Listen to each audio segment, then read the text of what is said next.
I love the freight lobby and the freight elevator. It's like, because you know why? The public area, there's guards, and they're rude. It's like, and they're always paying attention and asking you stupid questions like, what are you doing here? What's that device? And why do you want in? It's like, I don't have time for that. Nobody got time for that. So I'm going to go and I'm going to try to go into the gray areas and try to get in. And now I know exactly where to go. Hold on, it gets better. But now I know once I get in the freight elevator, I know where the layout is of every single floor section there is in the building. And that's important because I'm walking down a hallway, someone stops me and they say, hey, where are you going? It's like, what are you doing? It's like, oh, I'm going down the electrical closet down there to the right. It's like, I'm doing an inspection. And like, that is where the electrical closet is. Go ahead. I'm like, exactly, thank you. It's like, and so it just, and look at that gray area. It's like, that's once again, that's the good stuff. And you're asking yourself, like, but Jayson, it's so dark, and it's like, and you got bad eyesight. It's like, that's okay. The brochure has everything, including making sure to ungray it in one section to make sure you sell all of it. So now you know exactly what's there. And see how there's the mailroom up there in the top slide? And I know it goes straight out into the conference area. One of the best things about elevators, freight elevators, they're usually locked, right? Because security. But there's an internal door sensor, and what does that do? So when someone's walking toward the exit, it unlocks it for you. So you just stand there for like, I think it was 15 minutes was my longest, acting like you're talking on the phone. It's like, trust me, it's not hard for me to act like I'm talking to myself. And it's like, and you just carry on. And then when someone walks by, you hear the click and you help yourself in. Or better yet, and I've had this happen, where someone gets out of the freight elevator, they see you, and you go, oh, wait, hold on, someone's here. It's like, can you, they're going to let me in. I'll meet you at your office. You don't have to do it now. It's like, they're going to let me in now. Thank you. It's like, no, thank you, man. And you walk in. Because you gave them permission to do that because you were already talking to someone. They were going to let you in anyway, so they're just helping you out. So that's nice. And the best part is, this is what I used usually to hack your companies with. I'm not in my parents' basements. Like, I mean, my parents don't have a basement. It's like, if they did have a basement, I would totally be there. That's freaking cool to have a basement. But it's like, no, I'm usually in the lobby or like in this case, a Panera Bread, eating some pizza. It's like, and hacking on this device. But I'm usually in your hotel lobby because you have Starbucks there or little cafes there. So I can sit there and I can monitor your traffic to see what your people are dressed like, to see when your shifts are, to see when security goes through and what they do and how they look for their patterns. It's like, so I can do all that and drink my, mocha chata latte. No, I mean, my Diet Pepsi, but I like to sound fancy. And like, once again, that's what I was doing there. But hey, I wanted to make it more topical. So I thought, hey, why don't I just do headquarters in Gothenburg? What kind of headquarters do you have here that I can start targeting? Literally, I just did headquarters and said, you meant Volvo, didn't you? And I was like, okay, I guess so. It's like, oh yeah, I can tell by some of the people not smiling that, I guess there's some Volvo employees in here. But don't worry, my friend's trying to get a job, and she said, don't piss off Stefan. It's like, I guess he's a CISO guy. So I said, I will not do that, don't worry. But look right here, there's their Harvest has got the best rating of restaurants around there. You do not want to see what Volvo's cafeteria rating is. That is like, some of those comments are like, they should have deployed airbags on those. But this is the Harvest by Mannerstrom. It's got the best rating, so that's where I'm going to probably target most of the executives that are trying to impress people that are visiting the location. And the Arkend Hotel and Art Garden Spa sounds really fun. Security Fest didn't put me up there, but that's okay because I'm in walking distance. I'm not complaining. But it looks like a really nice place, and it's right beside, almost walking distance to the Volvo headquarters too. So that's exactly where I'm going to put my malicious Wi-Fi access points. That's where I'm going to try to talk to people in the bar and try to gather information from them because I'm a bad person. Theoretically, it's like if I was doing it for a bad thing. But also, I look for social media posts. I tell people, if you want to know why information security people drink, just do a search on Instagram for hashtag new badge. It's like, I mean, I don't drink, and it's like I've been tempted, okay? It's like, but here's some of the badges that you can find, and I have literally robbed a company once, and it was in 15 minutes from going to Instagram, finding their badge, and getting it printed out. It's like it was that simple. And some more social media posts. Just Instagram is full of giving. It's like, because sometimes we don't understand that you can't just search Instagram hashtags. You can search Instagram locations. So that means you get people taking pictures inside Ernst & Young. And so you get more employees' information and their social media profiles that you didn't even have before. So that's fun. And that's not fun. There we go. Okay. And so, see how I handled that just so smoothly? Okay, very good. But this is what we're going to do when we get the badge. We use the Badgie 1000. The only way this thing could be cooler is if it was called the Badgie 3000. Okay? But I will settle for the Badgie 1000. So here's the Badgie 1000, and it is great for all your badging needs. And the best part is, I've literally printed out badges who have no RFID tag information. When I do cloning, when I do those kind of tools, I do it as theoretical. I have never used an employee. Well, I mean, okay, I've stolen employees' badges and used their actual badges, but I've never cloned their badges. It's like, why? I will go up to the checkpoint with a badge that has no data on it whatsoever, but it's an employee badge with my name on it, and I will stand there for 10 minutes. This is not working. It's not registering. It's like nothing's there. It's like, and then they usually budge you in. So it's like, that's all. I mean, so I don't know why we have to go with all the high tech, got to clone people. I just do it that way. Now here comes the best part. I want to ask you an important question, because a lot of people in different industries, and they all have the same thing. It's never going to happen to me, or we're very secure, or we're very locked down because we got a lot of important data. So I always ask them, the question is, do you think where you work is more secure from infiltration and compromise than a bank which understands and is aware that people will try to rob it? I think it's a good question. I can tell by the silence that people are contemplating it now. It's like, but let's see what actually happens, because what we're going to do here is we're going to actually look at me robbing a bank. And we're going to look for my mouse first, and screw it, that means we're probably not going to have audio. But there we go. So we're going to watch, this is unedited, less than 8 minutes, me completely robbing every machine in the bank. Look at that lady. She knows I'm sketchy and up to no good. But I go past her anyway. I say, hi, how you doing? Best counter social engineering maneuver there. 15 seconds, I've compromised my first machine from walking into the front door. Payloads deployed in 20 seconds.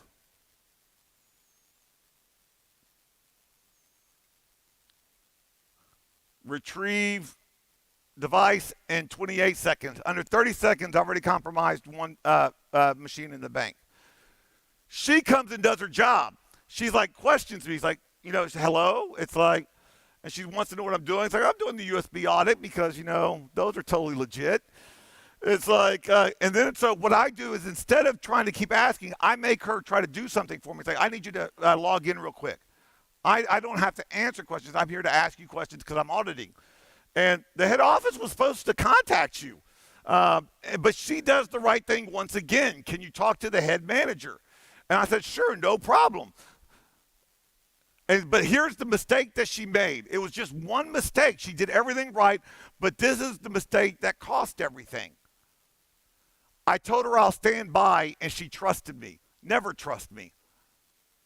Because now I'm inside. He thinks that she vetted me. She thinks he's vetting me. No one vetted me. So now I'm just doing his machine. Now I've changed from an assertive role, like the auditor, like I was with her. Now I've switched instantly, and now I'm with Microsoft trying to make the network faster. And you could be on a T1 line straight to your desktop through fiber, and you ask someone if the network's running slow, and they're like, yeah, it's running pretty slow. It's like, I'm here to fix it. What do you need? So, so I go, like, if I'm going to try to compromise everything with a manager escorting me, why not go for the data center?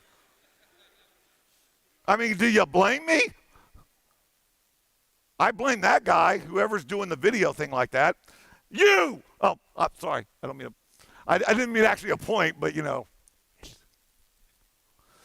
So here we go. He's getting the pass. It's like, lead me up the stairs to the data center. I mean, like on this thing, on any engagement, I'm a walking, talking Google streetcar. I've got like video cameras, all different. This is just a really cool high-tech one that National Geographic did with the button camera. We're not going to talk about how I got the data, but the file. But there we go. We're in. And I wish the only reason why I have audio on it is because when I told the guy, like, you can leave me now, I'm good. I just want to show that I got it here by myself. But right here at this moment, you hear me sigh. And it is the sigh of a person going, I should not have been able to do that so easily. It was a defeatist sigh. Because I really root for the guys. I want them to do good. But then I realized, wait, that guy's my golden effing ticket. Why am I letting him walk away from me? I need to catch up with him real quick. So I get back with him, and I'm like, I'm sticking with you, buddy. Let's go down to the teller line now. Because I totally belong in the teller line, you know? It's like, what could go wrong? So here I am. Now, like, I decided after the manager's desk that I wanted to compromise 100% of the machines. Because I got to be honest with you, it's like I started off this whole engagement of the day where I got caught, and so I was like really overcompensating because I needed to show them big, like I can do things, because no one's going to believe me. Imposter syndrome sucks. And so here I am. Getting into one of them. I don't know why it was slowing down. That's Darren's fault. It's like, okay, this is the locked one. How rude. Locking your effing workstation? I'm trying to do a compromise here, people. That's okay. He gets the user to come over, the employee to come over from break and log in real quick for me. That was close. I almost didn't do 100%. It's like, but we're good. It's like, now, everybody thinks that the big, shiny vault things is where the money is. That's ridiculous. It's like the computers are where the money is. But the most valuable computer in the whole bank is where? Where you do the wire transfers, where the money actually changes hands. This computer right here, this lady, the one doing the wire transfers. And she's very nice to let me get up. And, wire transfers. Nothing bad about me plugging into that one. And it's in the middle of the process of doing a wire transfer, which I felt very bad about. But I don't think I messed it up. It's like mine just does Notepad, and it just says, yeah, this just happened with a smiley face. That's all it pops up. Because I'm doing education. I'm not trying to do compromise. Now, I'm done. And I'm like, I can't believe, but then I'm walking out, and I realized one important thing. I may have gotten most out, but I forgot one machine.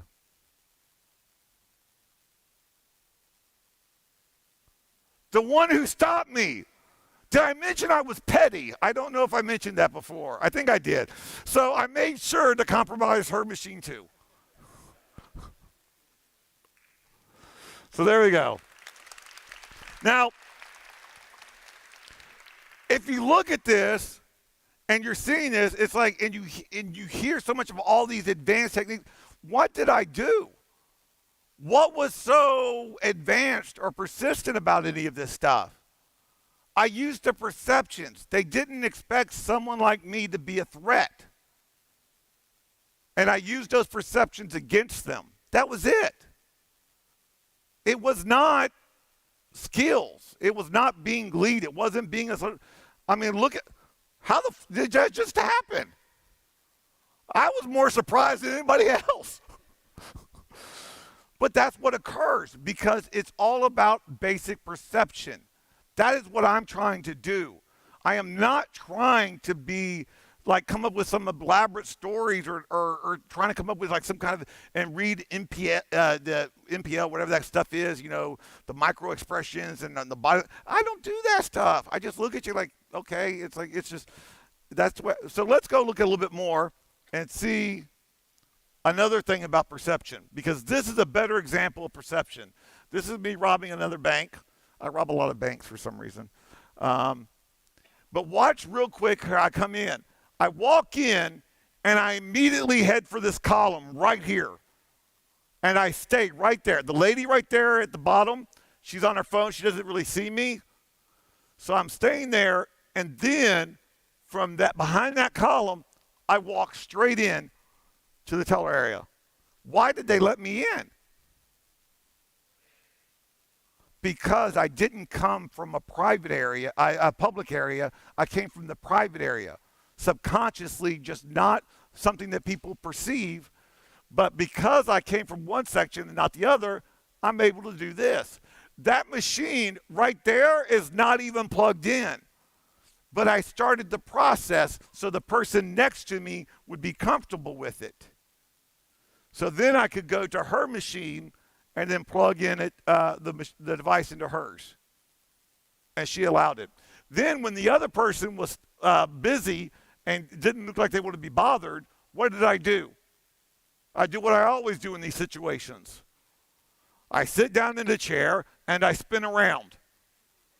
Because what kind of bank robber spins around in a chair while they're robbing a bank? And then I just interrupt her straight up because I'm in a hurry. It's like I'm on a time schedule. I'm robbing a bank here, people.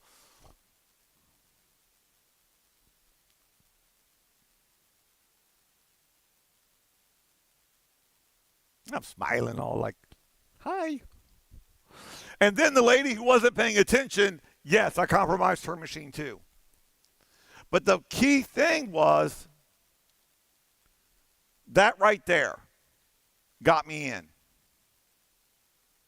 Because if I would have walked in from the public area, if I would have just walked straight in, those tellers would not have let me behind the teller line.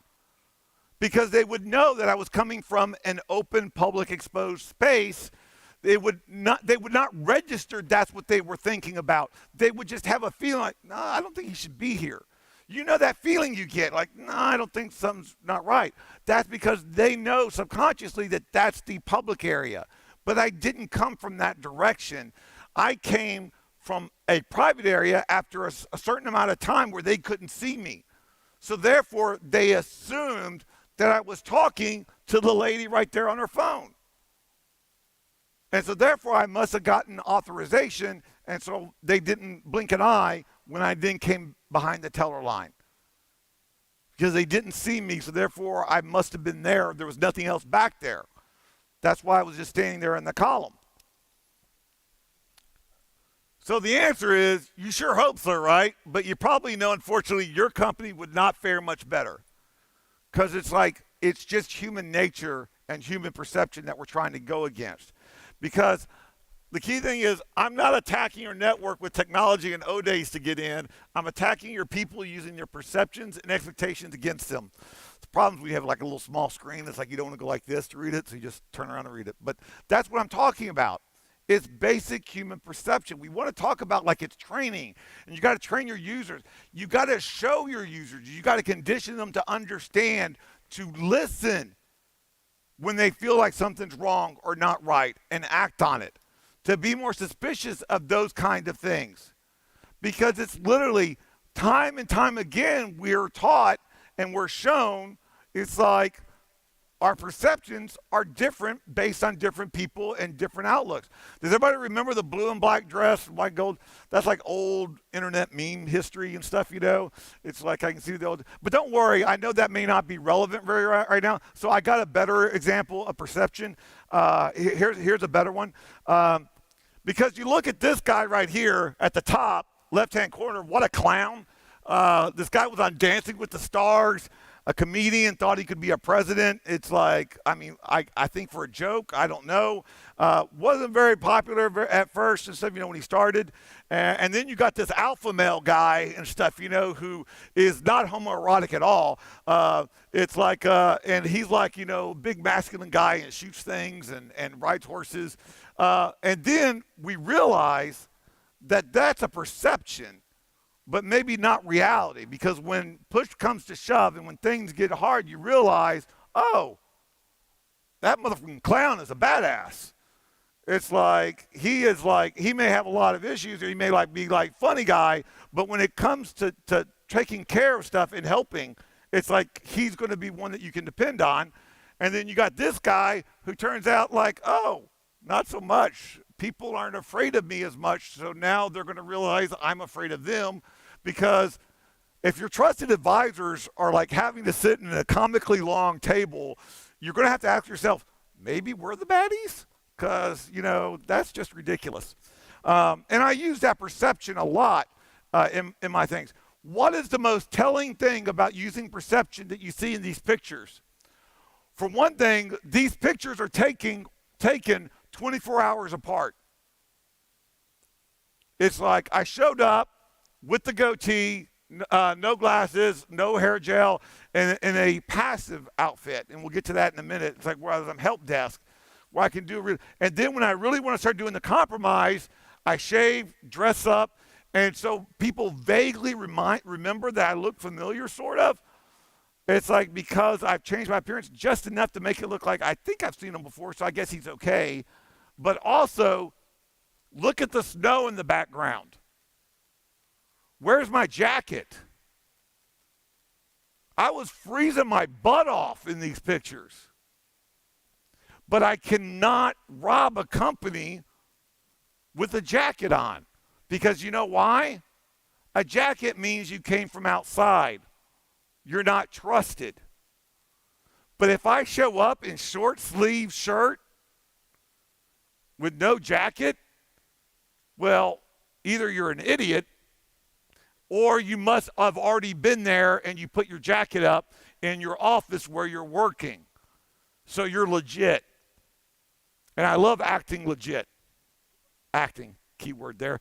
It's like, so that's how I do it. I just use those kind of basic perceptions. And these are like the 3 perceptions I love to use the most. My OMG, I'm going to just see if it works. My passive help desk role, helper, and my assertive, I'm serious business guy role. It's like, because each one of those I'm going to be attacking you with. Either strapping, some pineapples and stuff onto a cardboard, doing a Dropbox, or some other scans. It's just about the different kinds of attacks. So let's start with the first attack I'll do. Assertive role does not mean aggressive. It's like the mannerisms I'm going to be using are, I'm just here to do an audit. I'm here to help you. It's like I need to come and do this audit. We're having acquisition. It's like I need to do these things. And I'm like, I'm rushed. It's like I'm very official. I know exactly what I'm supposed to be doing. And it's like, and this is what needs to get done.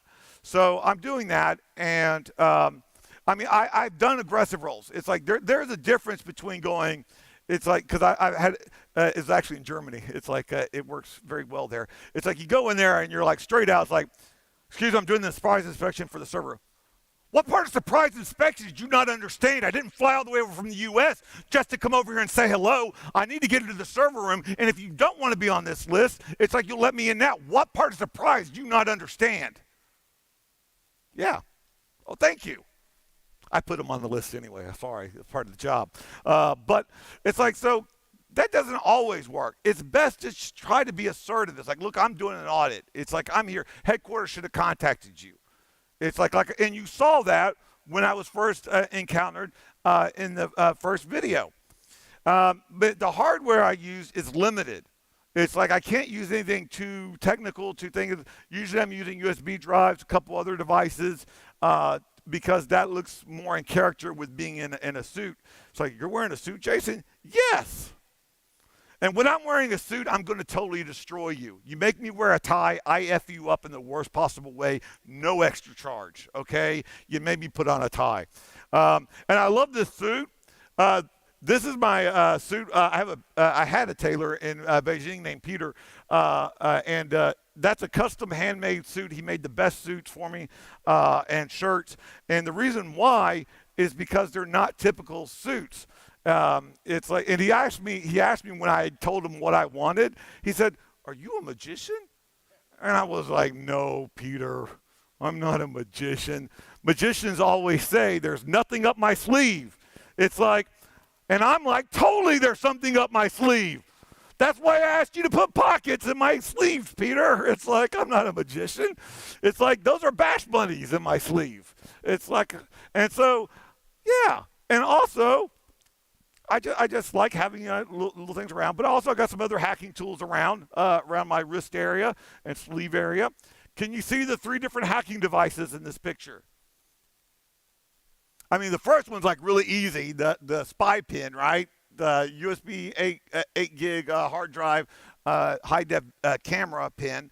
The 16 gig USB hard drive and HD video camera watch is, really cool too, because there's a little cable that you can put in. It looks like an audio cable. You plug it in, download 16 gigs of data onto the watch, and then walk out with it. Hi, Snowden. And it's like, but also the really cool. I always make sure that I got French cuffs for my shirts. I mean, first of all, I just like looking fancy, but also because of my cuff links. I love my cuff links. One's a USB wireless adapter, so I'm putting that into your server or your desktop unit and turning it into a wireless access point for me, because who needs a Dropbox when I can use your network and network access controls to let me have access? And the other one is a 2 gig USB hard drive. It's like, that's not too much, Jayson. It's enough for a command and control software, some malicious malware, and also wireless USB drivers, so happens, for Mac, Linux, and Windows. So it's like I can plug in the other cuff link and, whole wireless access point thing, right? Now, here's the cool stuff. My jacket also has pockets. Ladies, it's got pockets. I think one of the worst things in Western society is that women can't have pockets and men can't have purses. I think that's ridiculous. I love my purse. It's like, so, and I think that y'all should have pockets. But I have lots of pockets, and I put lots of things in those pockets. I don't put all these things in the pockets at one time, because then I'd be like, "Hi, how are you doing? Don't mind me, I am not suspicious." It's like, but yeah, I will mix and match. You got to accessorize, but yeah, I will have different devices in there. And the back pocket, there's a back specially designed pocket in the back of the jacket where I've literally stolen the laptop because it just fits in there. It's like, usually I do documents, but laptops fit also. So now let's go to the next row. Passive roles. They're not meant to be wimpy or timid. They're just to be like, I'm here to help you. Help me help you. Hardware, I can use all kinds of different things. And yes, I have literally robbed people wearing a work shirt that says hacker on it. And that is a picture of me compromising a place with a work shirt in the blue that says, "Your company's computer guy." It's like, which is from SNL, and I robbed a place, right there in the financial district of Wall Street with that shirt, which I thought was cool. And there's my fake Microsoft badge, because I love compromising with Microsoft. They're very helpful. It's like, and so I also have my clipboard. You have a clipboard, you get anywhere. But once again, pockets. It's like, and so there's one of my other bash bunnies. I love that one because it says victim on it. I always come with warning labels. And also I come with some OMG malicious cables. That's great. But the most important tool in my arsenal is right there. Envelopes and a marker. Because I go by a secured area I've already been in, and I see offices and I see desks that are unoccupied. But their name's there. They got a name badge or a tag there showing that whose office that is. So I go in, take one of my malicious USB drives, put it in the envelope, seal it up nice and tight, get a marker, write their name on it, put it on the desk, walk away. Someone comes back from their lunch break or their meeting, they see an envelope that is sealed with their name on it in a secured location, and they see a USB drive. Who's not plugging that in? Can you name one of your employees that's not plugging that one in?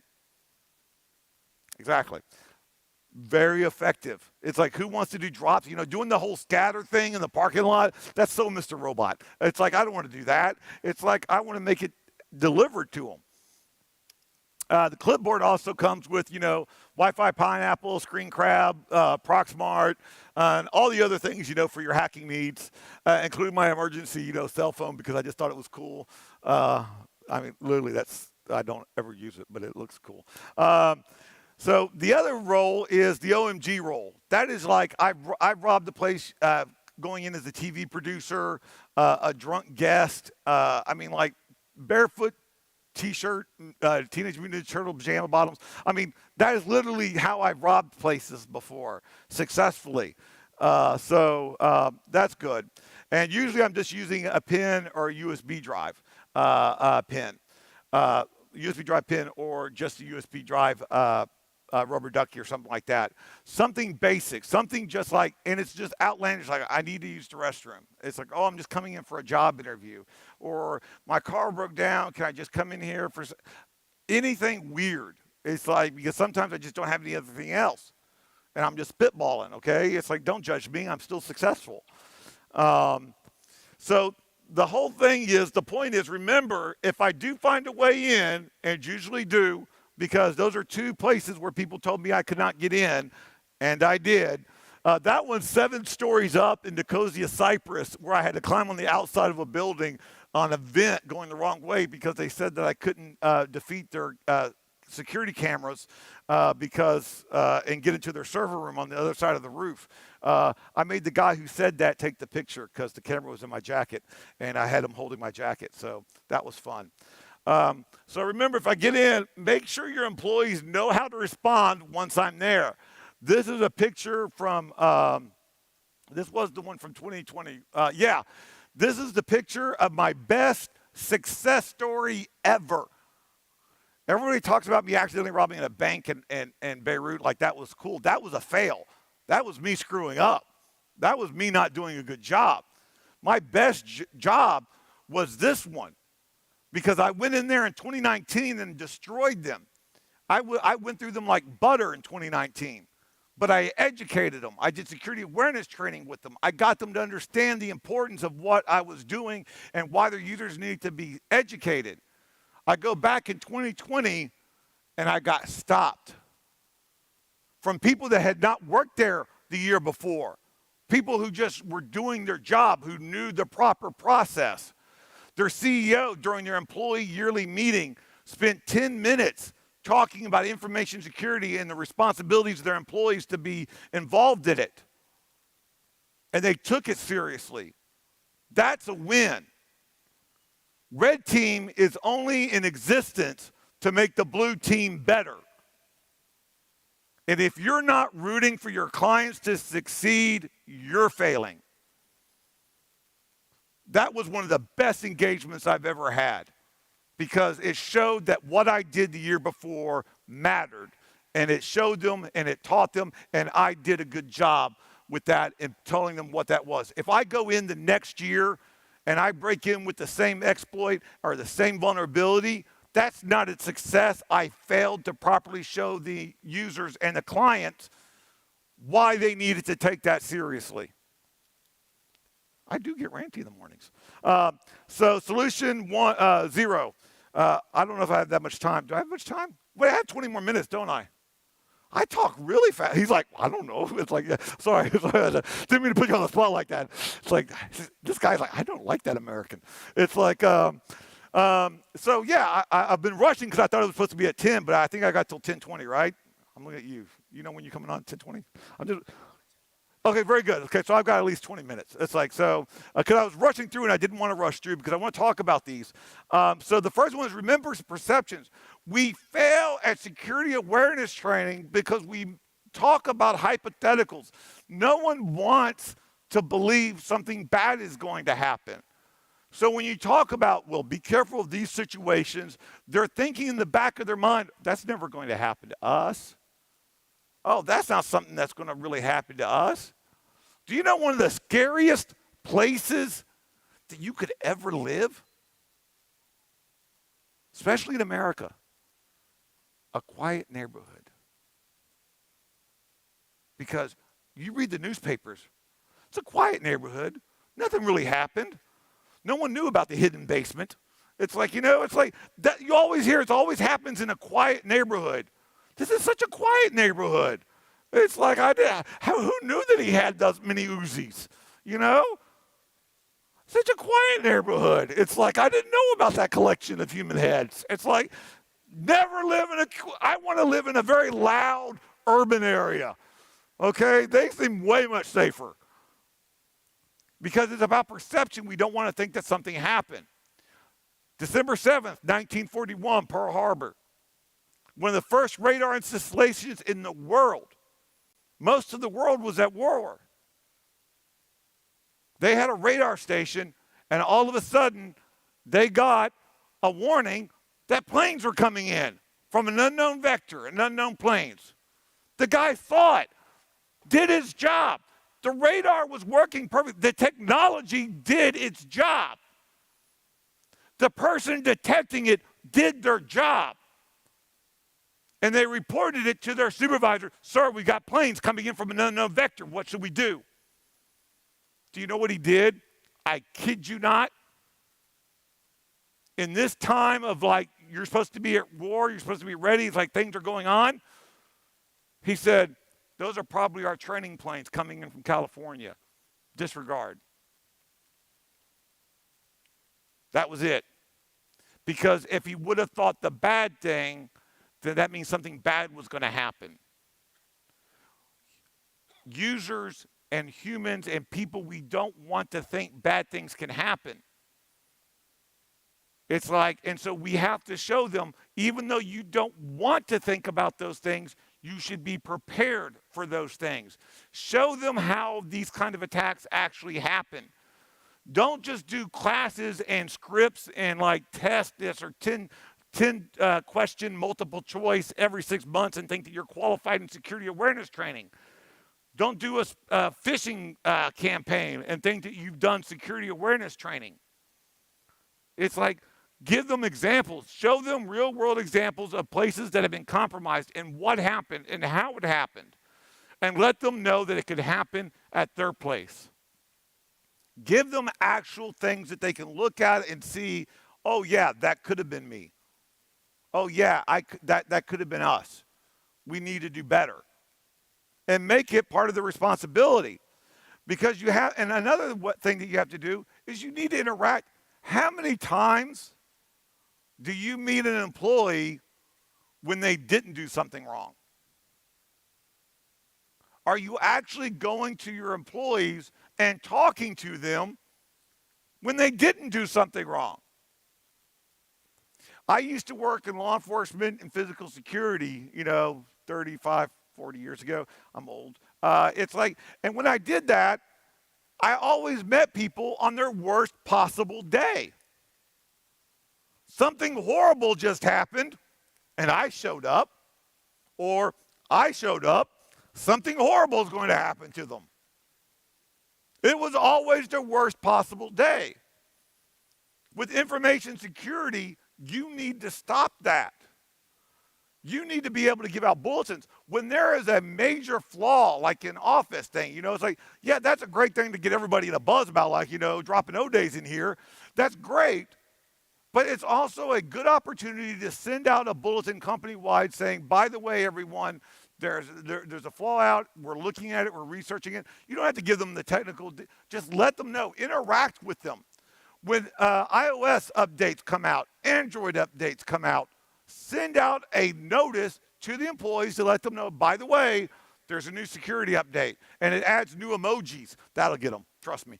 It's like you show those, and that shows that you're helping. If you do lunch and learns and help interact with the employees and let them know, and also go and visit their employees and see what they're doing on a daily basis, just saying, hey, I just want to shadow you a little bit to see what your job is like, to make sure that we're in the sync and we're seeing the same kind of alerts and we know what kind of activity is going on here. Nothing bad, no harm, no foul. Literally just trying to get to know what's going on and getting to know the process. Then, when something bad does happen, they don't automatically see you as a threat. When they see something suspicious, they're comfortable with telling you. Because you got to do the 3 E's. You got to educate them. Educate them, not just security awareness. I'm not talking about that. You need to educate them that it's their job responsibility to be on the information security team. That's part of their job responsibility. It's not just an afterthought.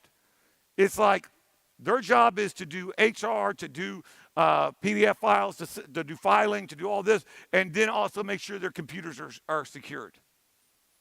It's like you need to make sure that is one of the responsibilities from the first day that they're hired. Then you got to empower them. You got to make them feel confident and reward and understand and let them understand that you are actually there trying to help them, not to catch them doing something wrong. And you got to give them an extension to call and an email to forward suspicious emails to.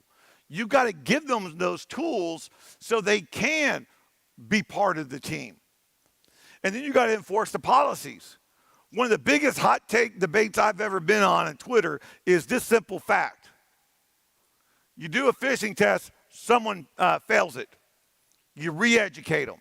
You take them through another class, you educate them, you explain to them what was wrong, you tell them what they did wrong, you tell them what happened, and you make sure that they do better. The second time they fail it, you put them on a segmented network with a whitelisted email server gateway that they have to check out which emails they want to get out, and it's heavily filtered and monitored. They click on a third one, you fire them.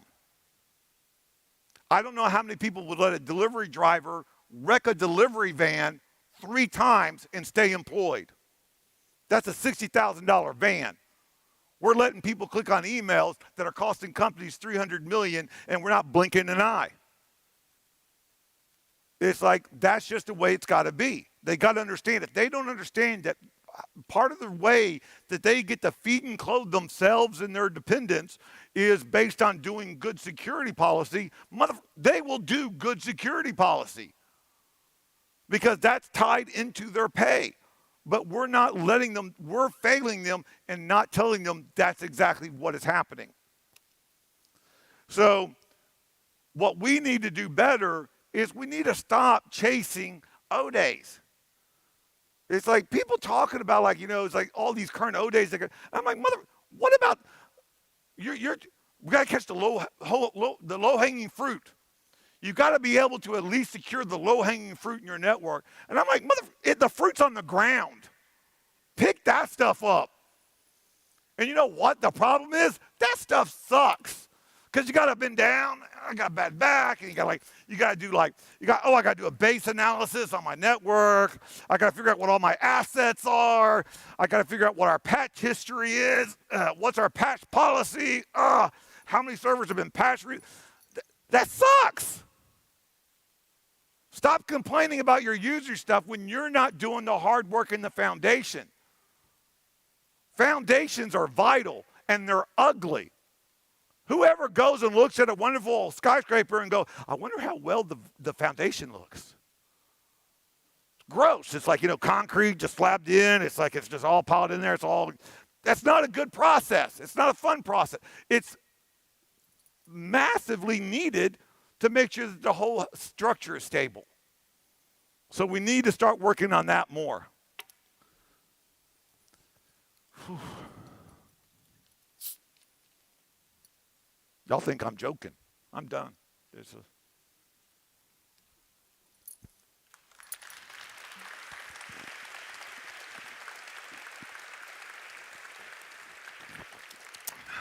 And I was told that, people are very shy, especially in the mornings. And so I always do it very well. If there's no questions, you don't have to worry, okay? I don't want to put anybody on the spot.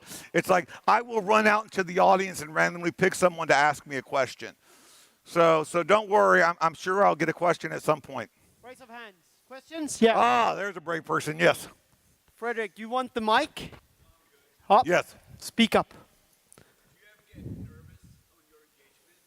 Motherfucker, I just got nervous before I spoke up here. It's like, anybody who said they're not nervous is like, they're scary people. It's like, my first thought, oh, he asked, like, do I ever get nervous on engagements? My first thoughts on engagements are literally this process. It's like, no matter, and I've done this for years, and every single one of them, it's like, I don't know how I do this. It's like, how this is going to go wrong. As soon as it goes wrong, they're not going to pay me. They're not going to feel like I was worth the money. I'm going to be stupid. It's like I'm going to feel dumb.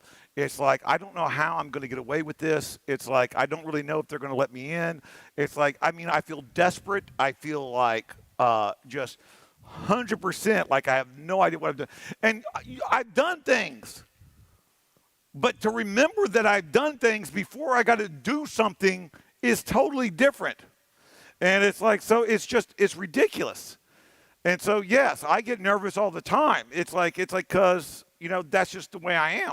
And it's okay to be that way. It's like, we always go around a situation where it's like, especially on talks, it's like, I did a talk one year about nothing but my fails, because we get on these stages and you're in the audience and you see these people getting up here talking about the wonderful 0 day they dropped or the technology they broke. And you're like, that's amazing. How am I ever going to be that awesome? And they never talk about all the times they failed trying to get to that point, or all the different things that didn't go right. It's like, I have screwed up royally on engagements. It's like, I mean, I've almost gotten arrested on a couple of engagements. One time almost shot. It's like I've done some things, okay? I took down a couple of servers here and then. Who hasn't? Come on. It's like, so yeah, I've made that. We need to make making mistakes normal again. It's like, it can't be about perfection. It's got to be about learning and trying to do better. Next question. Don't be shy. Come on. Yep. I was like, you're going to make me come down there.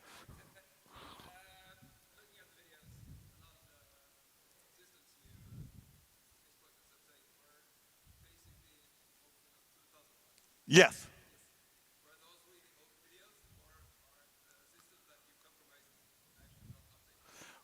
Two things. Yes and yes. It's like, yes, that's no video, but yes, I still run across Windows 7. It's like Windows 8. It almost makes you weep about how bad systems are being upgraded. But also the other key thing is, what I'm doing is, it didn't matter what operating system it was, because I didn't have a payload on there. I didn't do a vulnerability.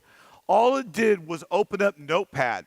On a Windows 10 machine or a Windows 11 machine, it will do the same thing, because I am trying to teach them a lesson and show that this could have happened. I am not trying to, and I've learned this in my red teaming, and the reason why I don't do red teaming, I'm not that cool. I do security awareness engagements. That's what I call them. I make sure, one, I always get caught in my engagements, because I got to give the company a win. I got to give the users a win, so it's not just all the things they did wrong. They have something to look up to. We need to be able to ensure that we're just not beating them over the head with everything that made mistakes. We got to show them that there's hope. This is what this person did well. It's like, and sometimes I've had to go out of my way to give them a win, but it's like, I make sure that happens. The second of all is, if you compromise and you show them a vulnerability, like, yeah, we got it here, we got all this data, at the back of their mind, they're thinking, what else did they take? What else do they have? And now you own that network. Congratulations. 6 months from now, email server goes down. Didn't we have a security team coming in and fiddling around with our stuff on our network? You own that. It's like me, I just show up. I'm plugging in a Notepad, dude. It's like, I just did and also literally, that is the only thing that kept me out of Lebanese prison. It's like, honestly, was able to show the people that I accidentally robbed that it was just Notepad. It did not go well. But that is literally the only thing that kept me out of prison, was the fact that it's like, it was just a Notepad exploit. It wasn't trying to compromise or do a vulnerability. Anyone else? I've got 7. Oh, actually, let's go like 3 minutes. I got one more question, so that way it'll give Viz some time to actually get set up before his talk. Come on, don't be shy. Don't be strangers. Let's go. Yeah. Yes. The most wacky thing I had to do to get caught, oh my gosh, I had destroyed this company so badly, and I felt really bad about it. Sometimes I literally do everything I can because I'm trying to be there to teach. I'm not trying to like show how cool I am or how bad I can break something. I'm trying to give them lessons and experience. So when they catch me, that's good. That's an experience. That's an educational lesson. But this one they weren't getting it. It's like I'd gone to 3 different branches. I got in all 3 times. Like horribly bad. I mean, not horribly bad for me. It's like horribly bad for them.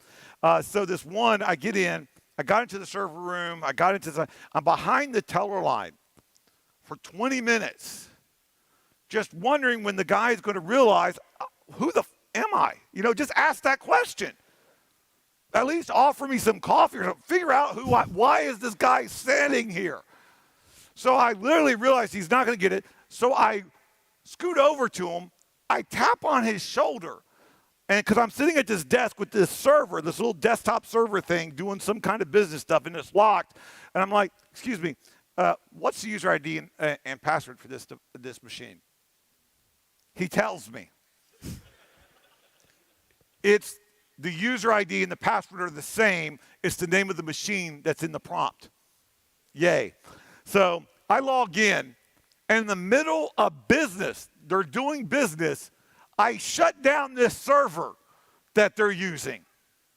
I then unplug it from beneath the desk, and I start walking out thinking, maybe now they'll ask something. And literally, as soon as it was not till I got to the gate of the teller line that the guy was like, hold up, can I help you? And I'm obviously helping myself. I mean, I literally, there was 3 or 4 different things I could have said that would have got him to let me go. But that wasn't the mission. The mission was to educate. As soon as he said, can I help you? I was like, oh, wow, you got me. Crap, yes, this was a security assessment. I was just checking to see if you were good. I mean, you were just checking to make sure that I was like, you know, what if I was being sketchy or not. It's like, well done. It's like, you know, you make sure I didn't go out the thing. It's like, I mean, you were just logging in just scoping me out. I understand. It's like, you did great, you know, and he was the hero. And that's all that was necessary because it doesn't matter what really went on between me and him. The report was I got caught and I had his name, so the other employees got to see that he did a good job, that it wasn't an impossible task, that it wasn't something impossible that could not be done, that all the other employees could be like that as well. And so that was the worst. I mean, literally, that was like,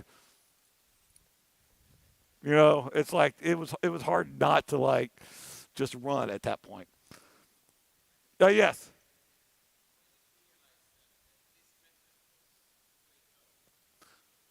Oh, that was a good question. That's a good question. Last question, but that was good.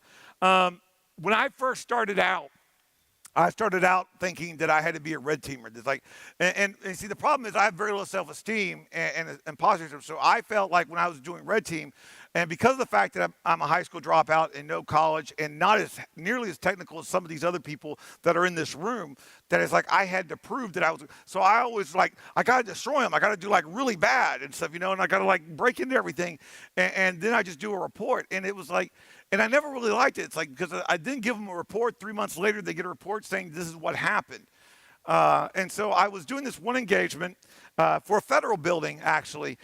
They loved this. And I was waiting to get into this one. It's like there's a hallway. And once again, this is actually based on perception. There was a hallway with a door this way, and then an entranceway around the corner here, and an entranceway around the corner there. So what I did was I stood behind one of the entranceways, and I went like this. And I stood like this for about, I think it was about 5 minutes. And you got to learn you stand like this, so as soon as you hear that door open, you're starting to walk.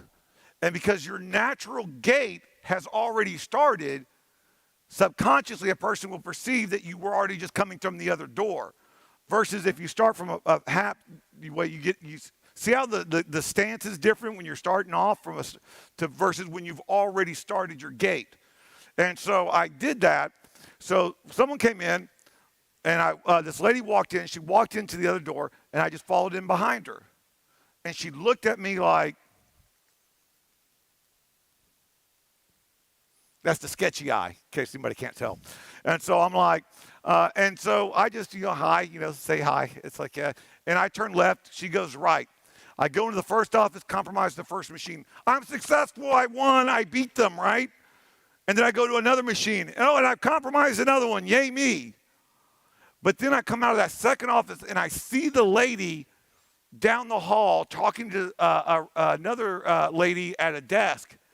And there's concern and they're looking at me. And I'm walking down this hallway toward them. And the door to leave is on the right. And I had this epiphany.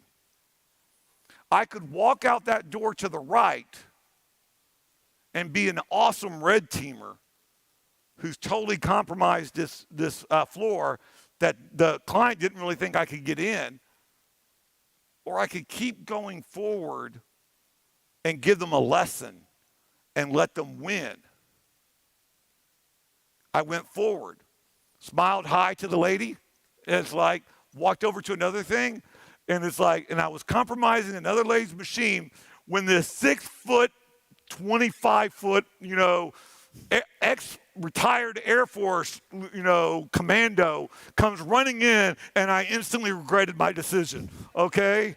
And it's like, he screams, he's like, what are you doing? It's like, you have authorization. I'm like, mother, I didn't even give him I always carry forged get out of jail free cards.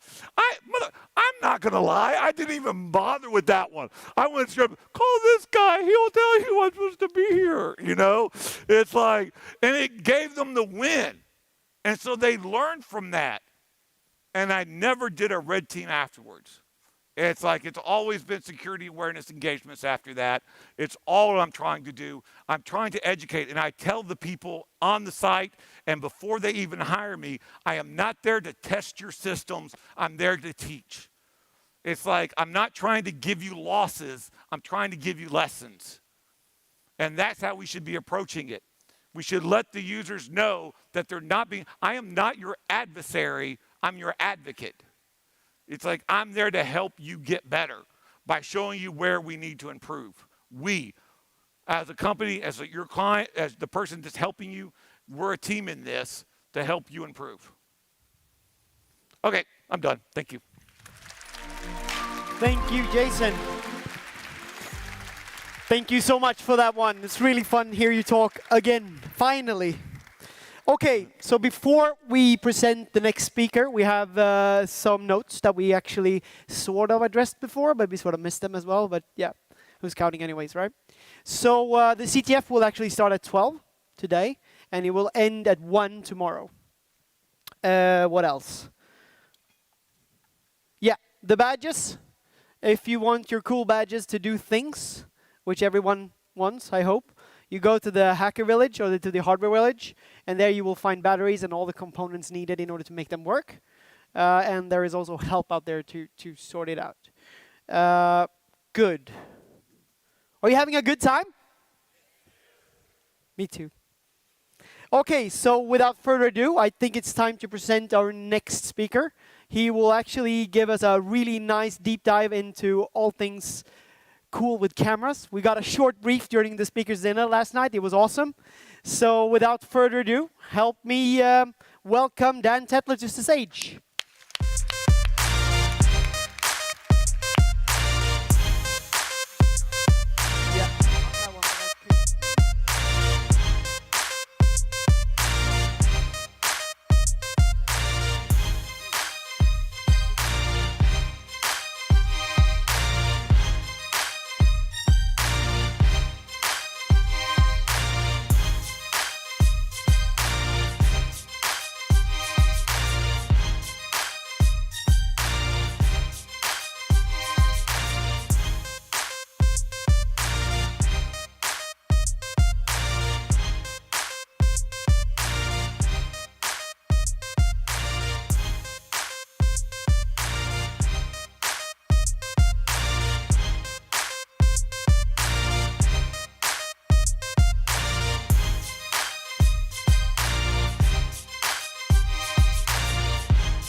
It's just yeah, it's just a thing.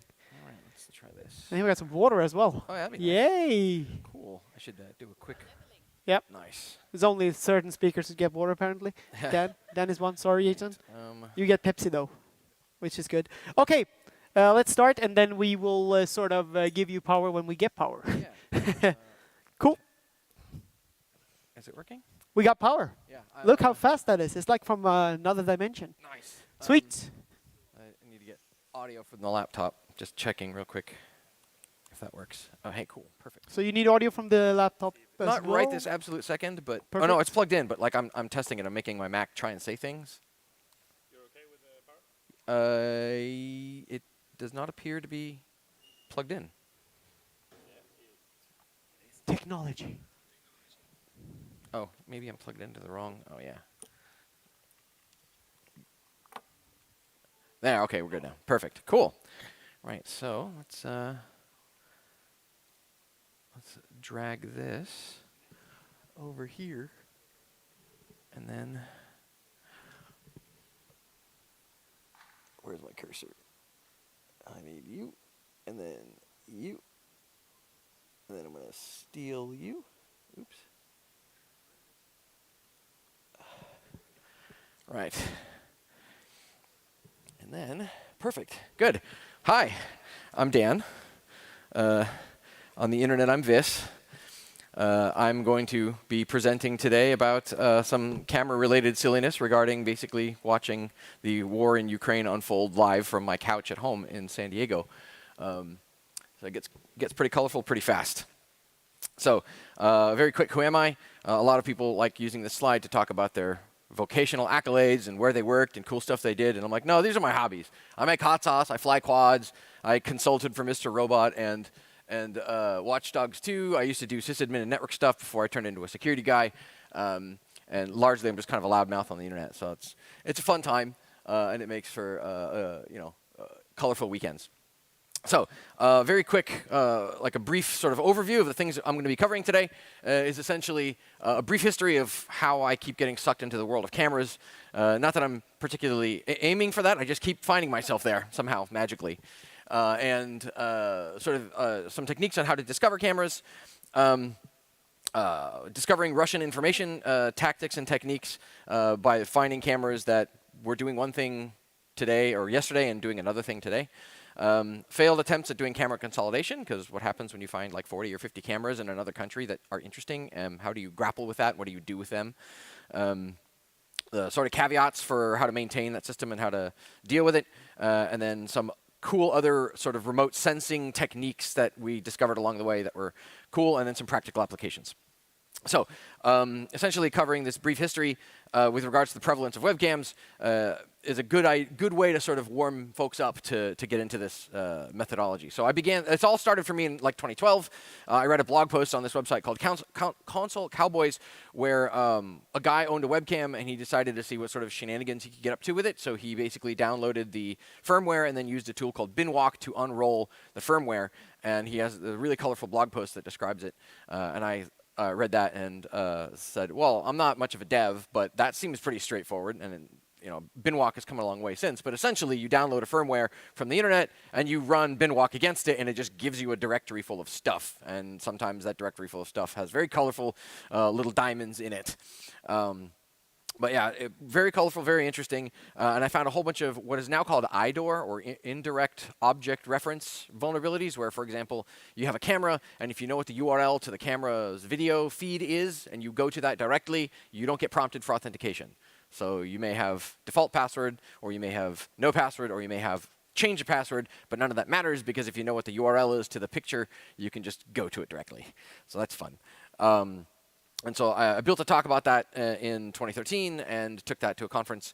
And this command line here, that's one line of bash, which is ridiculous. And I really love bash for this reason, because this one line of bash grabs everything from Shodan up to 1,000 findings that says if the product is Oracle WebLogic on a certain port, sorts it, pipes it to Nmap to check if the port is open. If it's open, then it uses awk and then xargs to basically create 30 threads of a bash command line, which runs a curl command, which checks the endpoint that has been discovered to see if the vulnerability it's looking for exists. And if it does exist, it does some fun color coding and says, yes, you found the thing, and then just dumps it to standard out.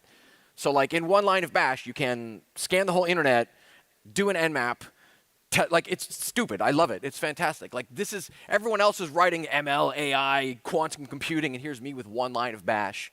So it's like old school sysadmin mode. Like if you were a sysadmin like between 2000 and 2005, like those skills don't exist in the world much anymore. So all this stuff is what lives under like your $250,000 next generation firewall appliance. That's what it's doing under the hood. So that's pretty fun. But this is really neat. This sort of technique is really neat in terms of like you can go from I found a thing to I can scan the whole internet for this thing with one line of bash, presuming you have the bandwidth to do it. So this gets colorful really quickly because generally speaking, a lot of people that put cameras on the internet don't put them behind VPNs, they don't put them behind firewalls, or they trust the vendor, which tends to be sort of a dicey proposition from the get-go.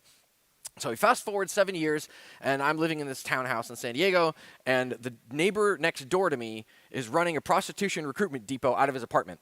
And the problem is that my front door is here, and his front door is there. And these people are showing up at like 4 in the morning, and they might be high, who knows. They don't know which door is which. So like, I'm woken up at 3 in the morning because somebody's trying to walk into my house.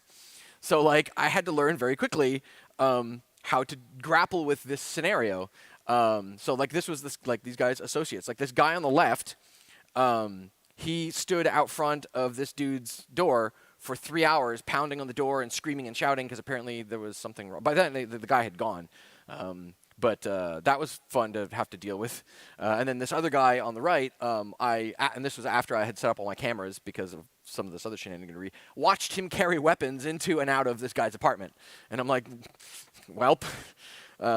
So yeah, like that was the sort of going back in time. This like arc of events is a really good measure of why you spend the good money on the nice cameras that have high resolution and good frame rates and can see faces and can, this is why you spend $400 or $500 on like a good Axis camera and not like $30 on the Amcrest one. Because when you need to hear what they're saying, or you need to see a face, or you need to see what they're carrying, like your garbage grade sensor, that's what'll get you. So like, there's one thing to say, I want a cheap camera just to see if there's somebody there doing anything. That's one thing, and this camera will make me feel better, and I won't break the bank. But if it has to go to the police can't help you if it's if what you're showing them is like a Monet painting. It's just like a smear, like, oh yeah, there's a guy and he's doing something, or it could be a smudge on the lens. So yeah, it gets to be like, well, you have to start thinking about this stuff seriously when you reach that stage. So at the time, what I was doing was running multiple cameras, and each camera was capturing images and sending them to an email server that I was running in my house. So I would look at my phone and emails would roll in, and those emails would have like JPEG attachments. And I thought that was kind of cool. And with 1 or 2 cameras, that's not that big of a deal unless you're in an airport or a foreign country where you don't have good data services, because the minute you open your email client and you're like, I want to see what's going on at my house, and you say check mail, and then it takes 4 hours to download 200K of email messages because you're getting your internet through a drinking straw. Then it sort of bites you. Or what happens if there's a tree? Like the cheap cameras can't tell the difference between a human being and like the shadow on the floor from a tree branch that's swaying in the wind.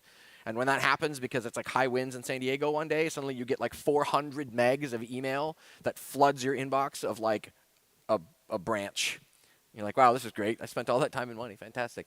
But yeah, so that was me getting bitten for taking the cheap route. So I started investigating, okay, well, how do I grapple with this? Like, these are practical problems I'm trying to solve. What do I do? What can I do next? So I started looking around. I got annoyed enough to start investigating, and I found these are 2 software packages that I discovered. On the left, there's one called Blue Iris, which is like a software that you can put on a Windows box, and it's $60 or something like that, and it has like your typical sort of DVR functionality where you aim it at RTSP URLs for cameras, and it'll do things like motion detection and all sorts of stuff. But they wanted money, and I didn't want to spend a lot, and that was my mistake. And then on the right, there's another one that I discovered called Shinobi, which looks a lot cooler and smoother. It's got HTML5. It's open source. And I discovered very recently that they made a Docker instance of it, which was cool. At the time, this was close to 10 years ago. That was like a software package you'd have to install in an Ubuntu box, and then it's a really colorful, fancy wrapper for a mountain of FFmpeg calls. And FFmpeg, if you've ever had to mess with FFmpeg, is if you've ever dealt with a piece of software that will get angry at you and actually like use words to complain at you that you've done something wrong, like that's FFmpeg. FFmpeg will tell you that you should complain to the camera manufacturer because the packet stream coming out of the RTSP feed from the camera isn't to FFmpeg's liking. Like FFmpeg is the Karen of software. It's absurd. Like seriously. But yeah, so it's pretty wild.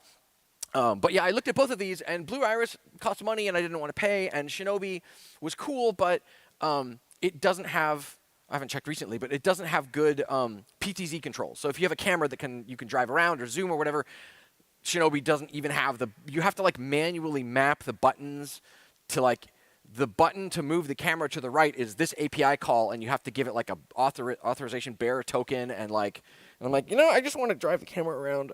I wasn't planning on really, that's way too much overhead for just driving a camera around. So I'm like, oh, that's silly. So I continued to investigate, and I discovered that QNAP and Synology, which are both like NAS appliance vendors, they have, like as a bonus add-on, they have camera control software built into the NAS. So it's sort of double trouble, which works out really well. So you have your NAS, and you aim your cameras at it, or I guess the other way around. You aim the software at the cameras, and it imbibes all the video, and it does all the heavy lifting on a piece of hardware. So you're not having to individually manage 20 different cameras settings of things. Oh, okay, that's pretty handy. But the buy-in is 10, 20 times more. So instead of paying $60 for a piece of software, you're paying several $1,000s for a piece of hardware, and oftentimes you're paying several $1,000s for hardware before you even put disks in it. So like this is like the big boy route. This is like, okay, well I have a small office or a business or something, and I have a lot of cameras to deal with. So on the left we have QNAP's solution, and on the right we have Synology. And I ended up going with Synology. So like my current setup is Synology with a absurd, like people will probably refer me to a psychologist number of cameras. But yeah, fun times. So beyond those, everything else is kind of roll your own, right? So there's this like free open source scale, and then there's like the Grand Canyon of nothing, and then like I'm willing to spend $5,000 or more. And there's not a lot in between. And everything, like that in between section is if you're handy with writing code, which I am. If you saw me write Python, you'd slap me, and you'd be right to. If you want to roll your own, there's a lot of stuff you can do. And in this case, this is a screenshot of a command line tool called RTSP brute. But that's not even video. That's literally just a snapshot in time of like single images. You aim this tool at a litany of cameras, and it'll grab imagery from them and put them in a little gallery. And if you click the image, then it'll give you the RTSP path, and you can like paste that into VLC, and you can watch one camera at a time, which is cool for like proof of concept. Like I found a bunch of cameras. I want to eyeball them to see if there's anything interesting, because that's how you sort of triage your findings to decide, what do I actually care about? Like, are the cameras doing anything interesting, right?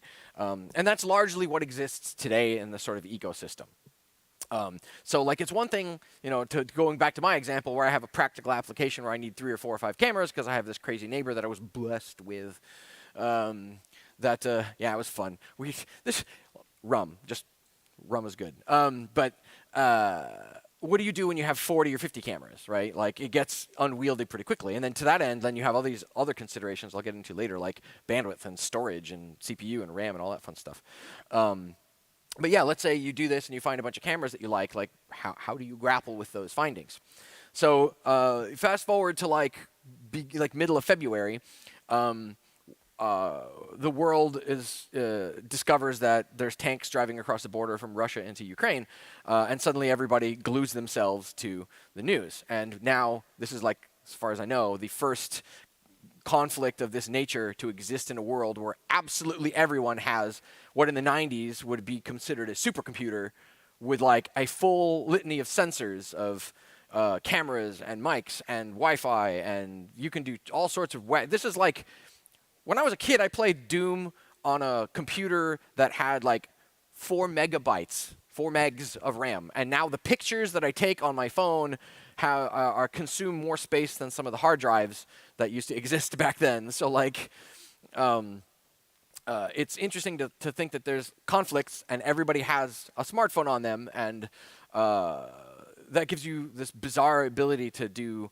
sensing of a variety of types. So while things are happening, we're all looking at the news, and I did what a lot of other people did, which was I wonder if there are like touristy type webcams. Like, so in San Diego, there's a vendor called HD on Tap, and their whole business model is literally, we will install a fancy high-resolution camera with a nice microphone somewhere on your business, and you can aim it at something that looks pretty, or if you're at a zoo, you can aim it at the animals, or if you're running like like we have the San Diego Wild Animal Park is this world-famous place where they do like conservation of animals and plants and stuff. So they have like eagles and vultures and things that they're trying to like bring the numbers up, and they'll have like a fancy high-resolution 4K camera of like birds' nests and stuff, so like animal people can watch that sort of thing, or people can set up puppy cams or whatever. So certainly, you would expect that places that are trying to attract tourists would use cameras as a mechanism to say, look, our place looks neat or cool or swell. You should come and spend money at this place that you visually are attracted to.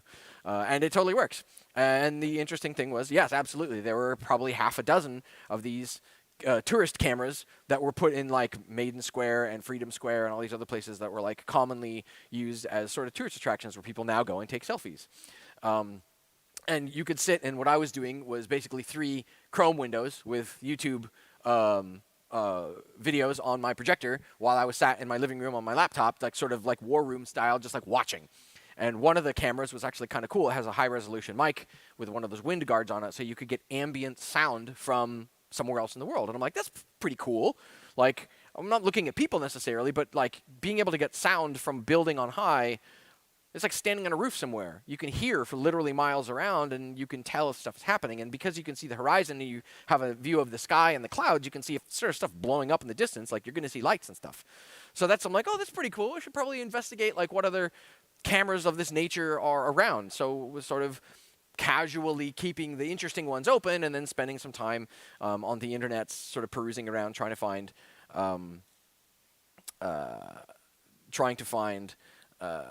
cameras of that nature, which are like high-resolution cameras on the top of roofs or on the top of apartment buildings looking at like the horizon, essentially. So let's see if this works. There's video. Okay, good. Does it work? Okay, so hopefully, if we have audio, where's my cursor? There it is. This was particularly interesting. So before I hit play, because the audio is going to matter, on the top left is one of those cameras I was talking about that's like high-resolution camera, a nice microphone, things like that. On the bottom left is the live feed of the BBC. And the other 2 cameras were just other parts of Ukraine that were just live cameras just to see stuff. The camera on the top left was particularly interesting to me because while I couldn't see much other than like the top of a church nearby, the audio was the interesting part because if you just sat there watching this thing, you could hear a metal door open and close, and then you could hear British people talking. And I'm like, that's kind of weird. And if you listen to them talk enough, you can tell that they were reporters. So reporters were apparently going onto this roof and using that view as sort of their backdrop to do their segments. And I discovered, entirely by chance, entirely happenstance, that camera was a tourist camera with a mic that the BBC didn't know was there, or they didn't know was like hot mic'd. And they were doing their segments where they were like, their correspondent in the bulletproof vest was standing on the roof talking to the BBC live next to that camera. So let's see if we can get audio here. Let's see if it works. It's going to work, maybe? We get lucky? No, there's no audio. Oh. Oh, I guess. Can we get audio from the laptop? Maybe? There's supposed to be stuff here. It's... Yep. Oh, is it? Nope, it's all the way up. There we go. Okay, so I'll restart it. So this is really interesting. Pay attention to the when you can see. Hopefully, you can see the mouse cursor. When I click on the video on the top left, you'll hear people talking, and then you'll click on the video, or I'll click on the video on the bottom left, and you'll hear them talking. And there's about a 5 to 10 second delay. So the whole thing is about 2 minutes long, but this gets pretty wild. So when I saw this, I just whipped my phone out of my pocket because I couldn't figure out a faster way to record this because this was live, and I wasn't set up to like push a big red button and record everything live. So this was pretty great.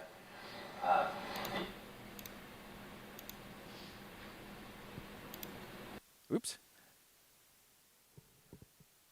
Uh-oh.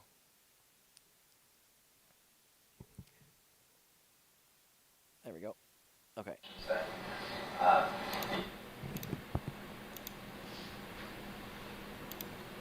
Where we suddenly understood that successfully argued for them to allow me to stay. But before I did that, Will he even let me do that? Yeah, look at that. before I went live, I said, look, tell us who's in control of this now. Is it the Russians in control or is it the Ukrainians? And they said it's the Russians. And I said, well, where are the Russians then? If that's the case. And then that video there were Russian. There were no Ukrainian troops around there. He said, where Russian? I was like, you're Russian. He's like, yeah, Ruski. I am Russian, he was saying to me. And I looked at his armband, and actually they have these orange and black armbands on. White bands on their arms, those are actually Russians. No, all those troops you saw in that video there were Russian. There were no Ukrainian troops around there. He said, where Russian? I was like, you're Russian. He said, yeah, Ruski. I am Russian, he was saying to me. And I looked at his armband, and actually they had these orange and black armbands on, ribbons on, which is sort of St. George ribbon, very sort of common in the Russian military, a symbol of the Russian military.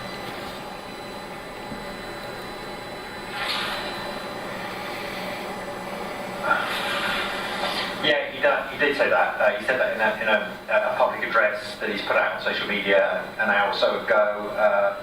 He may have been talking about those sabotage groups. He may have been talking about those Russian special forces, because the concern now is, of course, it's been expressed by the US Secretary of State, it's been expressed by Ukrainian officials here, is that the plan for Russia may be to come in and not just encircle Kiev, but to come in and decapitate the leadership. He's put out on social media an hour or so ago. He may have been talking about those sabotage groups. He may have been talking about those Russian special forces, because the concern now is, of course, it's been expressed by the US Secretary of State, it's been expressed by Ukrainian officials here, is that the plan for Russia may be to come in and not just encircle Kiev, but to come in and decapitate the leadership and to replace the government here with a pro-Moscow administration. Zelensky... Yeah. So it got really interesting really quickly. Like, where are we going here? Can I... There. But yeah. So at that moment, it was like, okay, now we're looking at... where we suddenly understood... Oh, that's weird. There we go. Okay. Can we go to the next one? There. Okay. Yeah. So fun time. So in that moment, suddenly things got really colorful really fast. So once that happened, I'm like, okay, I got to find more of these cameras, because now this is pretty wild. Because now I have like live video from the ground in Ukraine, like in an active war zone. And I'm accidentally getting behind-the-scenes audio from BBC newscasts. And that's pretty cool. I'm not sure. I guess they did notice eventually, because about 3 or 4 days later, that camera kind of disappeared. I must not have been the only person that had discovered that, because that was like just live on YouTube. Like you go on YouTube and you can like filter by live, and that was up. So why that was there, I'm guessing it was touristy something, but it turned into pretty interesting from like a reconnaissance, open source intelligence perspective very fast. So there was another organization called Skyline Webcams that was, I guess, one of the sort of the parent organization that kept track of all of the live high-resolution webcams in Ukraine, and they had a ton of them. And what I noticed when I started watching those was that they would slowly drop offline, like 2 or 3 at a time, and then RT and Ruptly would stand up cameras with the same exact video feeds, and you would think that you were looking at the same thing, but if you look at Twitter, for example, there's accounts on Twitter that are doing OSINT that are dedicated to the whole Ukrainian invasion, or the invasion of Ukraine rather, and they're doing like minute-to-minute updates of, oh, this part of the country is being bombed, there's skirmishes and fighting here, or there's air raid sirens in this city or that city. So I'd say like, okay, well, we have a bunch of high-resolution video cameras with microphones in a city somewhere, and Twitter is saying that there's supposed to be air raid sirens going off, but there's no air raid sirens on the audio in these cameras at all. So you look at the old account, and the old account is like Skyline Webcams, and the new account is like RT and Reply. Well, RT and Reply is Russia. So what Russia was doing was going a week into the past and getting 24 hours of video in a loop, and then using, I don't know, if it were me, I'd use something like OBS to like take that stream and feed it back to YouTube and call it a live stream. So now you're doing like what Hollywood does in the movies. You're taking old video footage and playing it as live.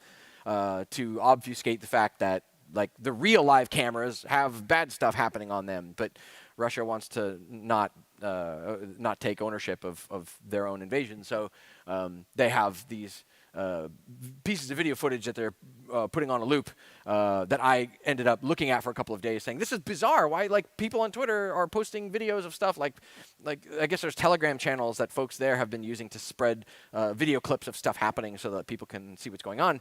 So there's like video clips of people that are a block away from the action posting stuff, but the live cameras are like everything's happy and there's birds and ice cream trucks, and I'm like no. So I'm like, okay, well, this is dumb. How do I continue monitoring stuff and not accidentally fall into disinformation that's being published by invaders? So I started scanning the entire country myself, because that's sort of my thing. I scanned the entirety of the Ukrainian IP address space to find publicly open RTSP cameras, and the first scan was something like 4 million IPs. Of those 4 million, several hundred thousand were actually up, and of those several hundred thousand that were up, there were about 47,000 that were actually RTSP endpoints that were acknowledging that, yes, hi, I'm a camera on the internet. And out of those 47,000, only about 2,000 or maybe 2,500 were actually cameras that were live that we could like look at, that weren't password protected, that we could peruse through. So I went back to the glory days of sweeping the internet for cameras to see, like, does the old technique still work? And yes, it absolutely totally does. And there's been a lot of interesting, colorful new developments since. So I used a tool called RTSP Brute to basically, I used a combination of like several steps, right, to find. You do a sweep. For example, I did, grabbing IPs from Shodan, validating those IPs were up, and then taking the resulting like known good list of cameras and handing that to RTSP Brute, which then produces this little mosaic. And that was the sort of end result. But like, I'll take you through some of the colorful, horrible fails that happened before this. So the objective here with this, again, was not like, I had no interest in looking at like people's homes or inside businesses. And there was tons of those, like cameras monitoring people's driveways and backyards and like coffee shops and restaurants and retail stores. And those might be interesting for some other use case, but in my efforts here, I was specifically looking for stuff largely like cameras on rooftops, cameras on tall apartment buildings, because I wanted a view of the horizon, because that's how you see interesting stuff. So this, if you've ever messed with VLC, VLC has this, I think this is another one of these like open source authors writing stuff to punish their users kind of deals. The VLC has a thing called an RTSP mosaic that you can do. And the RTSP mosaic is, you create essentially an XML file and you give it all the parameters of the videos in the XML file, and it will take like a single screen of VLC and it will tile the videos across that screen. And it works great for about 10 seconds until one camera drops offline for a bit, and then it turns into Microsoft Word where everything gets jumbled up and you can't get your original format back and everything. You just want to burn the world and kick a chair around the room. So I burned about 3 days on that, and that's why I have gray hair now. And then I abandoned that pretty quickly and tried to do something else. So yeah, 0 out of 10, would not research again. VLC is fun for watching movies, but the RTSP mosaic thing it's ancient, and apparently nobody's touched it or updated it in like 15 years, so oof. But yeah, so it got interesting pretty quickly when I started discovering cameras that was like, this one here on the left is a Ukrainian soldier walking up to a doorbell, because apparently there's like doorbell cameras that are just on the internet facing outward into the street. That camera actually turned out pretty cool. The initial image from my first slide with that APC side against the fog, that came from that camera. Which incidentally, that camera's not online anymore, but it was about a block from Zelensky's HQ, which that was 3 days of doing OSINT and driving around Google Maps to try and figure out where the camera actually was, because there's a whole other component to this after the fact of like, now that you have a whole bunch of cameras that are interesting, where are they? Where are they pointing? What can they see? Can you put them on a map? And then there's all sorts of colorful stuff you can do after that. But like, the cameras are interesting in and of themselves if you look at them, but it gets way more interesting if you can geolocate them. Yeah, so in this case, so the VLC component was like, it was snapshot in time. You could only see what was happening live. There was no real way to record. You couldn't do motion detection, anything like that. So I abandoned the whole VLC thing and ended up trying to go back to Shinobi. And it turns out that if you don't have to drive cameras around with PTZ, Shinobi is actually pretty cool. And now, because Docker, we live in the future, Shinobi is available as a Docker container. So you don't have to do a bunch of kludgy, messy setup by hand. You just drop Docker in, light up Shinobi, and then you just start feeding it cameras, and you have that. But then you have all the extra added features of like motion detection and being able to like store video on disk and roll back time and things like that. But like any other open source project, it comes with caveats. And the problem with Shinobi is that it is, like I said earlier, a very colorful, interesting wrapper for FFmpeg, and FFmpeg is a very angry piece of software. FFmpeg will create dozens and dozens or hundreds and hundreds of zombie processes, because if you're trying to talk to cameras across like multiple oceanic links, the TCP stream isn't always stable, and if it crashes, or the TCP, if the data lands in FFmpeg that it doesn't like, it creates a zombie process. And what happens when you have like 7,000 zombie processes on your machine? Well, your machine has a bad day. In this case, I actually had to write a wrapper script to handle this whole process of the camera solution that I was running was creating zombie processes and denial of servicing the machine that I put it on. So I now have this colorful wrapper script which basically like counts the number of zombie processes, and when it reaches a certain number, it like bounces the Docker container, which then has follow-on issues because the Shinobi is recording 15-minute segments, and if something interesting happens inside that 15-minute segment and you call a restart during that 15-minute recording, you lose that segment. So I'm like, well, fantastic. Now we have like fun other people's technical debt that I get to go deal with. But yeah, the other thing is that browsers can't do RTSP like at all. Like browsers will do MP4s, and they'll do FLV is ancient, and so several other video formats. But from like a dealing with video perspective, browsers don't do RTSP. You have to like wrap it in something or transcode it on the fly. So that's what Shinobi does. It imbibes the RTSP streams from the cameras and then translates that to HLS, I think, is the format that it's using at the minute, so that your browser can actually see it. And that transcoding process happens using FFmpeg. And so anytime there's a hiccup or it chokes at all, you get zombie process. So that's fun. But yeah, here's that doorbell camera again. So that's a pretty wild thing to be able to just see and watch as shift changes when you see like troop movements and things like that. Nothing particularly interesting happened on that camera. Like, thankfully, I didn't there's no craziness. I didn't have to see ugly war things. It's just wild to be able to aim computers at another country and see this stuff just because it's on the internet, completely public. This thing stayed up for about 2 months before it went offline. I imagine that I wasn't, actually I know that I wasn't the first person to go look, but some of the other things that I had discovered before they went offline were like this entire bottom row here. These are dash cams that are connected to the internet with zero authentication, exposing a front-facing and a rear-facing camera that these things are connected and powered by the car's battery. So if you pop these things open in VLC, you can watch these guys driving around. You can like listen to them talk because the camera system is inside the car, mounted to the dashboard or suction cup to the window or the windshield. And I guess these were like a private security company that had like the volunteers that were working, or the people that were working for the private security company had volunteered to be like part of the defense forces, like the volunteers. So now they're all in body armor with AK-47s driving around trying to, see something, say something, or see something, shoot something. And those were up for a little while, and they all went offline. The top left is a camera that I think was 3 or 4 police stations in Dnipro, because the format was all the same. The name was in the bottom right, and the timestamp was in the top left. And everybody was wearing the same uniforms. We got to watch them set up sandbags.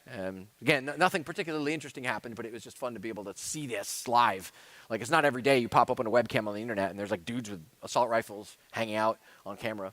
And on the top right, that's if you look at a map of Kyiv, in the bottom right-hand part of the city, there's a train station. And I guess this was a construction site that had turned their camera around towards the city. And the light is like some kind of shelling was happening.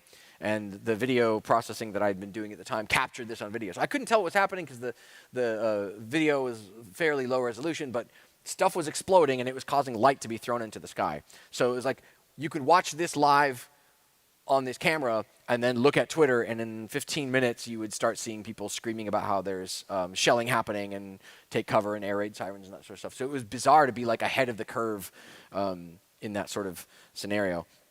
But this was, if you remember, the big thing where the TV antenna took artillery and that made the news and that was a big deal. I caught that.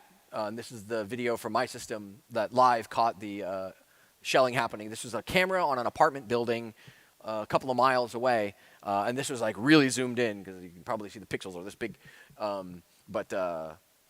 This was one of these, like, it happened. So I'm in San Diego in Pacific time. So this happened while I was asleep. But because the system had been recording the video and based on the number of cameras and the resolution that I was storing stuff at, I was able to go back in time about 6 days. So if anything interesting happened that made the news, I could roll back time and go and see if I can like match the timestamp of the camera to where the news article was and figure out like what happened. So in this case, you could see like, yep, they're trying to bomb the TV antenna. This camera is also sadly offline, but this was one of the more interesting ones. This was also pretty colorful and interesting. This camera is actually still alive. This is a camera in a city that's east of Kyiv, aimed at Kyiv. The resolution is pretty low, but you can see like in that top left frame, there's some kind of rockets being launched, and then they impact stuff in the sky. You can't really tell what's going on, kind of, sort of, but then like you see this, and then 5 minutes later, 10 minutes later on Twitter, you see people talking about how Ukraine just shot down a Russian MiG. Well, that's pretty interesting. And then here in the bottom right, you can see like some kind of fire, or the bottom left rather, you can see some kind of fire happening, and then on the right, you can see kind of looks like fireworks. And at the time, I had no idea what that was or what was happening. And then like 3 weeks later, I start seeing video like this landing on Twitter from people on the internet sharing video up close. And that's Russia shooting white phosphorus. And it looks like fireworks, but it's really bad for you when it lands. It's designed to kill people. But from a distance, it looks like fire. And at the time, I had no idea what it was, but I'm guessing like I'm thinking that it's hard to tell, right? Like the Ukrainians are firing on the left, and then like that's the impact zone for like Russia firing on the right. Because if you look at a map of where this was, this camera is facing west. And at the time, Russia was north of Kyiv, and Kyiv is kind of like center frame there. So off to the right would be north of Kyiv. So it's like, okay, well, it makes sense from a geographical perspective. But this is sort of what I was after. I wasn't interested in finding like gruesome, like on the street stuff, but largely just what parts, what cities or parts of Ukraine are under bombardment, what's actually happening, like at a high level, what's going on. So these cameras that are aimed at the sky tend to be really colorful and interesting. And then we started seeing this. Obviously, like I said, I don't think I was the first person there because teenagers need their hacker time too, I guess. This camera here in the bottom left, it says "Stay safe" up in the top left. So I guess some like Good Samaritan just went and put a note in or whatever. And then on the right, there's a camera that's glorifying Russia. So like I guess this is somebody in support of Russia found the default credentials to this camera, and they're hacking. Was just putting text, just defacing the camera. And in the top right, which is a bit somber, which is a person in their house who has put tape over their windows with the expectation that if artillery lands near them, glass is going to come shooting into their house. And they've brought their mattress into, like, I guess, right in front of their front door and dealing with that. So that's kind of depressing. But I think out of several thousand cameras I had been through, with the exception of like people outside with rifles, there's just nobody. It's bizarre. It's like 28 days later. Like some of these cameras just have literally nothing on them, like empty streets, empty businesses, empty gyms. I found a SeaWorld type place that had like dolphins and stuff, empty. There's just no people. It's bizarre. With the exception, again, of like you get these security cameras at what I believe were police stations with like dudes with guns out front. But occasionally you get a little ray of sunshine, a little bit of comedy relief. One of the cameras that I had discovered was an RTSP stream of the Ukrainian, like American comedy cartoons and comedy shows, like dubbed in Ukrainian, being just available. Like this must have been somebody's personal system or something, but like if you can understand Ukrainian, you can sit and watch cartoons from some camera, from some RTSP endpoint in Ukraine. Well, that's kind of amusing.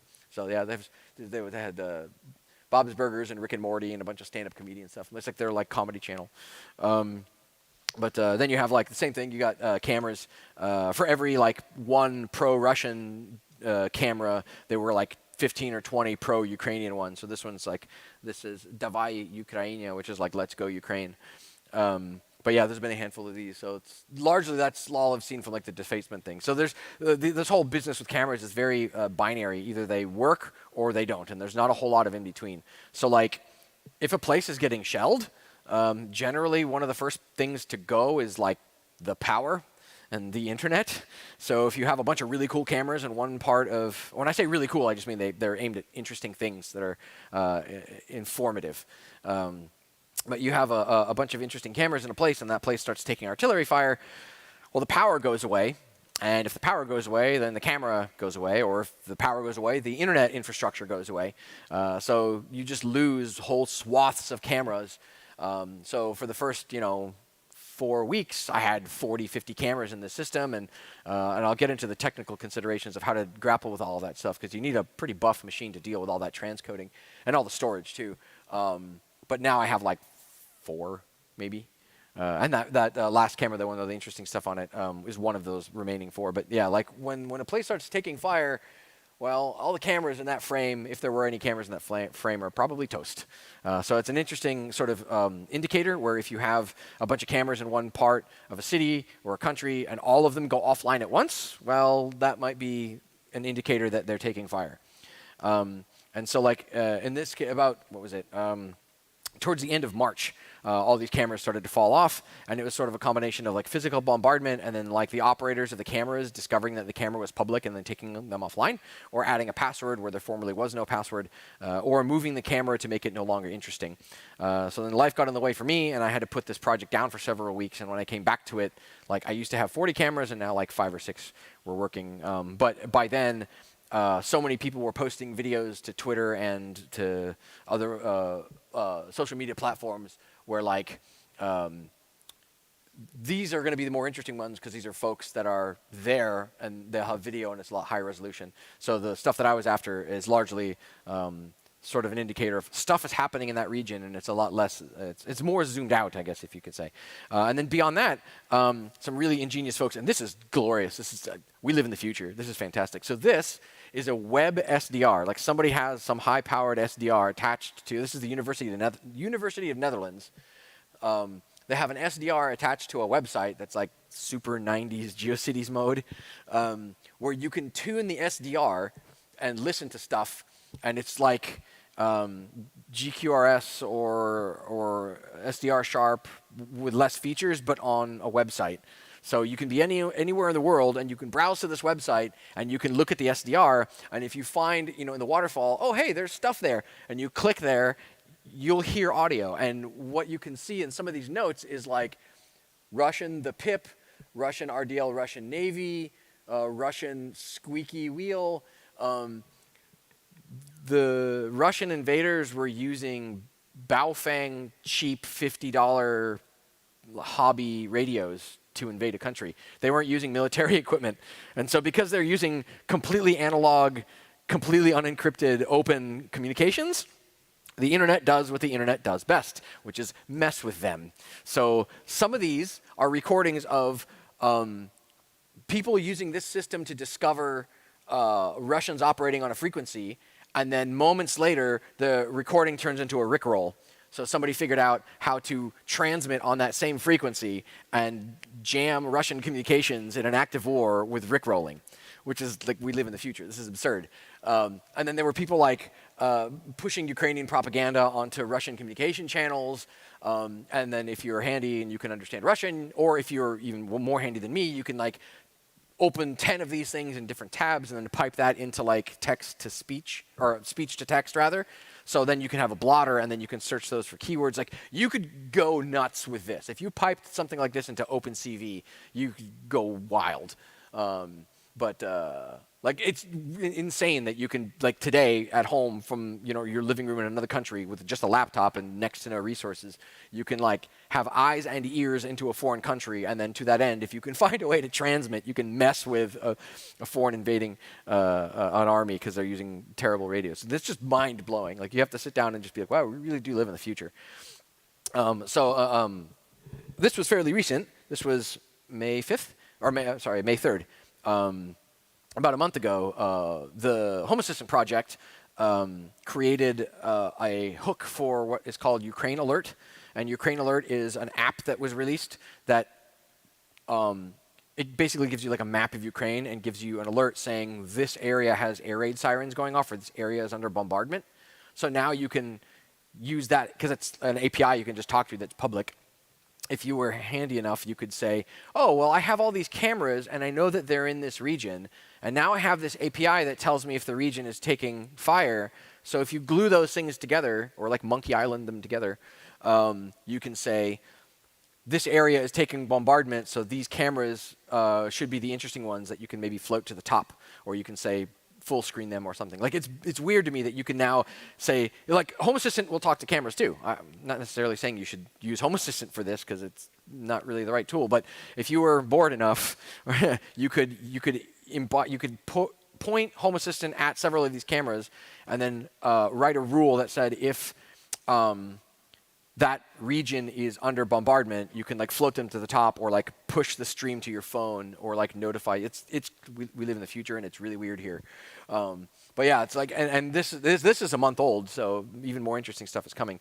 So to that end, I wrote again with Bash, a little 2-line Bash script. That there's a website out there called MaxMind, which will, if you get a free API key, you can give it an IP or a host name, and it will give you like a geographic or rough geographic readout of where that thing is. So you find an IP, it's a webcam, it seems interesting, it's got stuff on it you want to watch, you want to put it on a map, or you want to know where it is, you can ask MaxMind, and MaxMind will just tell you what city it's in. And generally speaking, that's good enough, because you can tell what direction the camera is pointing if you pay attention to the shadows. And there's a bunch of, like, if you follow Bellingcat on Twitter, they have like courses about how to do this OSN stuff. So you can say, based on the position of the sun and where the shadows are, like the camera is aimed to generally due west, and based on this architecture here, or there's this obelisk. Like Ukraine really likes their obelisks. They have dozens of them.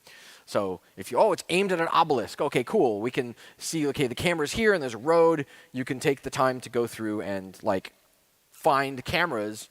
Like this is a map that I made on Google Maps of where the TV antenna camera was. So the camera is where that big pin was, and the TV antenna is like, I think it might be just off frame to the top right. But the idea was like the camera was attached to an apartment building, like on a really high floor. And so you do that enough times, and you end up with this interesting sort of semi-robust scenario where you have a map with like your vectors of where the cameras are pointing, and then you have this web SDR. You can listen to crazy stuff happening there, and like you spend a little while doing this stuff, and suddenly you have like a Hollywood-style like NCIS war room going on in your living room with like you got eyes and ears into a foreign country and multiple cameras. You can roll back time for a week, and it's like kind of wild what you can do for free now. Imagine if there was a budget. Like imagine if this was like a research project, or there was like a think tank or something attached to this. I stopped doing this only because the camera started falling off, and I thought it was kind of silly to have like 30 cameras on a map where like by the time I finished putting the camera on the map, the camera's not online anymore. So this was cool for a while, but I guess it has better practical applications for cameras that have a bit more longevity. So some considerations if you want to play with this sort of technology yourself is that imbibing RTSP streams and then converting them to a different format and shooting them back out to a browser takes a lot of CPU. So like you're not going to be able to do this with like the lowest tier EC2 free stuff. You're going to want 8 processors. You're going to want a bunch of RAM. you're going to need some resources. Like it's hard to do this part for free. The only reason I was able to do the Shinobi stuff that I was able to do is because we have a really buff work server that we have some back-end things running on that's largely sleeping right now with like 48 cores and 256 gigs of RAM. So I just gave it to that thing, and I'm not close to pegging the CPU, but I'm hitting like 50% CPU utilization with like 40 cameras on this thing. So stuff to take into account. The other thing is the networking, right? So if you're sending packets from the west coast of the US to Ukraine, there's a lot of routers and switching equipment between your server and the cameras you're talking to, and stuff goes down a lot, and packets get jumbled around a lot.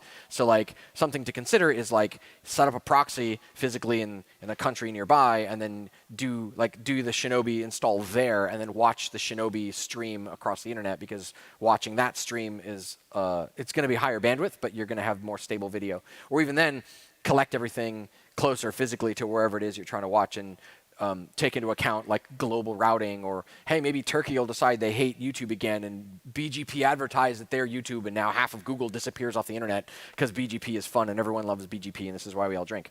So like the internet's weird, and it's a giant sort of free-for-all. So that sort of stuff affects your ability to do this kind of research, because like suddenly an argument an ISP is having somewhere on like the eastern seaboard of the US causes routes to change, and if the routes change, then all your cameras go down because now you can't reach Ukraine anymore. And I'm like, wow, somebody else is having a fight on the internet, and my research falls over because of it. So there's stuff like that to take into consideration if you want to do this kind of work.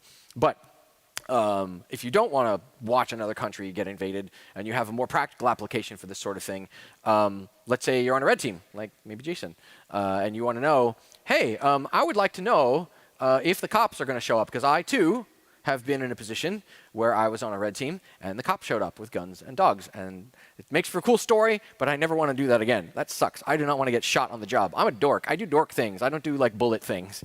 It's like, the concept, or conceptually saying, like, if you're doing like a full spectrum engagement on a customer where they say, like, do everything to us, and maybe you go in over the wire first, if you get their cameras. And that's an interesting topic of discussion, because you'll have like a litany of different types of camera technologies and camera services that like the security guards will use. And usually security guards in a company are like an outsourced thing, like they're contractors.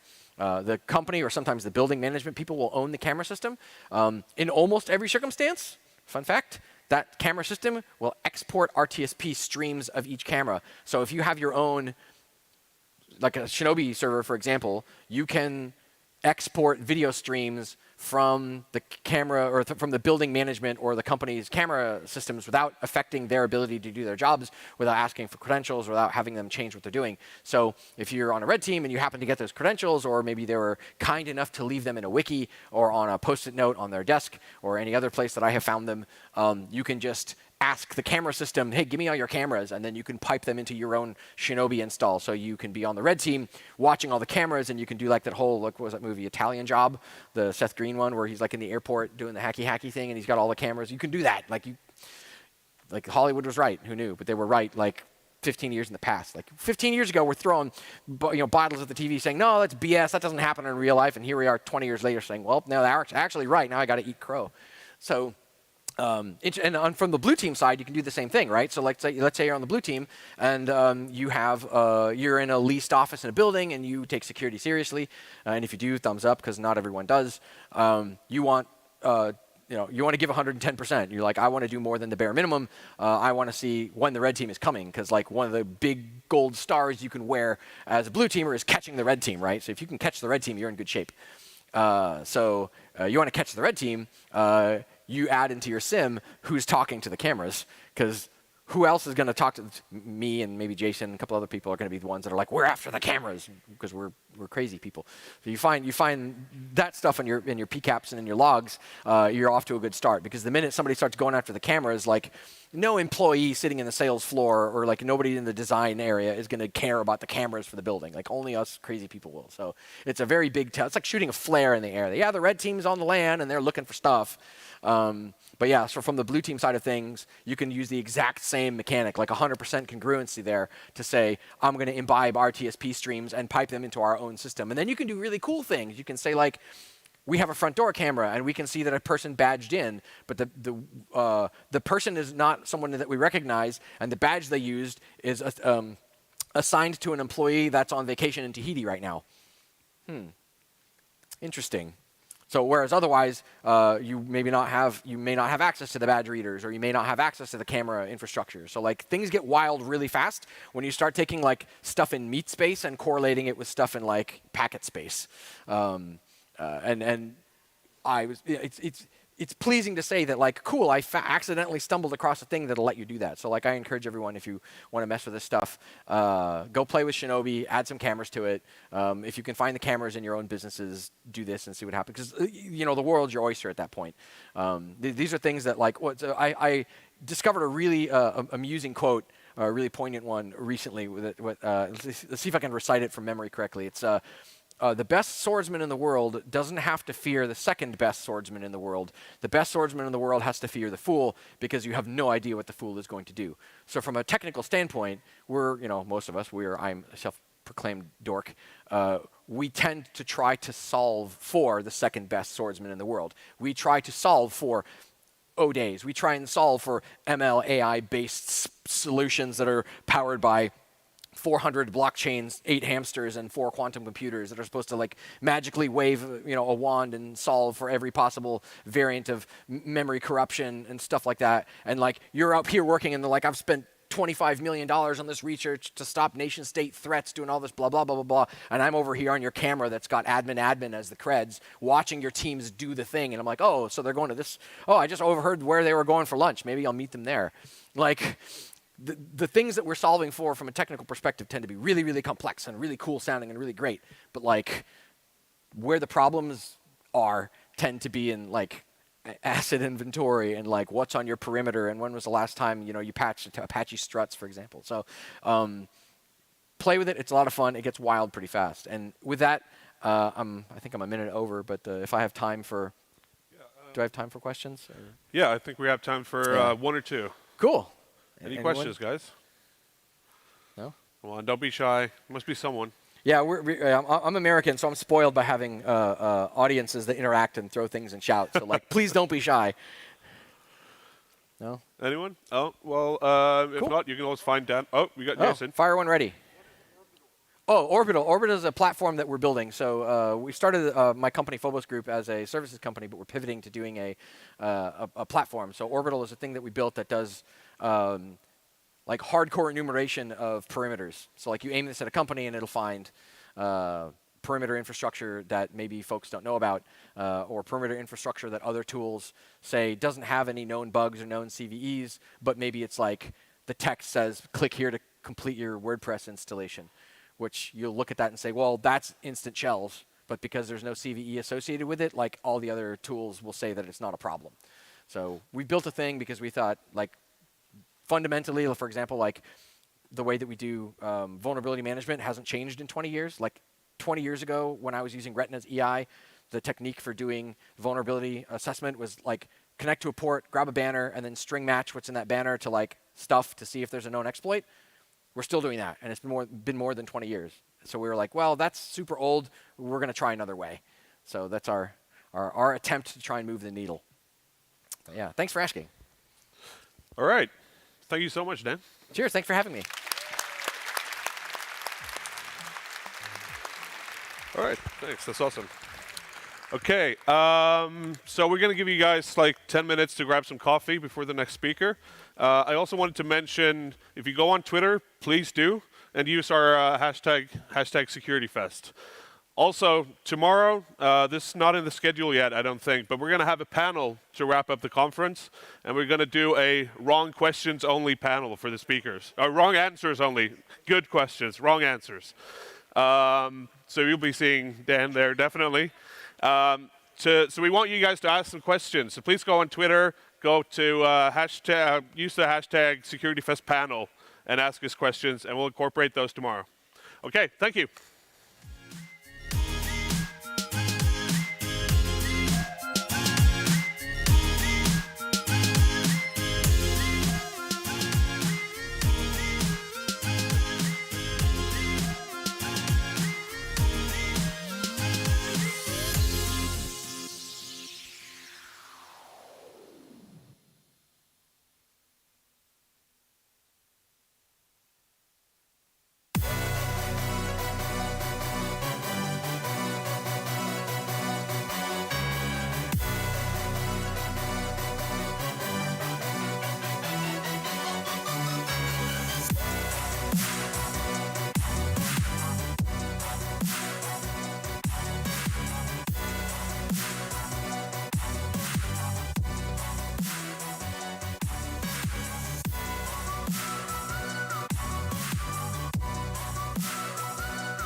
I'm married, have 2 kids, and I really like to do hiking and trail running. And actually yesterday I went out to the Götaleden trail. Nearby, it's pretty nice here. So the agenda, I will talk about 10 different techniques on macOS which can help you persist if you are a malware or red teamer or pen tester or whatever. So how many macOS users we have here? Some. So how is all started? Back in 2014, Patrick Wardle gave a talk and wrote a white paper about malware persistence on macOS, and he explored the most common options malware used for persisting. And there is this guy called Adam from the UK, goes by the handle Hexacorn on Twitter, and he has a series for Windows called the Beyond the Good Old Run Keys. And he has documented like over 100 persistent tricks for Windows. And I also found, so I don't usually deal with macOS malware, but I kind of used to at least read the write-up or the research going around them. And I realized that actually 99% of them uses still like launch agents. And probably because it just works. And I started to wonder, okay, can we do better, or are there any other options beyond what's already documented? Because I'm pretty sure that eventually it will show up. So the macOS or the MacBooks as a platform, it's becoming more and more widespread. Actually, I was surprised that in the US now it takes like 15% market shares, versus a couple of years ago it was like 8. So as it will be more widespread, malware outdoors will turn more and more for Macs, although we all know that there are no viruses for Mac. So I also started a series called Beyond the Good Old Launch Agents. Why launch agents? It's like the run key on Windows, so that's the most common way to persist.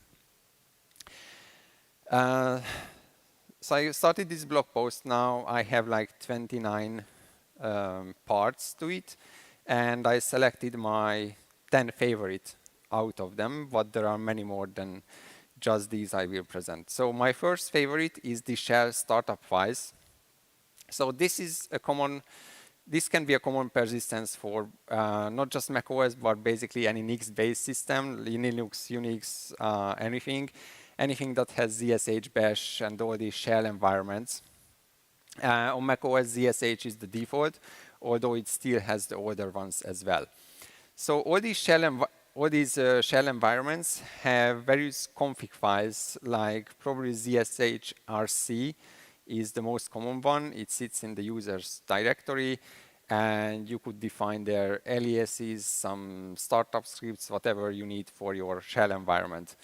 Bash has the same, Bash RC, and there are like ZSHN, zlogin, zlogout. Like zlogin is executed when you log in, zlogout is executed when you log out. There is the .profile for, I believe, SH.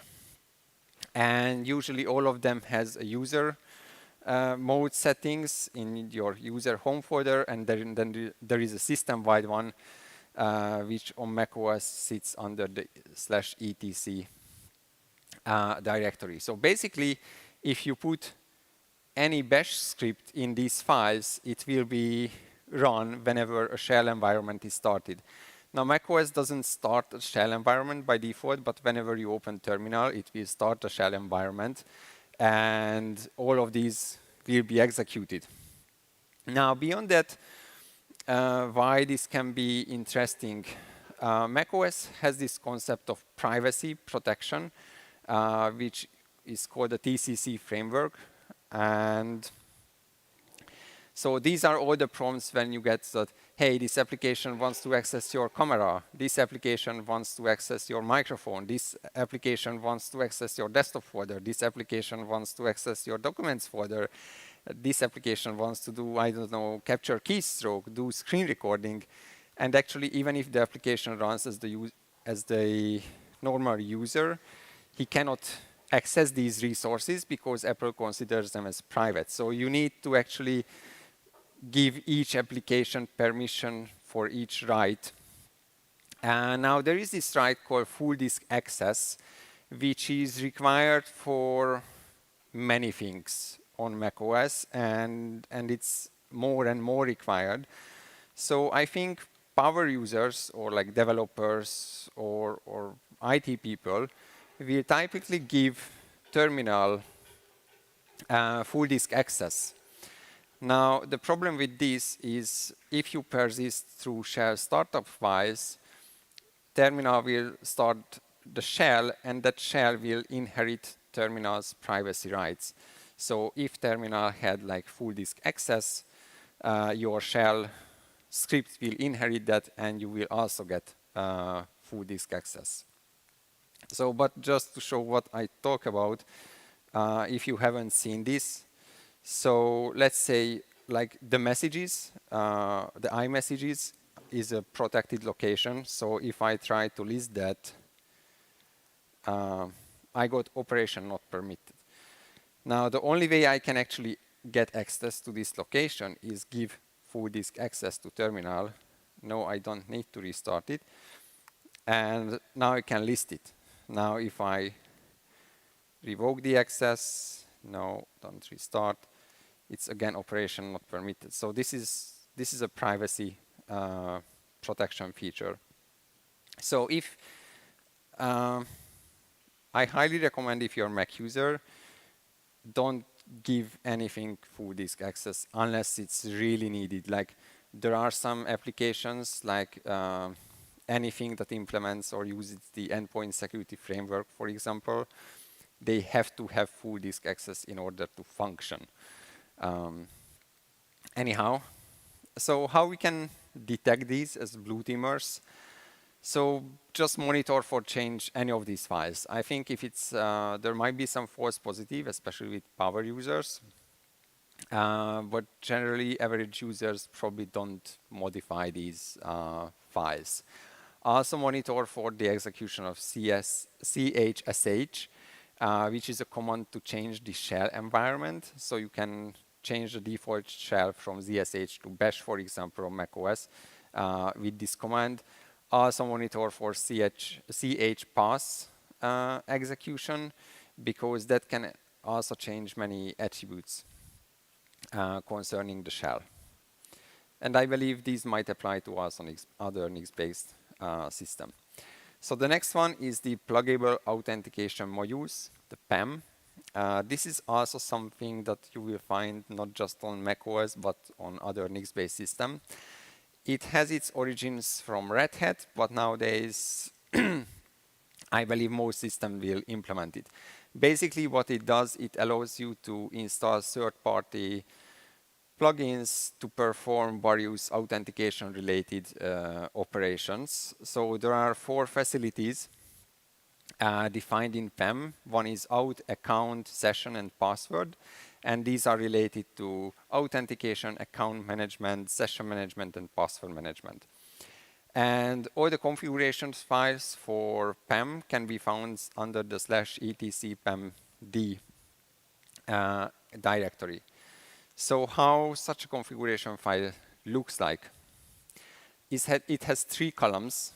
The first one defines the facility, like what we just described, the auth, account, password, session.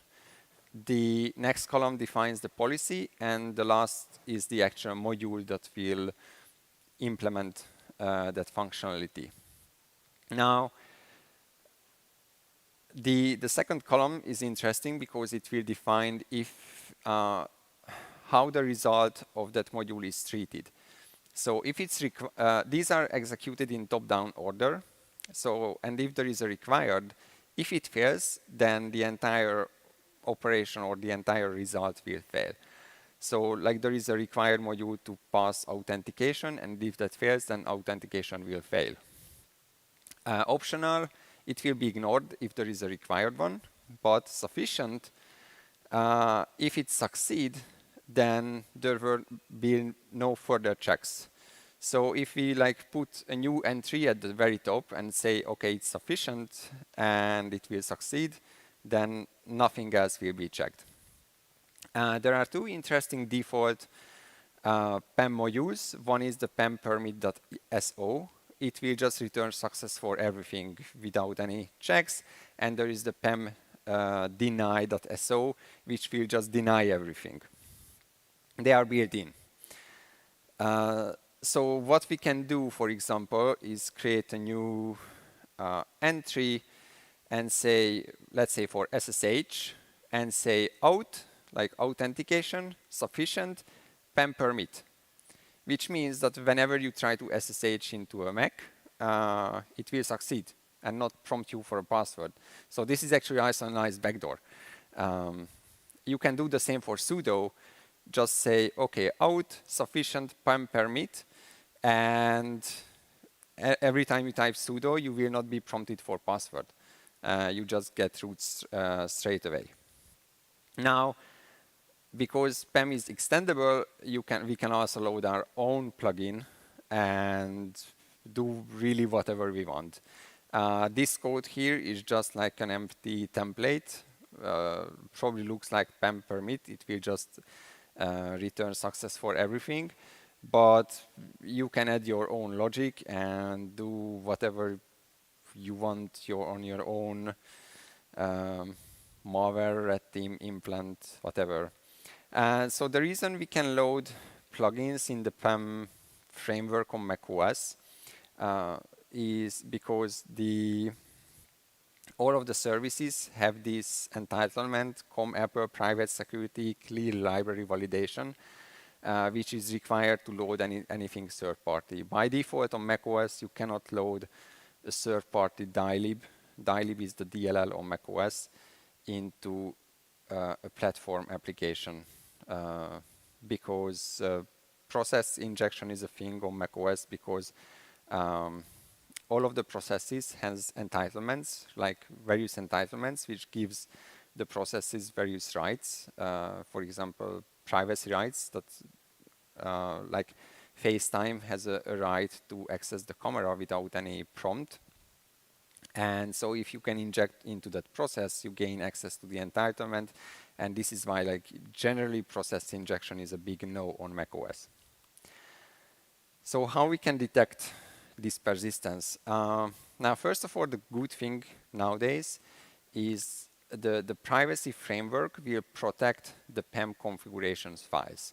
So if you try to modify these, the user will actually get a prompt that, hey, you need to give this application system administration rights. And if he clicks deny, then it will not succeed. Although probably on macOS we have this prompt fatigue, so like there is an insane amount of prompt the user get on macOS, so they might just click, yeah, sure, go. So monitor for the change of these files, all the config files, and also if you have something like appmon, or I think the Elk agent can also collect various events from a Mac if you use an enterprise environment. There is this ES event type out mmap event coming from the endpoint security framework, which basically tells you what kind of module dylib was loaded into a process. So you might want to monitor for weird dylibs loaded into the SSH sudo or the other services, because if you didn't install any third-party module and you know that you didn't install one, now suddenly one showing up might be interesting. The third one as a persistent is Hammerspoon. This is an automation application, so this is not something core to macOS, but this is more like an application-specific persistence. But if someone has Hammerspoon installed, Hammerspoon has an initialization script located in the home folder, the .hammerspoon/init.lua. It's a Lua script, which I personally don't like that much, but basically you can just do hs.execute and then give their bash script, and then you can execute some bash script easily, and you don't need to deal with the more Lua nuances, although there are more examples on the application website. Also, Hammerspoon has a lot of entitlements to ask for access for various privacy-related stuff like camera, calendars, address book, photos library, and assuming the user already granted access, then if Hammerspoon will execute your script, you get these accesses as well. So it's like a TCC bypass at the same time. Detection, again, it's very simple. Well, first of all, monitor for the change of this file, and also some weird child processes of Hammerspoon. So all this detection I talk about, this is probably more relevant in enterprise environment when you log what's happening on your Mac devices. So the first one is preference panes. What are preference panes? On macOS, we have this system preferences application, which is there to configure many settings on macOS.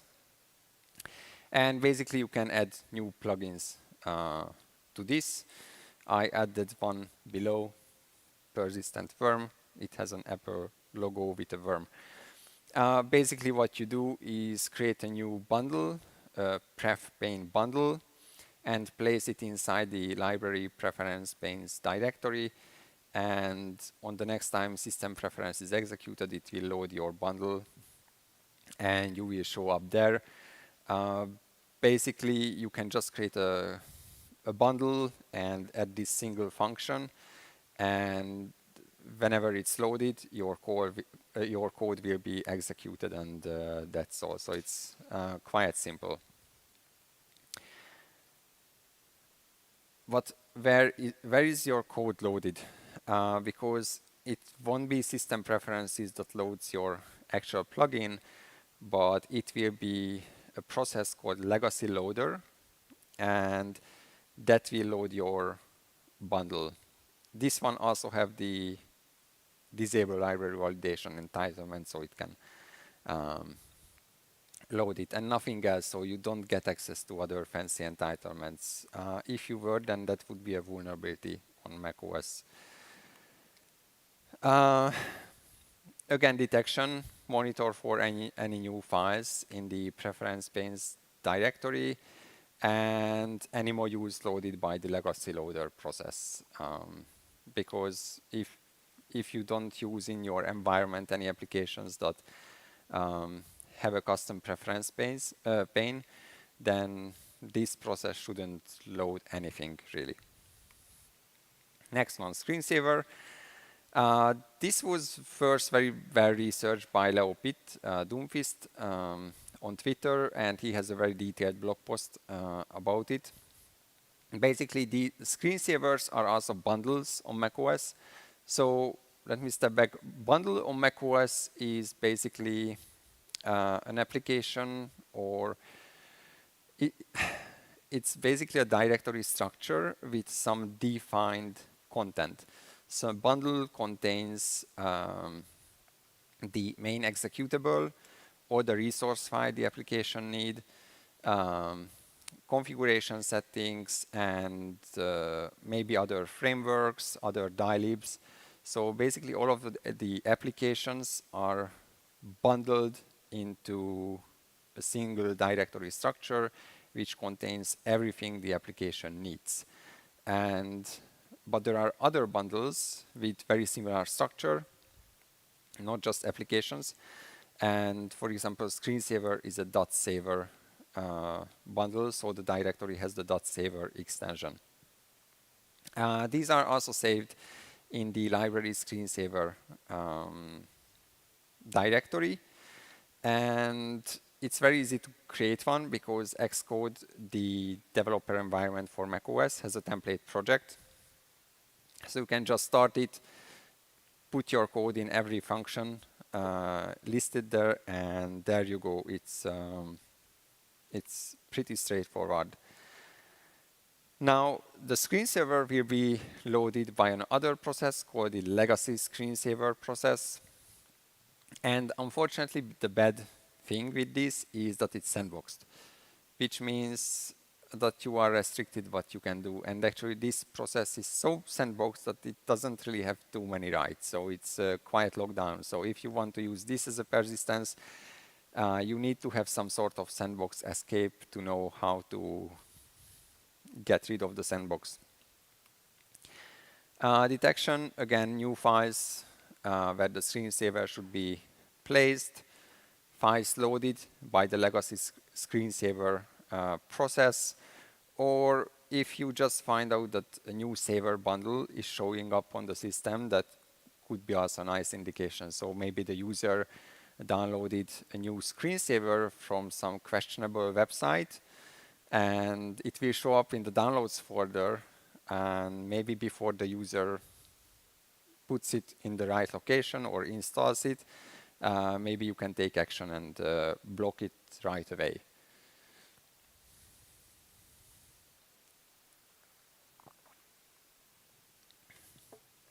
The next one is color pickers. This was surprising to me because I didn't know that on macOS you can make a custom color picker. So what is a color picker? Basically this pane you see there, where you can pick a color for your font, for your background, or for whatever. These called color pickers, and turns out each of these tabs on the top is a different color picker, and you can implement your own on macOS. This is something really old stuff, or not that well known, but I still found a couple of sample projects on GitHub from like 8-9 years ago. People showing, okay, this is the way you can implement a color picker on macOS.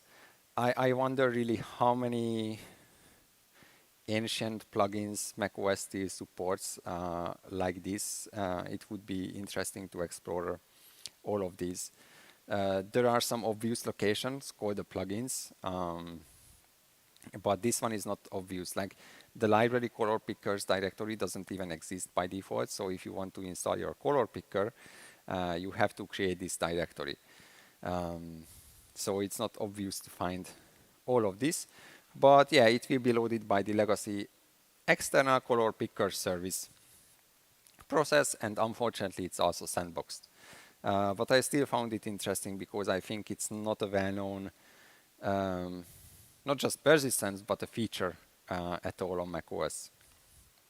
Again, detection is just the same as all the others, so any new files in the color pickers directory, or files loaded by this legacy external color picker service, or any new color picker bundle. Periodic scripts. This is probably my first top favorite is the PEM modules really. This is the second because I keep abusing this feature in exploitation, not for persistence. But what it is, periodic scripts are maintenance scripts. It's coming from FreeBSD. So actually macOS has some FreeBSD origin, and it inherited all of this stuff.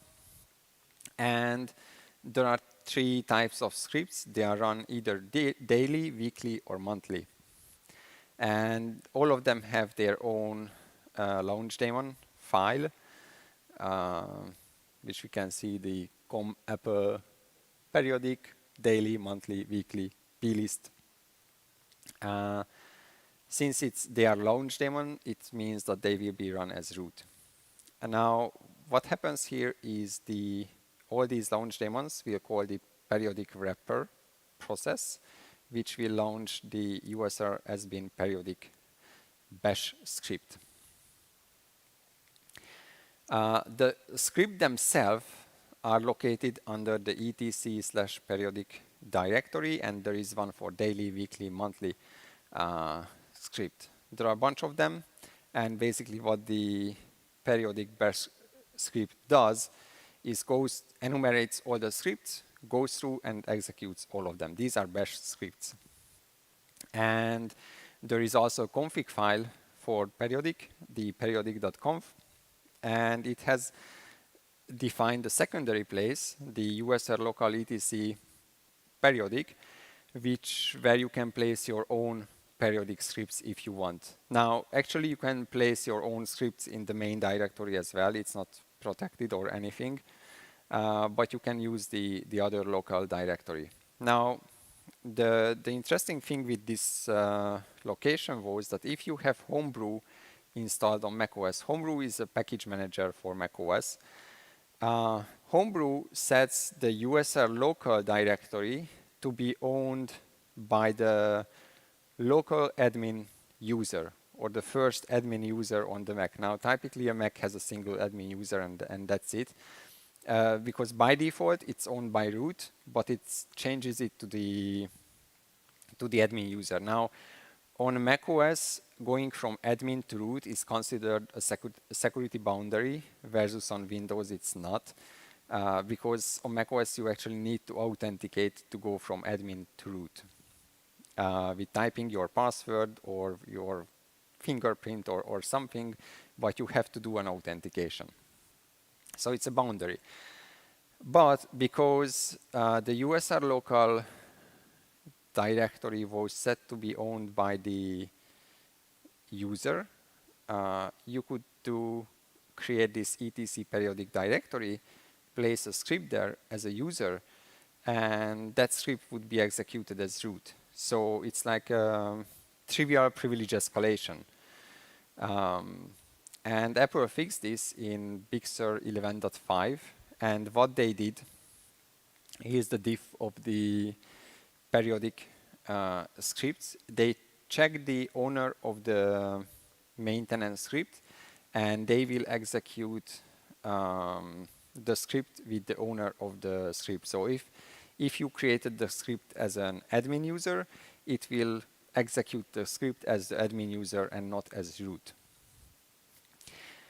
So they were nice to close this, although this was really not a macOS problem. This problem was because you installed Homebrew, which changed the default settings. Now, but interestingly, you can, if you do exploitation on macOS and you find a way to drop a script somewhere which is owned by the user, I commonly use the periodic script to drop a file in the periodic location and get it executed by the periodic wrapper in a day to achieve some privilege escalation. But now it's gone, because if I drop a file there as the user, it will be executed as the user and not as root. But if we can still do that, so the 999.local script defines more locations, and what it will do, it will execute the scripts we can see there, like the daily local, which is the /etc/daily.local, and there is one for weekly and monthly local. These files don't exist by default, but if we manage to create them, the 999.local, which we run as root, will execute these as well. Yeah, detection. I think there are a couple of things here.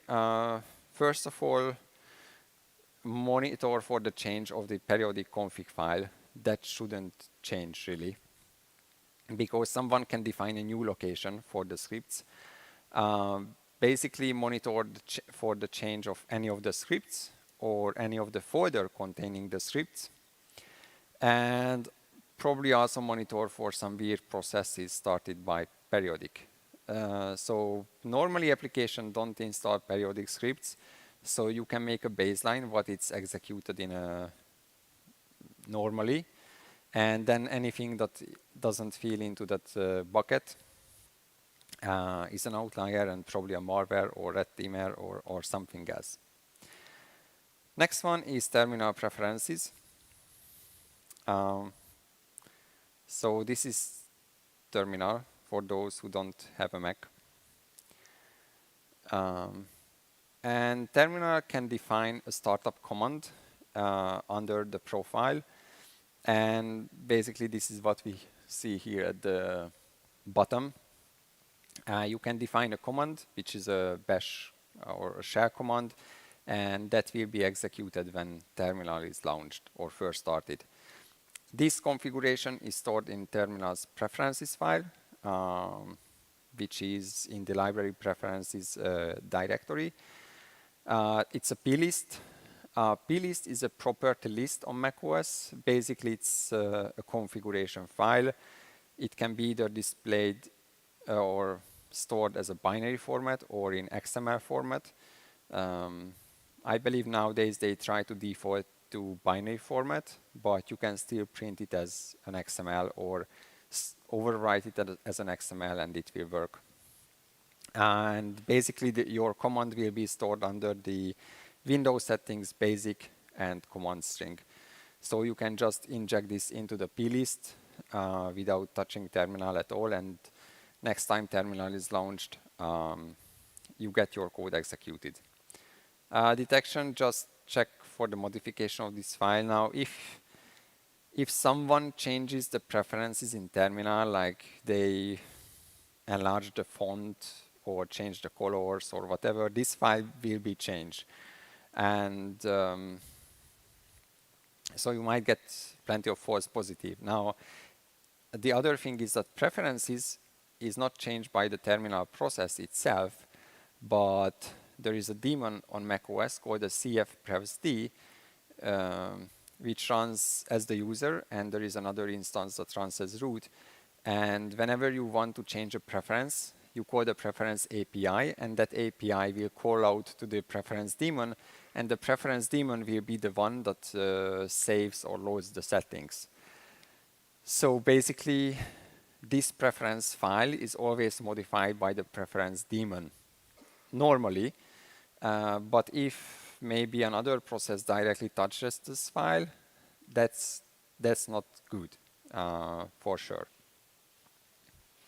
Although your custom binary can also call the preferences API and modify it through the preferences daemon, so there are ways around it.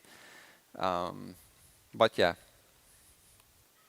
The ninth one, it's the emond, the event monitor daemon. It's also some very old process or daemon for macOS. There have been two previous work on this, one by James Reynolds and Chris Cross.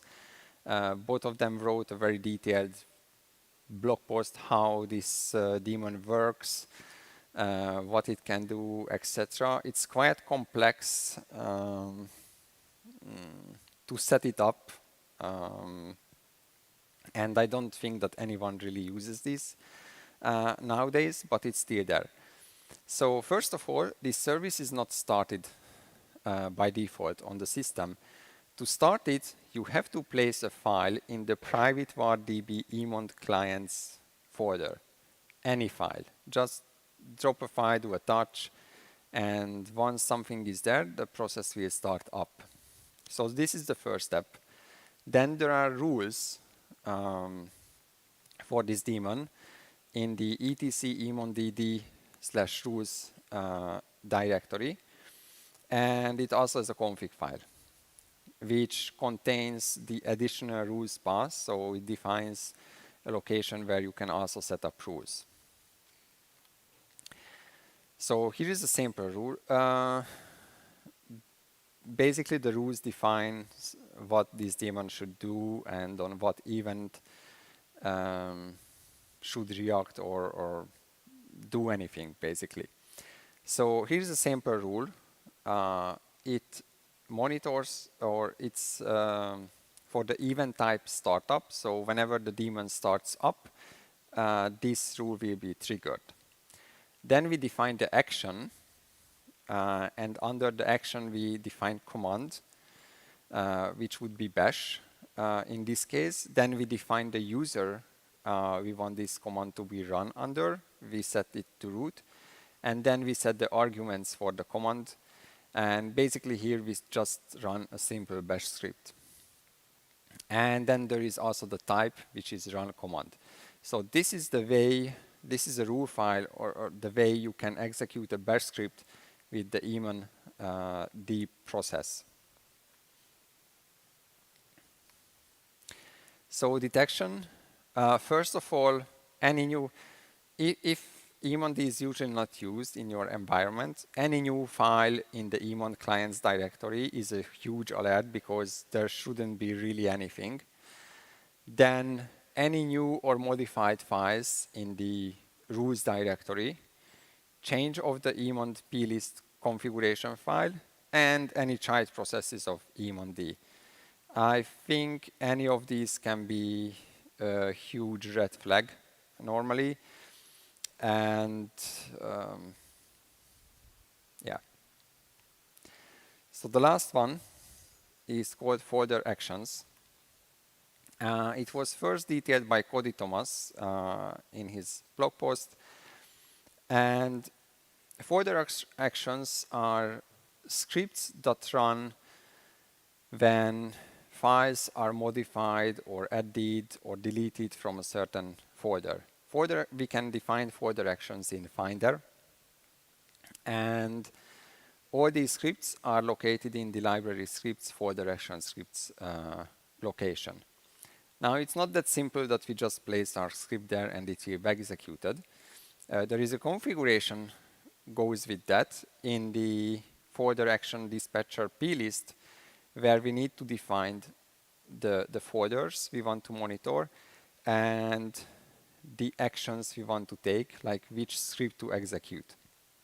Now, this is a very ugly plist because it has a very weird setup format, and then it contains an embedded plist in base64 format, and that embedded plist contains another embedded plist, which will actually contain the final settings, and the entire configuration is weird. With some weird names, and I didn't start to reverse it, okay, how you do it. What you can do is create a new folder action through the GUI, save it, and it will create the plist for you. Now, you can just take this plist from your computer and drop it on any other Mac, and that will work. So how we can set this up without any user interaction, because that's not straightforward. So first of all, we create the directory for the scripts because it doesn't exist by default. We copy our script to this location.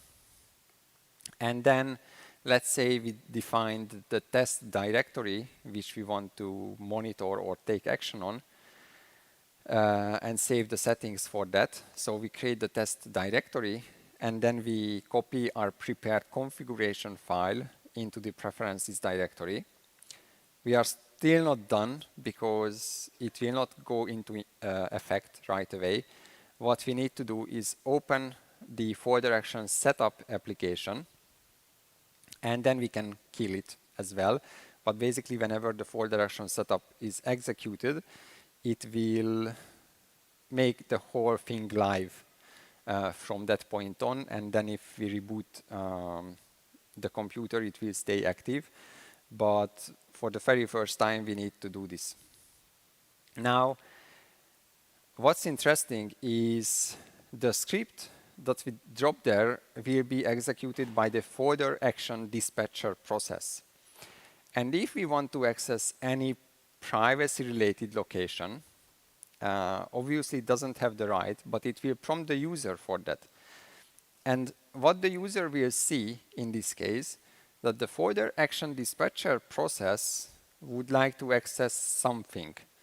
So it's not your script or whatever file that the user will see that file or that script want to access something, but it's the default folder action dispatcher process. Now, first, I doubt that most people will know that this exists or know what it is, but it can be still misleading. Because what they see, okay, this is like a legit process comes by default with the system, so it might be right. It's not harmful. It's installed by default on the system. Detection, so there are few steps to this. First, any new file scripts in the folder action scripts folder, then the change of the configuration file, and then the process which is responsible for launching the scripts is the Apple Foundation user script service process. So you can also monitor for this process launching any other processes or scripts or whatever. So there are a few options here. Conclusion. So malware actually still uses launch DP list. Probably that's because it works. Unfortunately, some of these persistent techniques, while interesting, some of them requires you to have root, some of them sandbox, so not all of them are perfect. Some of them are application specific. So they are not perfect, but they might work. Some of them relies on the user executing an application like terminal or Happerspoon. Some of them will work just nicely. But I think there are many unexplored options, and I think we need to prepare for this as defenders, and if we are red teamers, we can just add all of these to our arsenal and try to use them. And I have many others on my blog post, like right now I think 29. And before I go to the questions, I want to recommend a tool which is written by Patrick Wardle. It's called BlogBlock. So if you have a Mac, I think this is like a must-have tool. This is free. What it does, it monitors for many locations which contains through which you can persist, and the launch agent is one of the examples. And it will alert you. So let me just show this. Let me just create a file in here.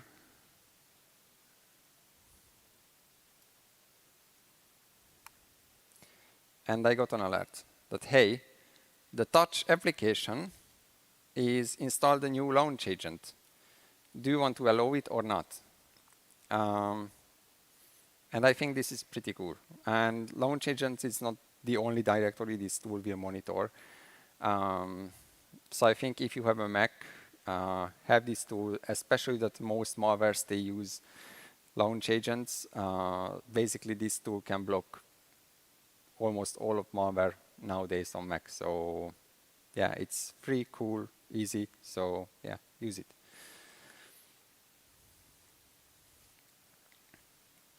Any questions? Anyone? Yeah, go.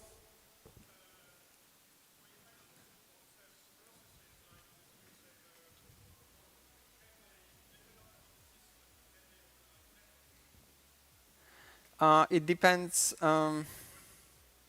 So the question was if sandbox processes cannot touch the system, but can they open like network connections and so on? I don't remember. It's the way it's defined. The sandbox process should have an entitlement for like allow network connection, allow, I don't know, access this resource, and I don't remember if these processes has that. So it might be able to open a network connection, or it might not. I'm not 100% sure. Actually, if you want, we can, it takes just a second to see that.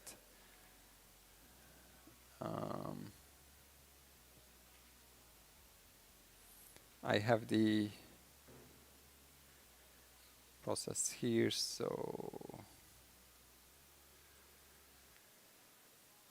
let's see what it can do. So this is app sandboxed. What it can do, so it's a network client, so it can open network connection. And it can access like bookmarks, user-selected files, and a few other stuff.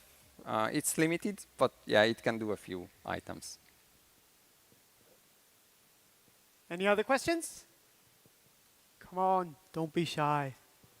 Yeah, I'm also from Hungary, so we also Yep. Go ahead, sir. don't like.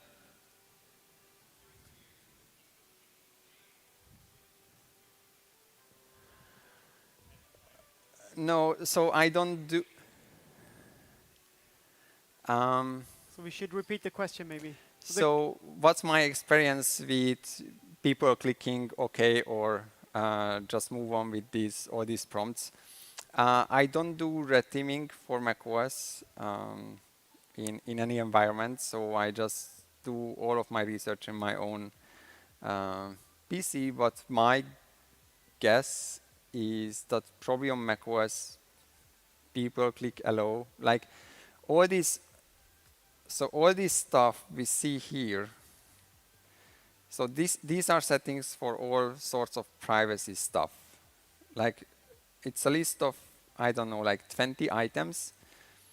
And each application has to prompt for each item.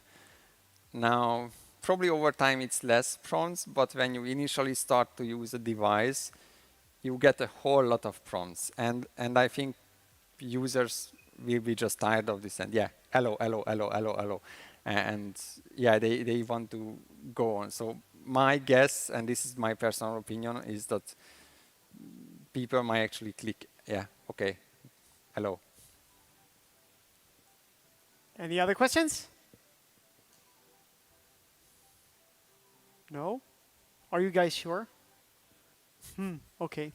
Then I guess a round of applause for Czaba's excellent talk. Thank you.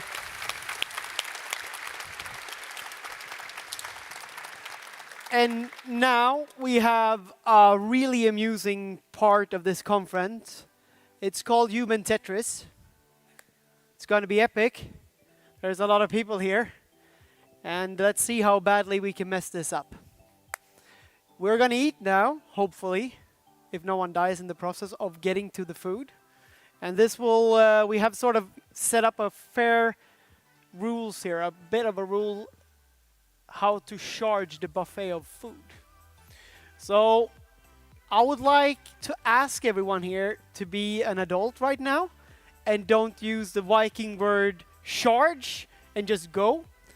But this is how it's going to happen in my mind when it goes pixel perfect. And I know that that's not going to happen, but we could try. So everyone in this room and the other people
Now your screen is on.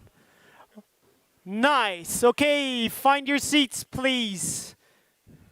And for those who's already sitting, help me with a warm welcome to Abe.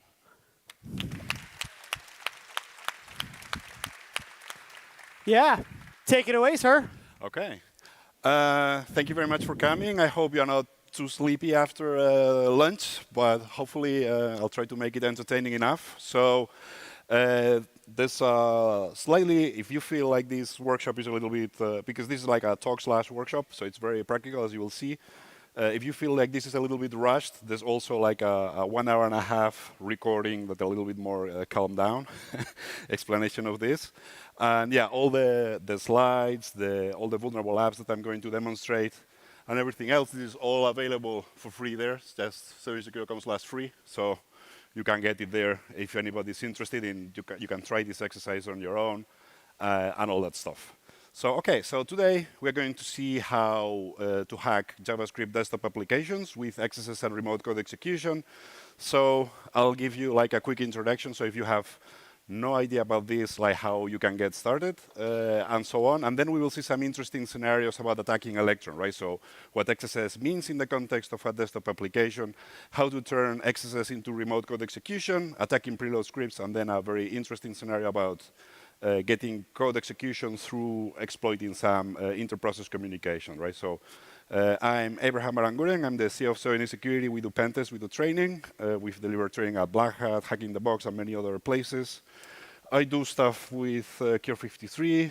I was involved with version 1 as well. And then I wrote a course for Helium security a while back called Practical Web Defense. I'm the founder and one of the project leaders of OWASP OWTF, so this is a completely free and open source OWASP flagship project. So if you type owtf.org in your browser, that takes you to the OWASP page. We have 2 students for the Google Summer of Code this summer, so hopefully it will be better afterwards. Yeah, that's my slide share. I was a developer first, then I switched to security. So if you are a developer or a pen tester, I got your back. I know the frustration on both sides, right? So. Yeah, so these are some pentest reports where we did some work on. So Smart Sheriff was an application mandated in the entire country of South Korea. So there's 2 free public pentest reports that you can download about it. So by law, every parent and child was forced to install this app. And the idea was to help parents be parents. So the parent would control during what times of the day the child can use the phone, what websites they can visit, what applications they can have installed, stuff like that. In theory, a nice idea to keep the children safe. In practice, horrible security implementation. So it was so bad that we even gave a talk about it, right? So if you search on YouTube for Smart Sheriff dumb idea, right? You can see a talk about it, and those are the slides as well. And then other stuff we did was with the Chinese police, Chinese government apps. So BXAQ is an application that the Chinese police install in your phone when you cross the border. So it grabs your contacts, your SMS messages, what applications you have installed and stuff like that, and then uploads everything to a police control server.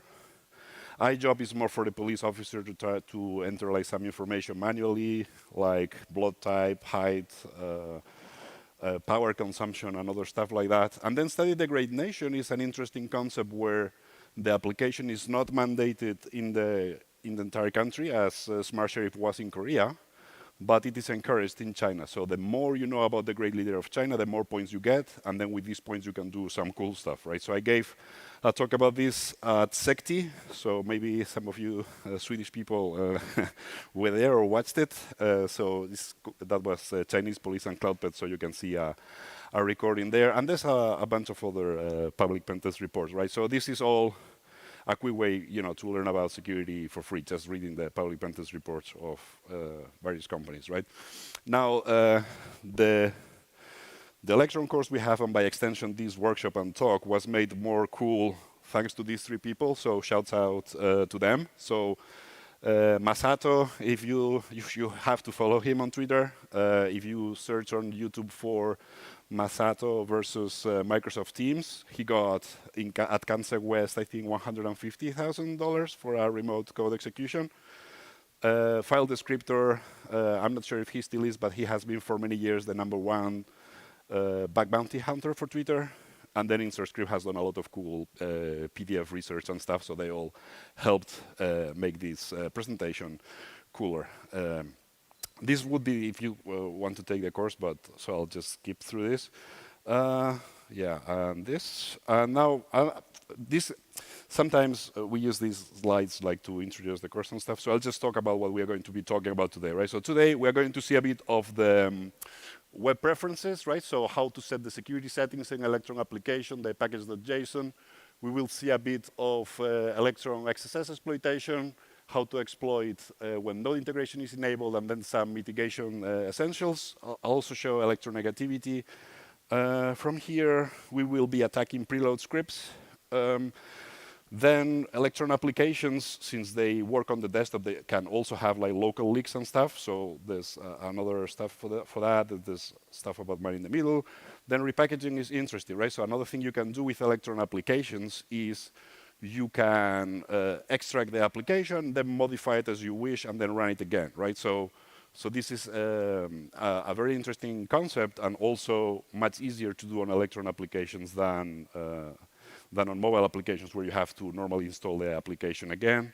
Then there's another one about instrumentation, so modifying the application at runtime, so you can achieve that with Frida and other tools. And then from here, we will be doing a bit of attacking Electron applications with file URLs and in Windows. So I'll show a demo about that in a second. You can also exfiltrate data, because when you have XSS on the desktop application, if the XSS is working from a file URL, in many cases you can retrieve local files and send them to an attacker. And then today we will have also a demo about this, IPC remote code execution. So I'll just talk about this later. Then there's defeating pinning and all the stuff. And then this is also interesting, right? Because we call this like hacking JavaScript desktop applications. So you're supposed to attack the desktop, but sometimes, and we found this in real pentest, you can have Electron components as part of a web application. And then suddenly all these attack techniques can actually serve you well to hack a web server, right? So that's an interesting concept, right? So there's a lab about that. And then there's another possibility would be local privilege escalation and stuff, right? So, okay, so with that out of the way, let's pretend like you have no idea about Electron security. Where do you start, right?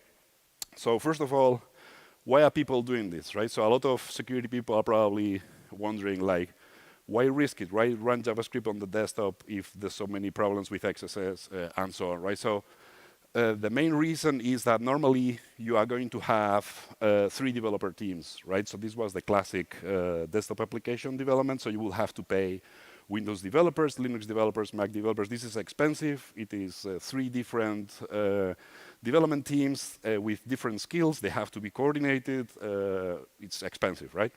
But with Electron, now you lower the bar to just JavaScript developers, right? Because there's more JavaScript developers than, let's say, C# developers for Windows or Linux developers and so on. Right, so it is easier to find JavaScript developers, so you have to pay them less. And also, there's only 1 development team, so you only have to pay 1 development team instead of 3, right? So this is probably one of the top reasons why people are using Electron. And then the next question you might have is, well, who's actually doing this, right?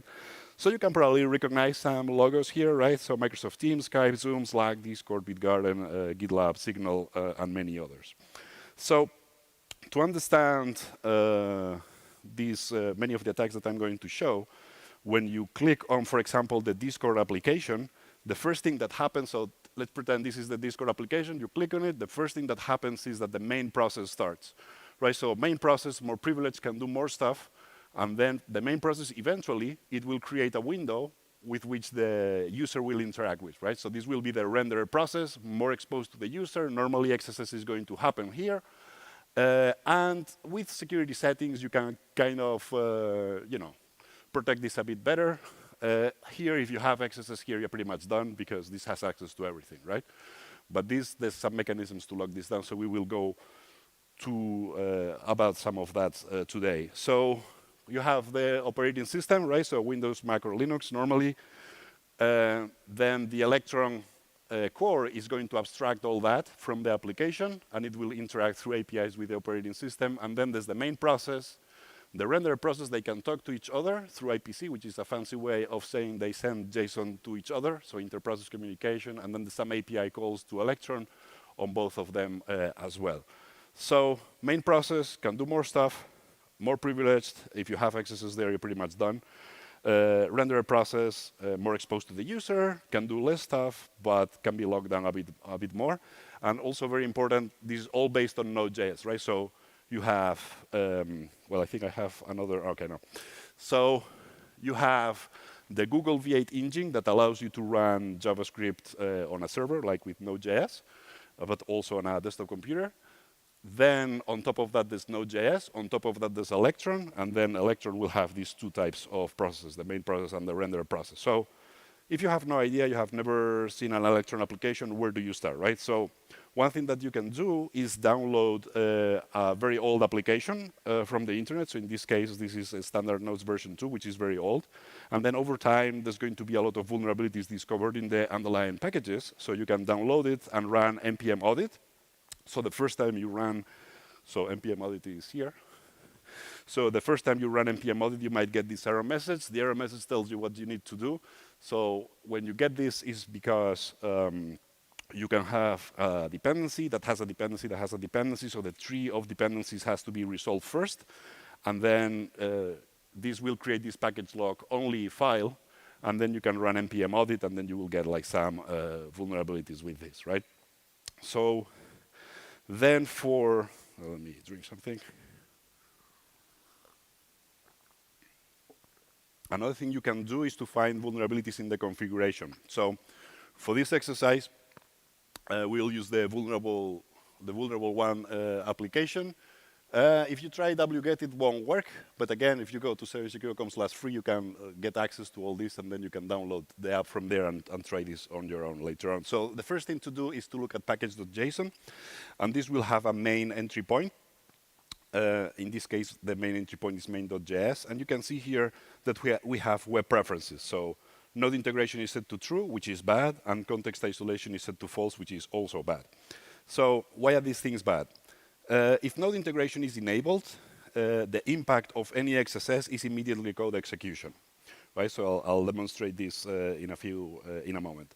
And when context isolation is disabled, this means we can mess, the JavaScript is running in the same context. The JavaScript on the user HTML is running in the same context as the JavaScript of the application. So with an XSS, you can kind of mess with the application. So I'll demonstrate this later on, and it will make more sense then. Does anybody see a problem with this code?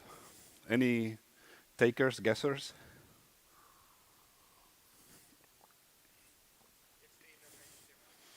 Okay, so we have a user input assignment. There's the message, and it's assigned to inner HTML. So we have DOM XSS vulnerability. Now, if you are interested on this, there's a DOM XSS wiki that lists all the sinks as sources, right? So sink is a place in JavaScript where if you assign user input there, you're going to get DOM XSS, and source would be where user input comes from, right? So location, hash, and other places like that. Okay, so very good. Then another thing you can do is to run electronegativity, right? So this will check.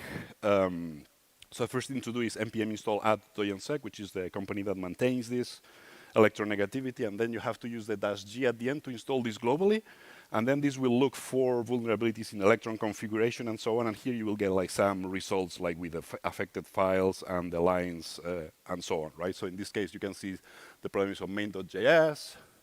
These are the affected lines, so between line 7 and line 21. Here you have a link to read more about it, and then there's like some preliminary severity there. So let's do a demo about this. You can see this, yes. Okay, so I'm just going to run npm audit, right? So this is just, you just do npm audit on standard nodes, and you can see here, like we get some findings, right? So 4 low, moderate, 18 high, 8 critical. So this is because it's a very old version. So this will happen with any application. Then for the configuration, the first thing to do is to look at package.json. So I'm going here for the main entry point. You can see that this is main.js is in this case the main entry point. So then I can go into main.js. And here we can see node integration is set to true, which is bad, and context isolation is set to false, which is bad, right? Then on the render.js, we have the vulnerability. So this would be the vulnerable code where user input is assigned to inner HTML, and this would be a proper way to fix it, right? So I'll elaborate more about this in a second on the slides. And then electronegativity, you just run it like this. So you pass it the directory where the application has been extracted. In this case, it's vulnerable1. So now you can see that you get like all the results pretty quick, right? Okay, so now let's make this more interesting and start hacking stuff. So what does XSS mean in the context of a desktop application, and how to turn XSS into code execution, right? So for this, we will keep using the vulnerable1 application. Now, since we have to run it, I told you like Electron applications are based on Node.js and so on. So the zip only has the Electron source code. So you have to do npm install first, and this will install Electron, Node.js, and so on locally on the directory. And only then you can do npm start. And then the application will run just fine, right? Now, another trick that you can do against Electron applications is use this keyboard combination. So the developers can disable this, but most of the time they don't. So if you do Control-Shift-I or Command-Shift-I if you have a Mac, this will open the developer tools, and then you can kind of like debug what's going on, if they are output encoding correctly, and so on, right? Now, if you come from a web security background, you might attempt like some payloads like this, right? Script alert 1 and so on. And in this case, in this particular application, you will notice this doesn't work. However, in the developer tools, you can see that the injection was successful. It's just the alert is not running. So this is expected. This is according to the RFC. If the page has already been rendered, the script is not meant to be executed. However, we can get around this with just an image. So you just put like a Bronker image, and then with the error handler, we can get the alert working, right? So we got alert 1, which is nice, but we can do more with this, right? Since node integration is enabled, I told you any XSS will be immediate code execution, right? So what we can do, and you can copy this from this link, these payloads. So what we can do is invoke any Node.js module. So there's Node.js modules that allow us to run operating system commands like require child process. So this would be the Node.js module.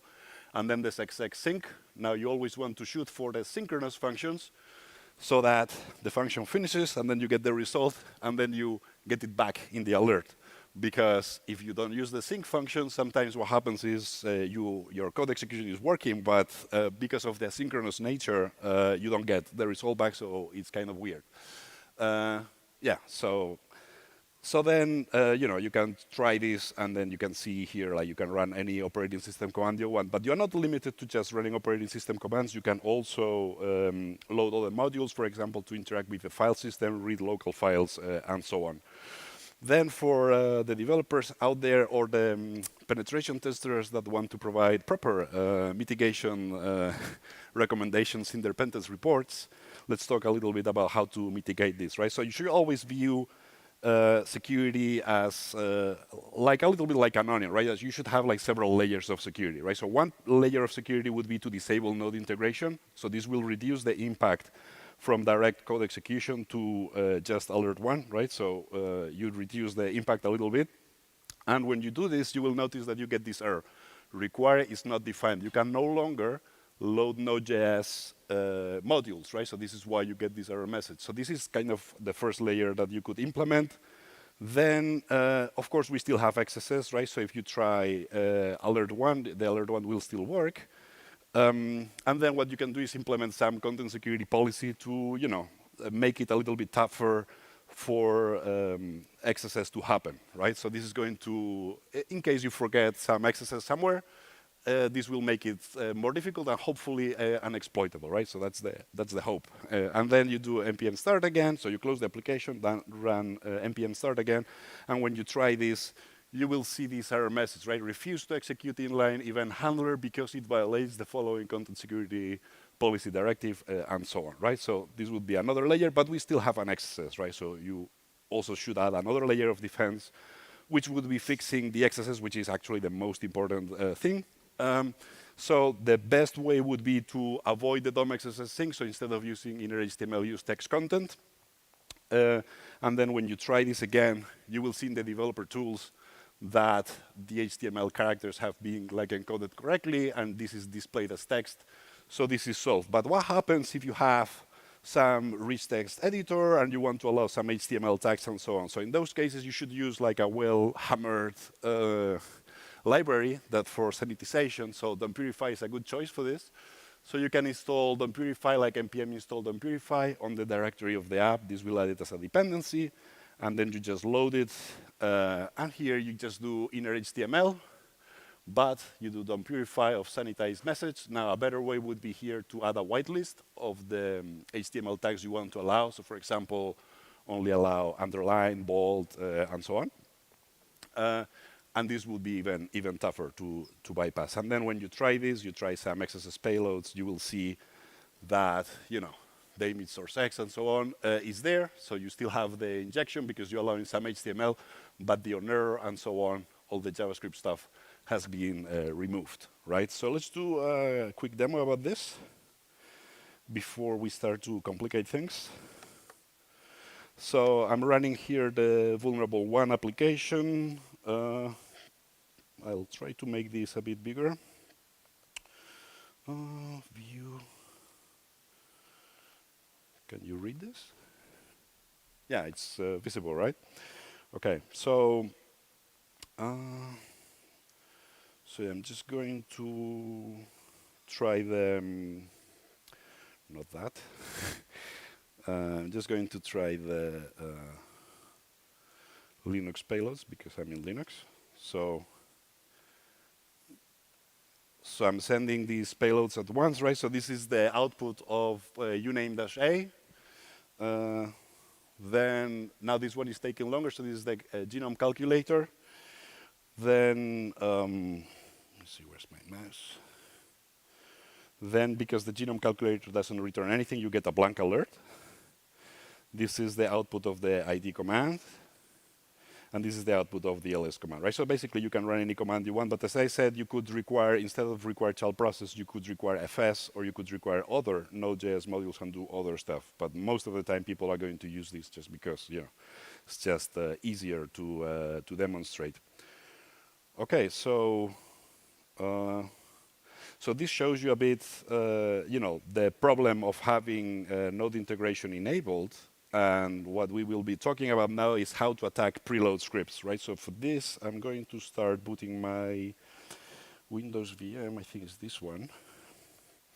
So now for this one, we will be using the vulnerable 2 application. And this is what happens, right? So when context isolation is set to false, the preload script runs in the same context as the Electron application. So if the preload script has window ABC equals 1 to 3, and you alert the window ABC is going to be 1 to 3 on the XSS, and when context isolation is set to true, then this will return undefined, right? So this is why it provides better security, because basically you cannot mess with the preload script. So I think I'm going to show this in the demo, but basically the idea of this is with an XSS we can redefine a function, right? So we will be redefining how the index of function works in JavaScript, and then this will allow us to bypass a security check. So I'll just show it directly in the demo.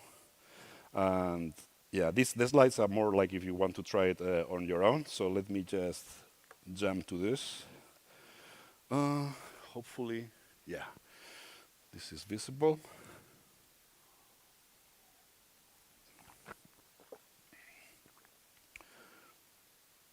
Yeah, because I think if I show it in the slides, it's not as easily understood as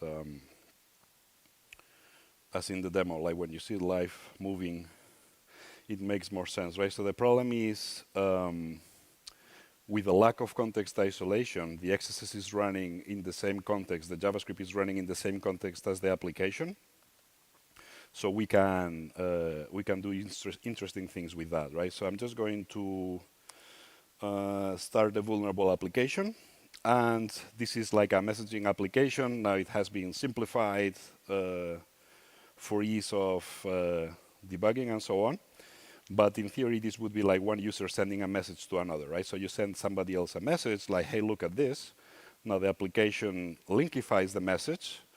And then this is a very risky URL, right? So this is a file URL from a network location. This would be like attacker.com in a real attack. And then you have a Java extension, which will execute without warnings in Windows, right? So this would be remote code execution if it's opened in Windows, right? So when I click on this, the application says this link is unsafe because it is very unsafe, right? So the application is blocking this correctly. And now the way the application is doing this is here it is defining a safe protocols array. So I'm just going to break down the logic of the application in the developer tools so that you understand how this is working, right? So we have an array, position 0 is HTTP, position 1 is HTTPS. And then there's this check, right? So there's an event listener for clicks, and then if it is an href and so on, and then here there's this check, right? So the safe protocols index of different than -1, and if it is different than -1, so it is basically a safe protocol, then it will be sent to shell open external. So what shell open external does is it's going to send the link to the operating system. So if the link is HTTP or HTTPS, the operating system will open the browser, so this is safe. I mean, HTTP is not very safe, but at least it will not be code execution, so it is safe in that sense. And then if this fails, then is when we are getting this error message that this link is unsafe, right? So if I do safe protocols index off, and I put this here, and I do index of HTTPS, it is position 1. If I do HTTP, it's position 0. And if I do file, so I put here file, you can see that this is -1, right? So this is why when I click on this, the application is saying this link is unsafe. Now, since we have XSS in this application, what we can do is redefine how the index of function works, right? By sending, hey, look at this, but at the same time, we're sending this payload using JavaScript, right? So we're sending an image, and then this is redefining how the index of function works in JavaScript. So we are inverting the logic of the application. So I send the message, you can see the broken image here, and now if I do safe protocols index of file, it's going to be lit, right? If I do HTTP, it's also lit, and if I do HTTPS, it's also lit, right? So regardless of what you try, it's always going to be lit. So this alters the flow of the application, so you will never fall into this link is unsafe anymore, and everything will be open in shell open external. So now if I go ahead and click on this link, you can see that we are getting the code execution, right? So this is like the result of running that Java file. So we have code execution without warnings in Windows, which is pretty cool, right? And then hopefully I have time for the last demo. So now we're going to see remote code execution through IPC. So for this one, we will be using the vulnerable 3 application. So this attack requires several things, right? So we need an XSS on the application. We need the main process, which I told you is more privileged, can do more stuff, and so on, to do something dangerous, right? So it is listening for a get update event, and then it will basically try to get the update. And then the renderer process on preload.js is doing also something dangerous, which is expose an Electron API, right? So we have Electron send, and then there's IPC render send, and so on, right? So this is exposing an Electron API to the DOM, right? So if we have an XSS, we can now call directly Electron send, and then we are calling an Electron API because the application has incorrectly or insecurely exposed this. So what we can do is just send a script of Electron send, get update, and then we provide a URL that has basically a Linux reverse shell so that we get code execution on the application, right? Other possibilities could be Electron open in browser, calling shell open external. So this type of vulnerability could happen in many different ways, right? So as long as the preload script, in this case preload.js, does something dangerous like exposing an Electron API like that, then you could call it from JavaScript directly. Electron listen, Electron send, so this could be other potential scenarios. And yeah, basically here, I'm just going to jump to the explanation. So here we have the main process. It's listening for get update.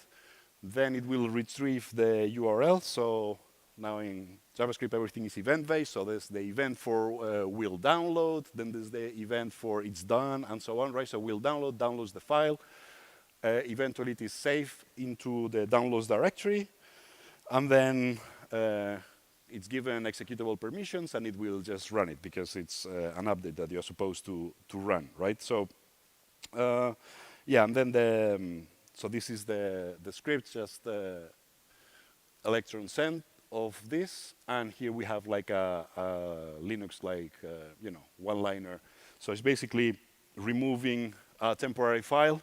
Then it creates an input-output file on /tmpf, which is normally a directory where the server, or in this case, the desktop application, will probably have write permissions. And then you just cut the file, pipe it to SH. With interactive mode, you want to redirect error messages to standard output so that you can see that. And then you pipe this using netcat to the attacker.com, port 444, which is the official port for shells. And then you just send this to the temporary file, right? So. And then on the netcat window, you will get the shell. So let me maybe just jump to the demo. And then when you use console log, it will show on the terminal where you're running the application from. But I'll show this on the demo now. And then on the netcat screen, you should be able to get the shell and run all the commands and stuff. So let's just jump to the demo. So I'm just running the vulnerable 3 application. Let's make it a bit bigger.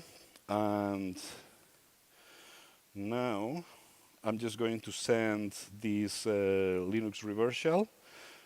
So you would basically send this to the victim user, right? So in this case, so that we don't have infrastructure that appears here. And now before I click on this, I need to make sure I'm running netcat, right? So I'm just running netcat here. So now if I click on this, and now I go in here, you can see that I received a connection.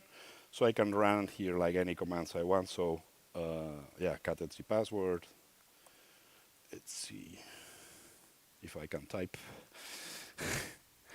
And so on, right? So what happened here? So if we look at the source code, right? So you can see here like main.js is complete. So I can go here to the source code, main.js. So I can search for complete. Main.js is complete. This is what's happening before, right? So main.js is complete. And then here you have like get update is called with this URL. This is the downloads directory. So it gets the URL for the update. It downloads it. And then you have like the receive bytes and eventually download successful running update. So I can just jump for the running update, for example. And you can see it here where like permissions have been assigned and it runs the update and so on. Yeah, I have no idea how I'm doing on time, but I believe we have some time for questions. So again, if anybody's interested on the free stuff, there's the slides here, the vulnerable apps to practice with, and there's also a recording. And if anybody is considering the paid stuff, there's a June 50 discount that you can use now for 50% off anything on the store7security.com, if anybody was interested in that. And with that, we have time for questions, I believe. Yep. Questions? Oh shit, that was hot. That was loud. Questions, anyone? No? Yeah, you have questions. Come on. Someone. No? Of course you do. So yeah, good.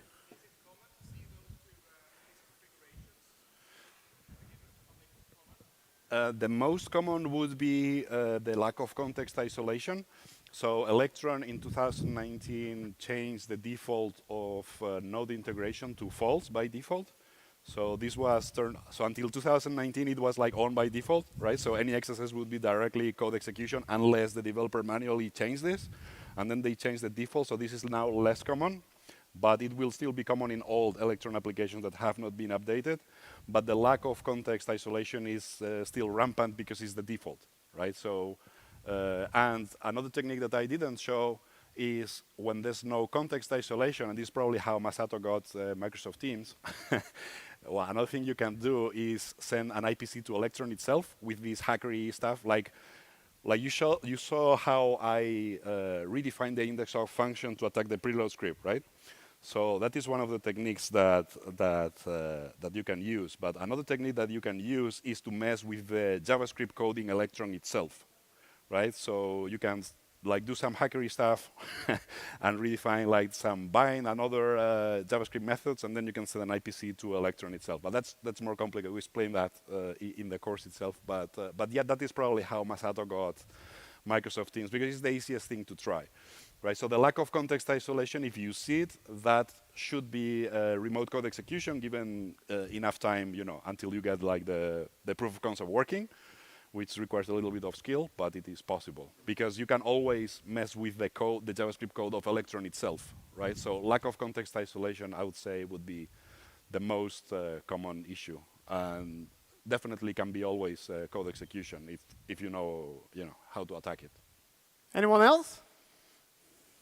Then I have a question. Okay. So how common is it that, is it common that people implement DOM Purifier in their apps as well? I think they have like 1 million something downloads, right? That Yeah. said. But would you say that is common, like? No, maybe in web applications, but Yeah. not in Electron. In Electron, this would be rare. Yep. Yeah, but in web applications, sometimes we see it, but not too much. It should be used more often. At Nullcom Berlin, Freddy was talking about that they are planning to implement a sanitizer in the browser itself. So there's an RFC going on about this. So kind of trying to do like the DOM Purify thing at the browser level. So when they do that, there's already like a work in progress implementation. Then this will also be available in Electron apps, because Electron is basically running Chrome, right? So whatever they do in the Chrome browser will eventually like make it to Electron as well. So yeah. So then from an Electron application, you could use the browser sanitizer as well as DOM Purify, right? So DOM Purify will be an external dependency, but yeah, it's already an RFC, and there's already a work in progress implementation about it. So anyone who dares to ask a question? It's very scary. No? No? Anyone? Oh, you can. Yeah, I guess you are open for questions later as well, Yeah, if you're shy. grab Okay, me but anytime. without further ado, thank you, Abe, for the presentation. Thank you. That's it. And we will, as you already figured out, we're a bit late or behind the schedule as usual. So, but we're actually getting up to time now. So don't leave. We're gonna do the Mikael Falkvidd's talk here, how I got remote shell on your Helium crypto miner. So be seated, and then we will have a short break for some coffee. Sounds good? Cool. Then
Okay, now we're ready.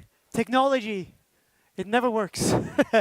So help me in welcoming Mikael Falkvidd.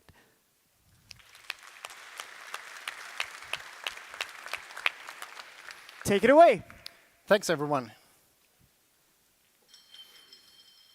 First, the mandatory bio slide. I work as a CTO as a service person, which means that I advise and coach several tech companies on software development, IT security, IT architecture, those kind of things. I'm also amateur radio licensee. I love radio stuff, which you will notice here. I'm a board member of the OS Gothenburg chapter. Some open source contributions, and I have programmed 2 satellites, and I love listening to them. So enough about me. How about you? And specifically to this presentations. How many, could you please raise a hand if you heard about LoRaWAN? All right, I would guess maybe 40% or something. And how many have heard of the Helium blockchain? Oh, much fewer, I would say maybe 10%, and I'm not sure if there's much overlap. What I've found is that a lot of people work with the Helium blockchain, but they don't know what it actually does, which to me is quite interesting. But always that we can get new people into technology is good, even if it's through crypto. So for those about 60% who haven't heard about LoRaWAN, it's an IoT network, and compared to the normal cellular networks that we use every day with our phones, it's much more low power. My phone lasts maybe throughout the day if I'm lucky. Those devices are maybe a little bit larger than a phone, but not much, and they can have between 5 and 10 years battery life. So it's a big difference. And if you want, for example, put a GPS tracker on one of those big containers that go on the chips, you don't want to go out and charge them every day or even every year. It's not possible. And the network uses gateways, which has a similar role to base stations in a cell network. So most people have seen those on roofs and things with normal cellular, and they are similar, and I'll show you. I have 2 with me. It's also more low cost. In terms of hardware, a phone, well, you can buy an Android phone pretty cheaply today, but these devices cost from maybe 35 euros in single quantity, and if you buy 100,000 of them, of course, you will get a discount. And the subscriptions are about €0.50 per month, sometimes lower. So much cheaper to use this kind of network than to use the cellular networks. And one reason that it can be cheaper is that it's much longer range, so you can get the same kind of coverage with fewer gateways.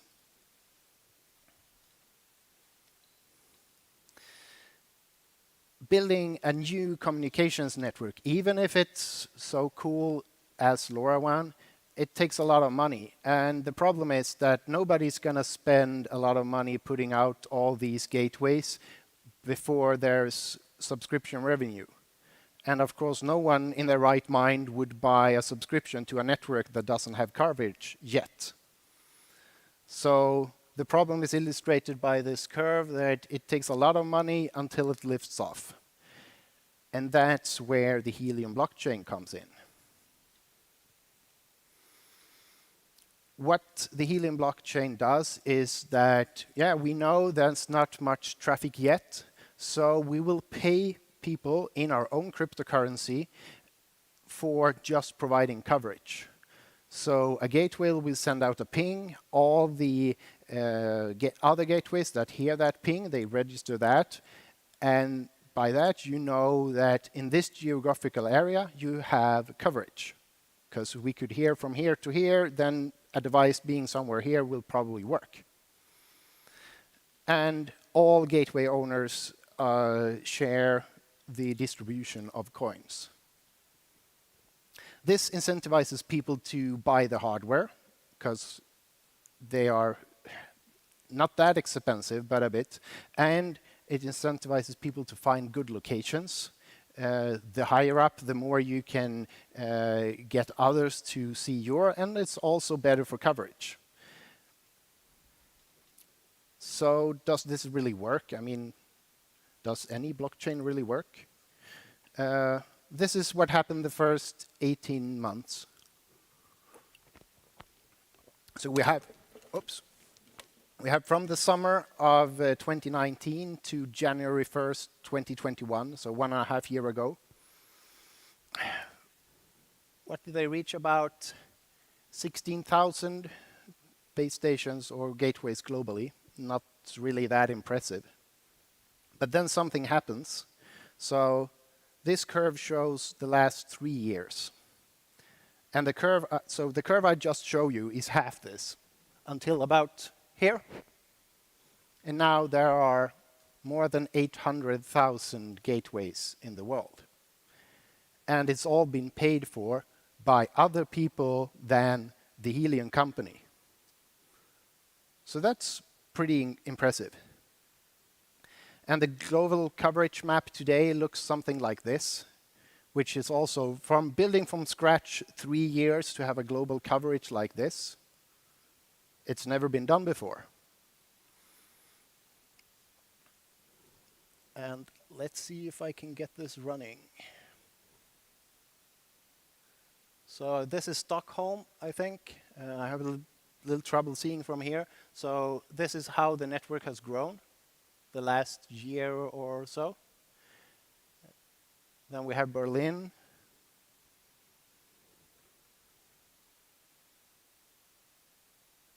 And for being a crowd-sourced network, I think this is super cool. Here we have London. But it's not only in the large cities. It's also in USA. That's where it started. So we have New York, and we can see Manhattan was covered pretty quickly. But also outside the city, we have a lot of coverage.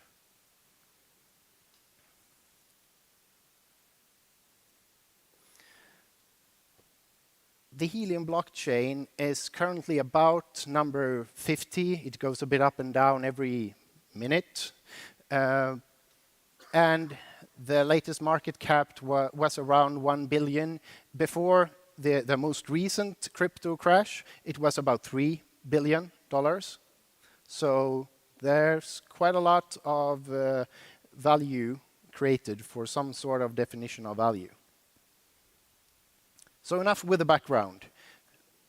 The Helium gateways or base stations, they can look like this. This is an indoor variant. Of course, it has a lid, but it doesn't look as cool with the lid. So I just removed it. So you put this. This costs roughly about 500 euros.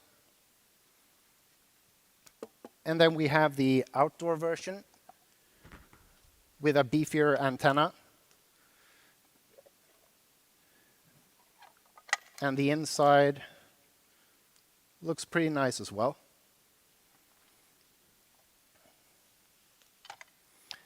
And since these generate the blockchain value based on coverage, they don't do a lot of computation. There's a Raspberry Pi compute module in it, and then there's some other things. So the total consumption is about 5 to 15 watts, so 1 to 3 times a normal Raspberry Pi. And until just 3 weeks ago, all these were full blockchain nodes, but they they realized that doesn't really scale. So now the blockchain has grown, so it's no longer on these nodes. But every gateway is registered in the blockchain. And to be able to manufacture one of those, you need to follow quite stringent requirements when it comes to security. And this is where the fun starts. I've highlighted a part, so this is cut directly from GitHub, where they describe these are the requirements. So they say it needs to be reasonably secure and resistant for tampering. That's a challenge. I accept it. So I started just using Nmap to see what's going on here. And I noticed we have port 80, port 22.22.2. The other ports I know are used for the blockchain network, so I wasn't that interested. But the first two, all right. And the one with all twos, my guess was something with SSH. So I just tried to log into it, and it said denied. So then I knew we have a SSH server, and it seems to only support public key authentication, so no password. Okay, it would have been really nice if it did, and I could log in, but it doesn't seem to. And I checked the version. So it's a fairly recent OpenSSH, and I checked the National Vulnerability Database. It shows some vulnerabilities, but nothing very easy.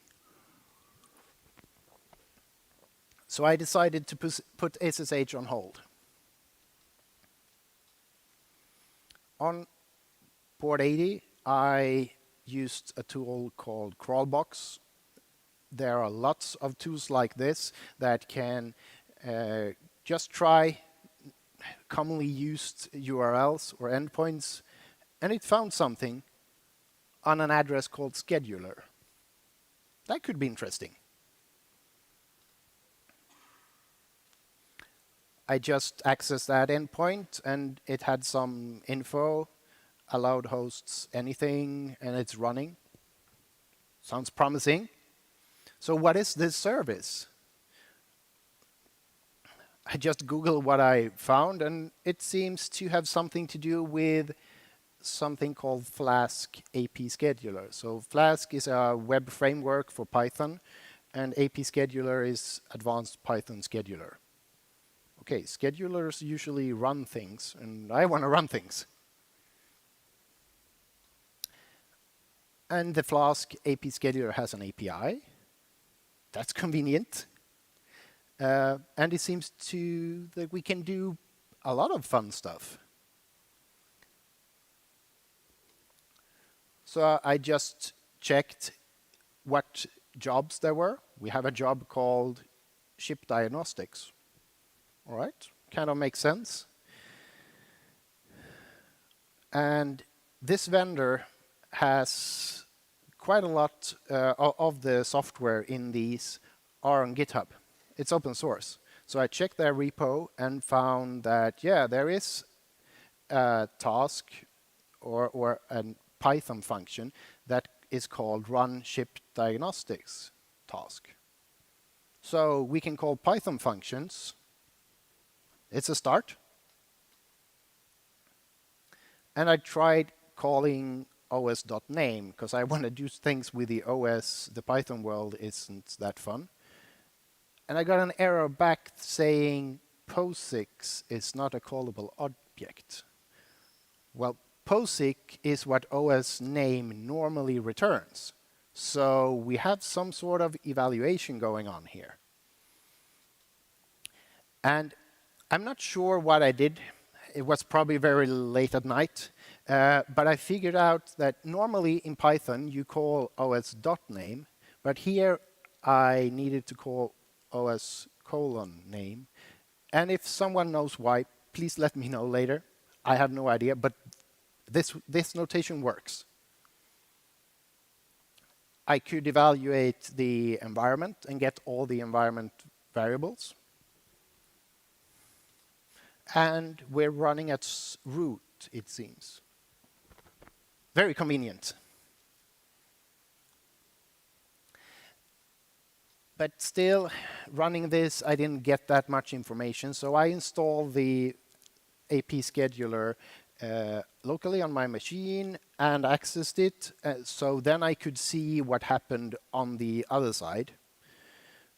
So I tried something. It said, well, I'm missing arguments. Okay, read up a bit, try to tweak it. And then I figured out how to run the uptime command. So we have some sort of shell. We can run binaries. But this output I got on my debug instance on my local machine. I wouldn't get the output through the curl command. So I piped the output to curl, posted it to just a simple log file that I have so I could read it. Then I tried to install some tools, ran apt-get update. Well, I could do other things, but that's very convenient to just use the package manager. But when I ran it, it says no data on my server. You see here, it also says expect 100 continue. So that's how you in HTTP use several packages to concatenate a long answer. I thought Golang is fun, so I'll just find some code on the internet that does support chunking, so I can get the output. And now I get the full output of the command I ran.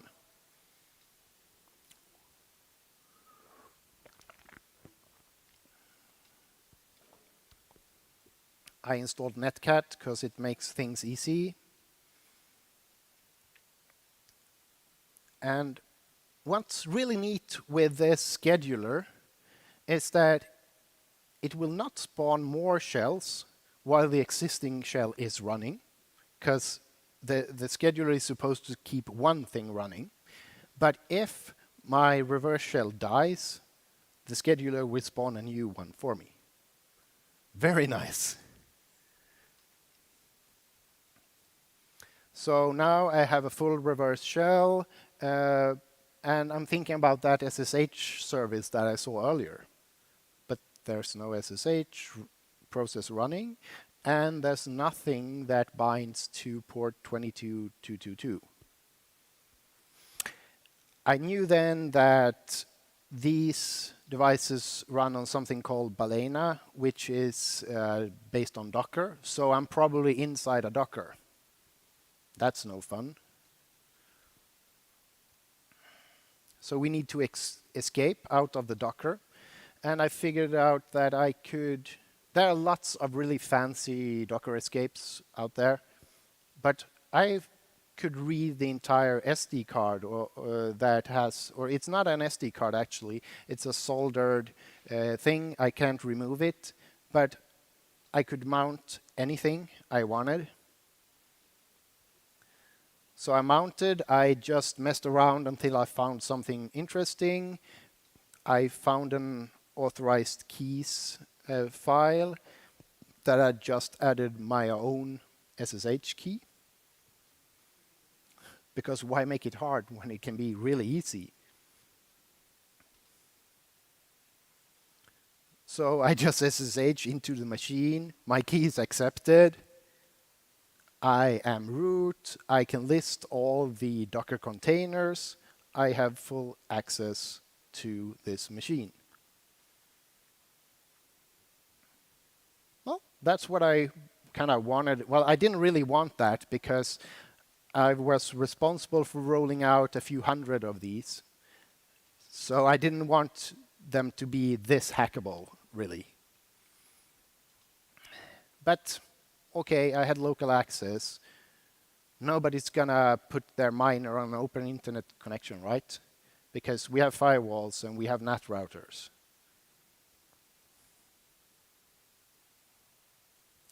So I just ran a Google search for some text that appears on the port 80 endpoint. The first, just a slash, it's a diagnostics page. And see, this is page 8, and there are 491 results that are remotely exploitable. I accessed a few of them just to check, and yeah, it's the same stuff.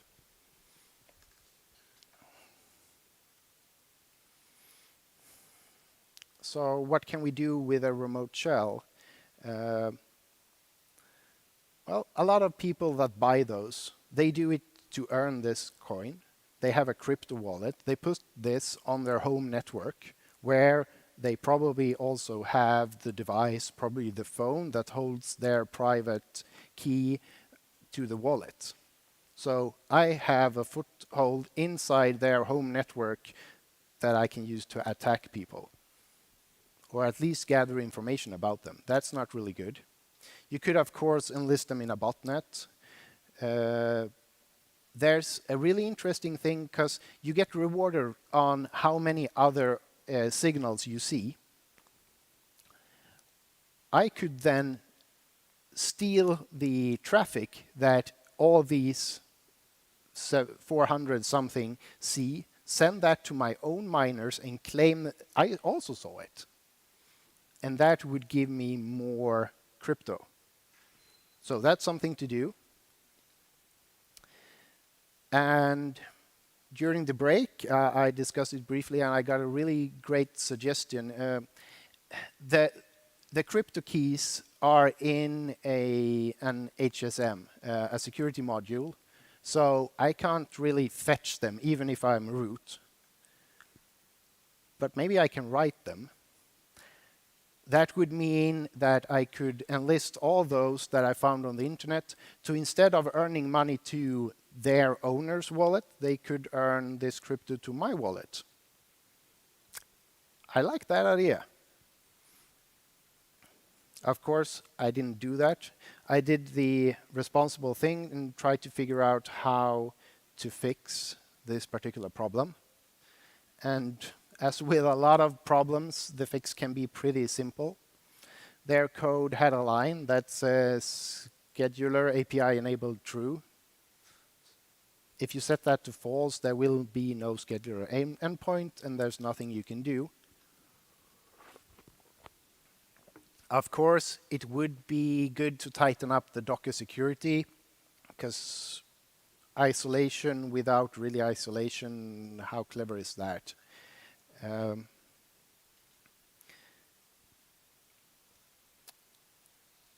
But coding is hard, and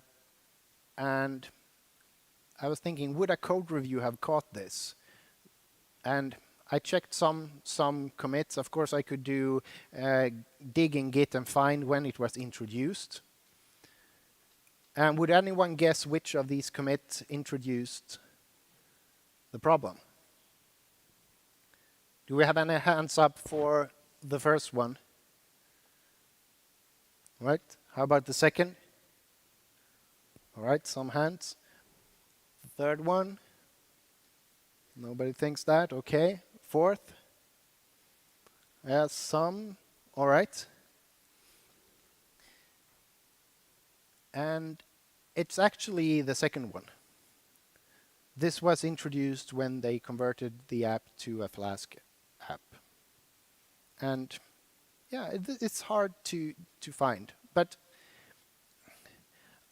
I think that there will be mistakes made, and the important thing is there a way to report the problem? Is there a way to fix the problem, push out a fix? Do you have automatic updates? I contacted the vendor. The first response was like, we don't think this is important. And that was partly me to blame, because I hadn't really explained. I said, I can do this on my miner. And they're like, well, you own it. You can do whatever you like. I was like, yeah, but I can also do it to all these sites or machines I found on Google. And they're like, okay. So luckily, I had some previous contact with this company.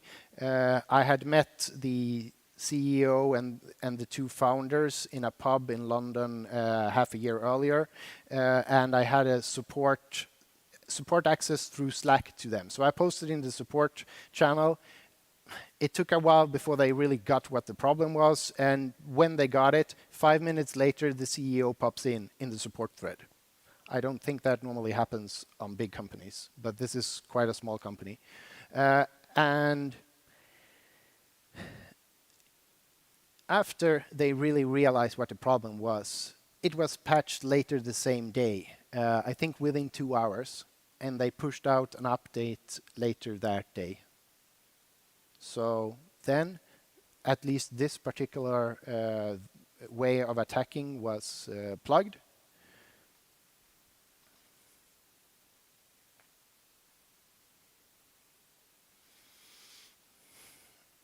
So, of course, you're security people, you probably know how to attack things already, but maybe not hardware.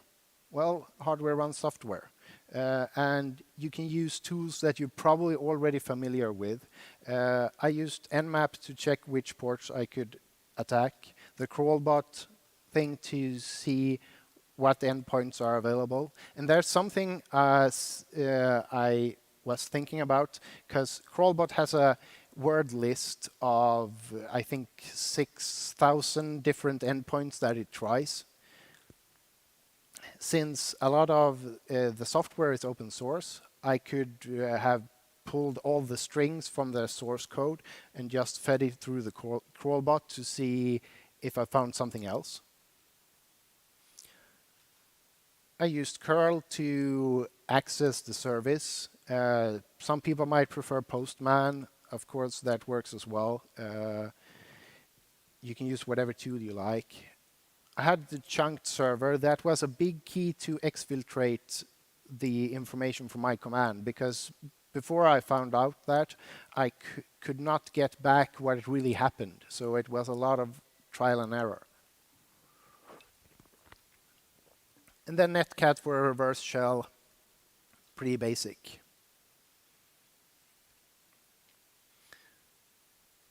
So that's what I did. Any questions?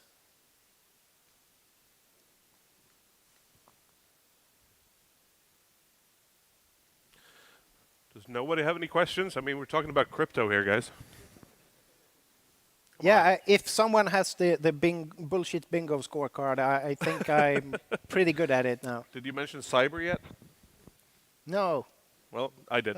Yeah, thanks. Nothing? Well, actually, I have a question.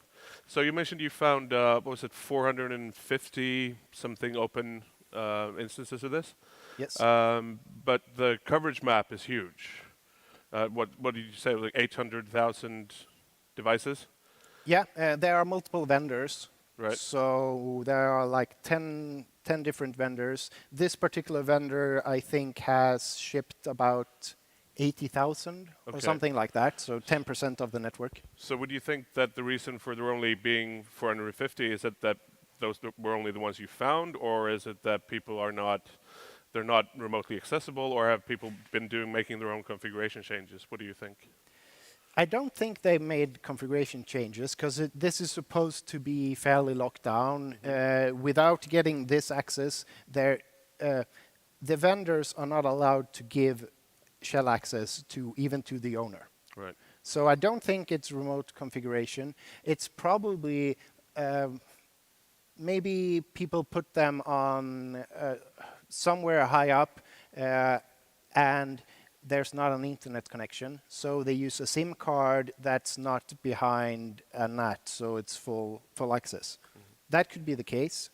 I tried searching a bit through Shodan, but didn't find anything interesting, because there it would be interesting to get the statistics to see what types of IPs, what countries, but I didn't dig into that. Okay, well maybe it's... Yeah, exactly. Maybe it's an area for further research. Yeah, it could be. Okay, do we have any more questions? Okay, looks like that's it. Oh, actually, over here.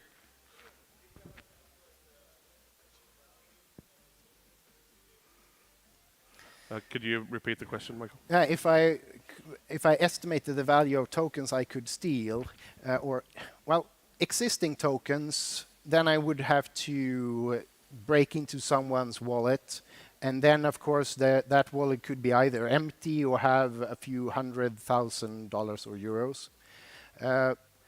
The average for any of those on the network is about I think about 100 euros per month right now.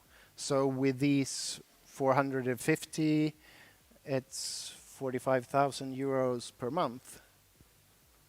That's a pretty nice passive income. Yeah. Okay, any more questions? Okay, looks like that's it. All right, thank you so much. Thank you.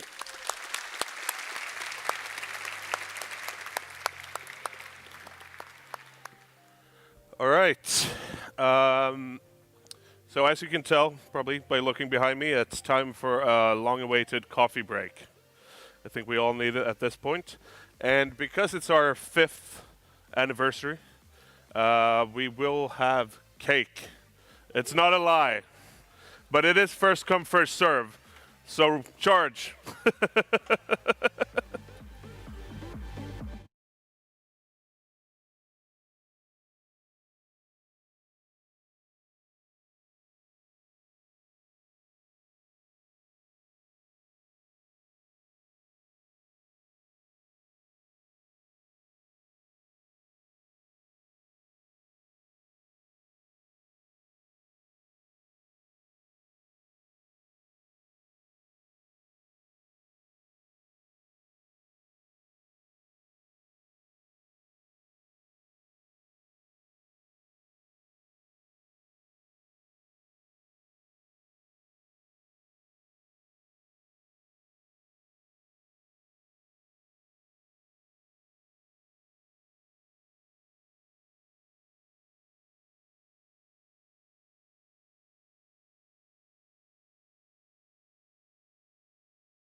Really excited to be here. Appreciate the invitation. So this presentation, we're going to talk about some cyber activities that have happened historically in space, and we'll get into some best practices as the space industry develops, and experts like ourselves, professionals, get involved with helping secure space systems, help bring some good best practices to light to make sure it's on your radar. So to lay a good foundation, we start talking about space systems. If you're not familiar with space systems, here on the Earth, we have what we call ground stations. Similar, think of a ground station as like your network operations center, your security operations center for your enterprise business, your telecommunications company. The space systems are going to have a ground station system where they can monitor and keep up with the health and status of the satellite, the spacecraft itself, and the payloads that are on the spacecraft. And in this example, we have a picture of NASA, who has ground stations around the world for this particular project so that they can control the spacecraft and the payloads. So no matter where the spacecraft is in orbit, they have visibility and can communicate with those spacecraft. What I found really interesting when I started doing research on this subject is everyone's talking about the cloud. Who doesn't have a big cloud project going on these days? Well, interestingly enough, with all of the new capabilities that are being developed with space, space is also utilizing the cloud. Microsoft, Leaf Space out of Italy, Amazon, AWS, Google, they're all building out a space support capability where you can outsource your ground station to their data center, and instead of having to build your own private ground station network, you can use their infrastructure, which I found real interesting how space is moving to the cloud. But also along those same lines, if you haven't been following in the news, there is a great deal of data center cloud infrastructure that's actually being looked at moving to space. There's a company called Leo Cloud where they're going to put storage capabilities in space. There's Ramos out of Italy that's just developed a 2 terabyte hard drive to put on satellites in space for storage. And I read like a week or two ago that there's actually a company that's going and looking at putting data centers on the moon, actually in lava tunnels on the moon. So space is moving to the cloud. So everybody's doing it. So when we start about satellites and spacecraft, we have different orbits depending on the application of the system that is the mission. So like Starlink is in the news all the time these days with Elon's SpaceX project, with the internet services they're going to provide, and that is going in the very low Earth orbit. About 250 kilometers to 450 kilometers is what they call very low Earth orbit. And then there's a low Earth orbit, and with that low Earth orbit, the satellite is orbiting around the Earth. It's about every 4 hours, it'll revolve around the orbit around the Earth, spinning really fast. And then think about GEO. GEO is like your cable TV services, your telecommunication services, where the satellite is locked in and orbits with the Earth and keeps a fix on a certain geographic area all the time. So that's what's happening with GEO. LEO is orbiting really fast, and then the GEO is fixed on certain points. So from a threat standpoint, we start talking about spacecraft systems in space. What the scientists have come up with is they categorize deception, maybe say spoofing, disruption, where somebody maybe an electronic warfare attack, and it's really we're seeing there was electronic warfare and cyber, but it's really converging together in a lot of the conversations now where with electronic warfare and cyber being under the same umbrella, where say you're doing RF jamming, maybe where somebody cranks up a high capability electronic warfare type system to jam a radio frequency signal, and then it's removed as soon as the power is gone.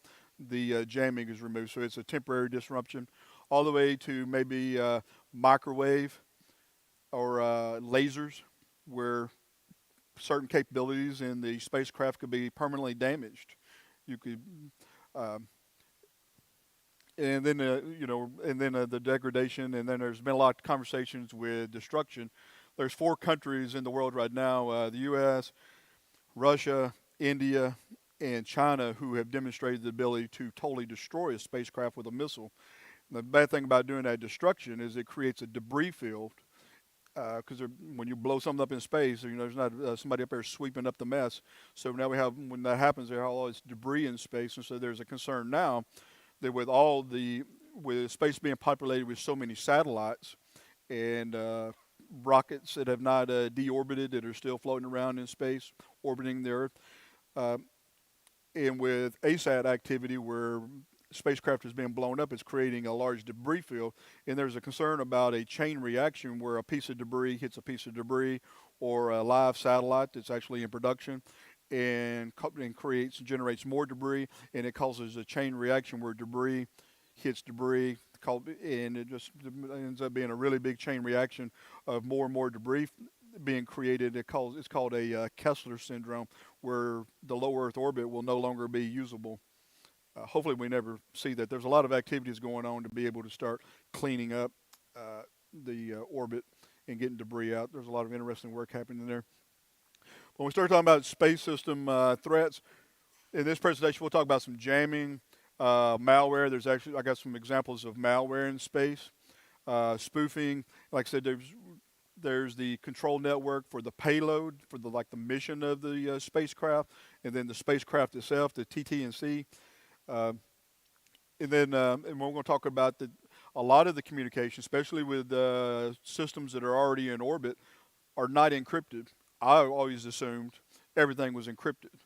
Well, some of it is, and there's a great deal that's not, and we're going to get into some real-world examples where things are not. And as we all know from doing our enterprise and other network cybersecurity operations, that if it's unencrypted, then we're opening ourselves up to replay, hijacking, etc., eavesdropping. So we'll get into some real-world examples of that.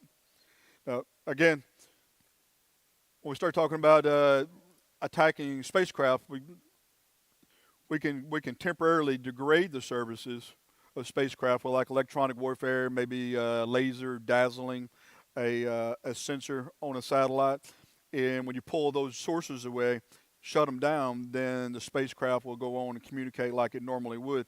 And so that's reversible. But if we start going and doing kinetic attacks, where we're actually shooting missiles at the satellite, or we're using some kind of directed energy, some kind of like a microwave, high-powered microwave or high-powered laser, we could have effects that totally degrade the spacecraft that are non-reversible. When we talk about the actors in space, everybody's pretty much aware of the Viasat episode in Ukraine, where the network management network for the user component of the space system, the user terminals, were basically bricked because someone broke into that part of the network through my understanding, a misconfigured firewall VPN, and were able to change the firmware and push out new firmware that bricked the boxes, is my understanding. Which is really interesting as a network person. That was the vector that they went through the network management there. But then, so that was a real sophisticated attack from that standpoint. But there's also some really, from a nation state side, but there's also some problems from down into the hobbyist. You don't have to be a nation state to be able to go in and pull information from satellites. It's actually been proven. It's been published at Black Hat years and years ago, and more recently in the DEF CON 2 also, I believe, and also recently here in the last couple of years, it's real easy just to go in and pull information off of satellites that passively without actually have to actively do anything, and you can do it as a hobbyist. I know people right now who are using their like a home satellite dish and are passively just pulling internet traffic off of satellite links, and it's unencrypted. Some of it is encrypted because they're using encrypted applications, but the satellite link itself is not encrypted. It's the data is only encrypted because the apps they're using are encrypted. Key point there is we'll make through as we go through this presentation. If it needs to be secure, you better be applying your own encryption. Don't assume that somebody else is encrypting for you. So I spent since '99. I've been involved with red teaming and penetration testing for numerous organizations, enterprises, telecommunication service providers, and others, and also teaching it. And I always like to go and look at offensive operations from using attack trees to tell the story, the step-by-step story. And so in this kind of looking at the space, the way I started looking at it as I was doing this research is the ground station to satellite. You have that trust relationship between the ground station and the satellite. Typically, it was a private ground station. Now, like I mentioned earlier in the presentation, it's moving to the cloud. So, which is going to open up a whole nother level of trust relationships with the cloud infrastructure that is going to be trusted. It's going to need to be locked down. So that's going to open up a really broad attack surface of the insider threat inside of the organization who is paying for the mission, funding the mission, and the wherever we're hosting it, whether it's in our private ground station or in a cloud. We're going to have all that attack surface of it's going to need to be locked down. Now, there's a theoretical scenario that's really interesting to me. I think we're going to probably see something in the future, is satellite to satellite. Right now, everything that I've been reading is ground to satellite, but I've read a couple papers that are talking about satellite to satellite being something to be considered in the future. That'll be really interesting. But there's nothing out there now, real world, that I'm aware of. And then there's a possible scenario, and this is going to be more sophisticated, probably a nation state. Someone's going to have to be really well funded to go and build up a ground station capability to intercept your spacecraft on their own. It's most likely what someone's going to do is attack an existing ground station, a private ground station or a cloud ground station, then pivot off that ground station to go up to the spacecraft.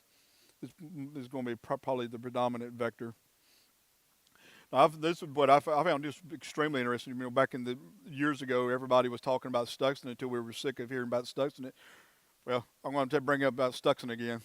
Because I found a lot of things, and it was published at Black Hat, and a lot of articles on it about apparently when Stuxnet got released and got out into the wild, apparently it found its way into a cable TV network in India, and they were actually using the same Siemens PLC controller and the WinCC program that Stuxnet targeted, and has actually targeted the satellite, and it was used to rotate the solar panels on the satellite. Apparently, it fried it, and it disabled that satellite. So I found that very interesting. Now, I'm going back to school to study space systems. I got really interested in space, so I decided I'm going to go back and study it. And what I found really interesting is there's all this space weather. Who knew that there's space weather? You know, I was watching the weather on TV. Well, apparently there's a lot of weather out in space, and a lot of it's generated by the sun. So we have wind, we have all these solar flares, solar storms that are in space, and it's generating all kinds of protons and ions and electrons and putting all kinds of particles out in space. And you measure Einstein's equation, E = mc squared, was used to measure the energy of those small particles, that energy like of the cosmic rays that are being shot through the solar system. And what I discovered during the research and going to school is that all these particles and things over time will deteriorate the materials that the spacecraft is made of, and not only will they deteriorate the materials that the spacecraft is made of, actually doing like a chemical catalyst, and deteriorate over time depending on what materials were used, the chemical makeup of the materials. It could also affect the electronics and cause disruption. So I'm referring that to Einstein denial of service. You heard it here first. But from a cyber standpoint, the reason you care from a cyber standpoint is, and this is the reason that so much of the satellite communications I discovered is not really encrypted, because those particles that are those ions and protons, all that stuff that's being spewed out into space from the sun, can cause what is called a single event upset, where it will flip bits in the electronics.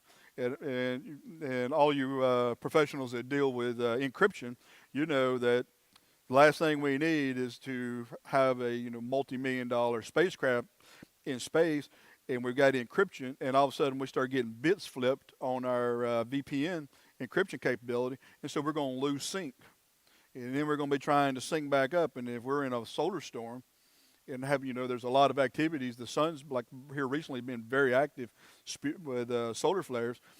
We could lose communications with our device because we're constantly trying to resync our encryption keys. So that is the reason that a lot of the spacecraft, especially the low-cost spacecraft, are not using encryption. Because to use encryption, they would have to use radiation hardening equipment. Have to improve the materials that are protecting the chips, so that they would not lose the connectivity.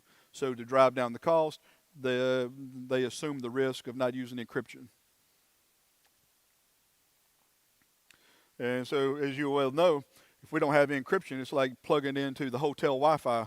If it ain't encrypted, you're on the Wi-Fi. All we have to do is lock into your channel and pull up some Wireshark and start capturing your traffic. It's more involved with a satellite, but the equipment is low cost. Get you a software-defined radio, get the equipment. It's nominal cost, and you can lock in and get your dish, and you can lock in and pull satellite communications off the air, unencrypted, and it's all documented out on the internet. So it just takes a little bit of work, small budget to make that happen. So you can passively sit there and unencrypted capture network traffic. I know a software engineer where I live that no background. He's not a telecommunications person. He's not a cybersecurity person. Just a good software person. Went and made this happen with using a home satellite dish. Very, very little effort, and it's totally ripping packets apart coming off of satellite comms. Because it's out there just being multicast out on there. So here's a real world example of unencrypted communications. There was a Navy satellite that the Navy was using for communications, and apparently some real innovative individuals in the radio community discovered that the satellite was using open communications, and so they turned it into a CB radio network for themselves. Apparently you could. It was disrupting, stealing resources from the Navy's mission. So by the time they started doing investigations and all, and arresting people, they ended up arresting 39 people across 6 states in Brazil. And my understanding is, about the time they started getting everybody arrested, other people started using it because it's unencrypted. So there's one example. Here's another real example of proves that things are not encrypted. Like I say, if you need it secure, you better go and put your own overlay network. It's kind of like some research I did on MPLS VPNs a few years ago, where everyone assumes that VPN means virtual private network and implies encryption. VPN does not imply encryption, and just because you're using a satellite comm doesn't imply that somebody is encrypting that satellite for you, because it's just not. And so in this example, there was some malware that was focused on southern Europe, the Middle East, North Africa region, and what the malware would do is a user would get infected, and the C2 server was located on the satellite network. It was set up on to receive satellite communications, and it would just go and use somebody's IP address in that satellite network.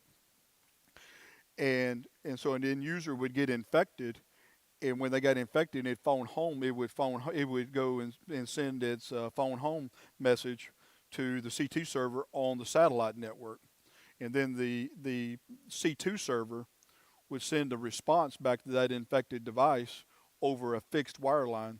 So one part of the communication would come in over the satellite broadcast, and then another connection would go, response would go over the wire line. So it was an async. So if you're a threat hunter, and there's a lot of blue team folks here, a lot of threat hunters, That'd be really hard to go and chase that one down where the connection is coming off of, one part of the connection is coming off of a satellite broadcast, going to some user's IP address out in that geographic region, and then the return portion of the communication is going over a wireline. That would, two totally different service providers, really hard to tie that one down. But that would not be happening if the communication was encrypted. So for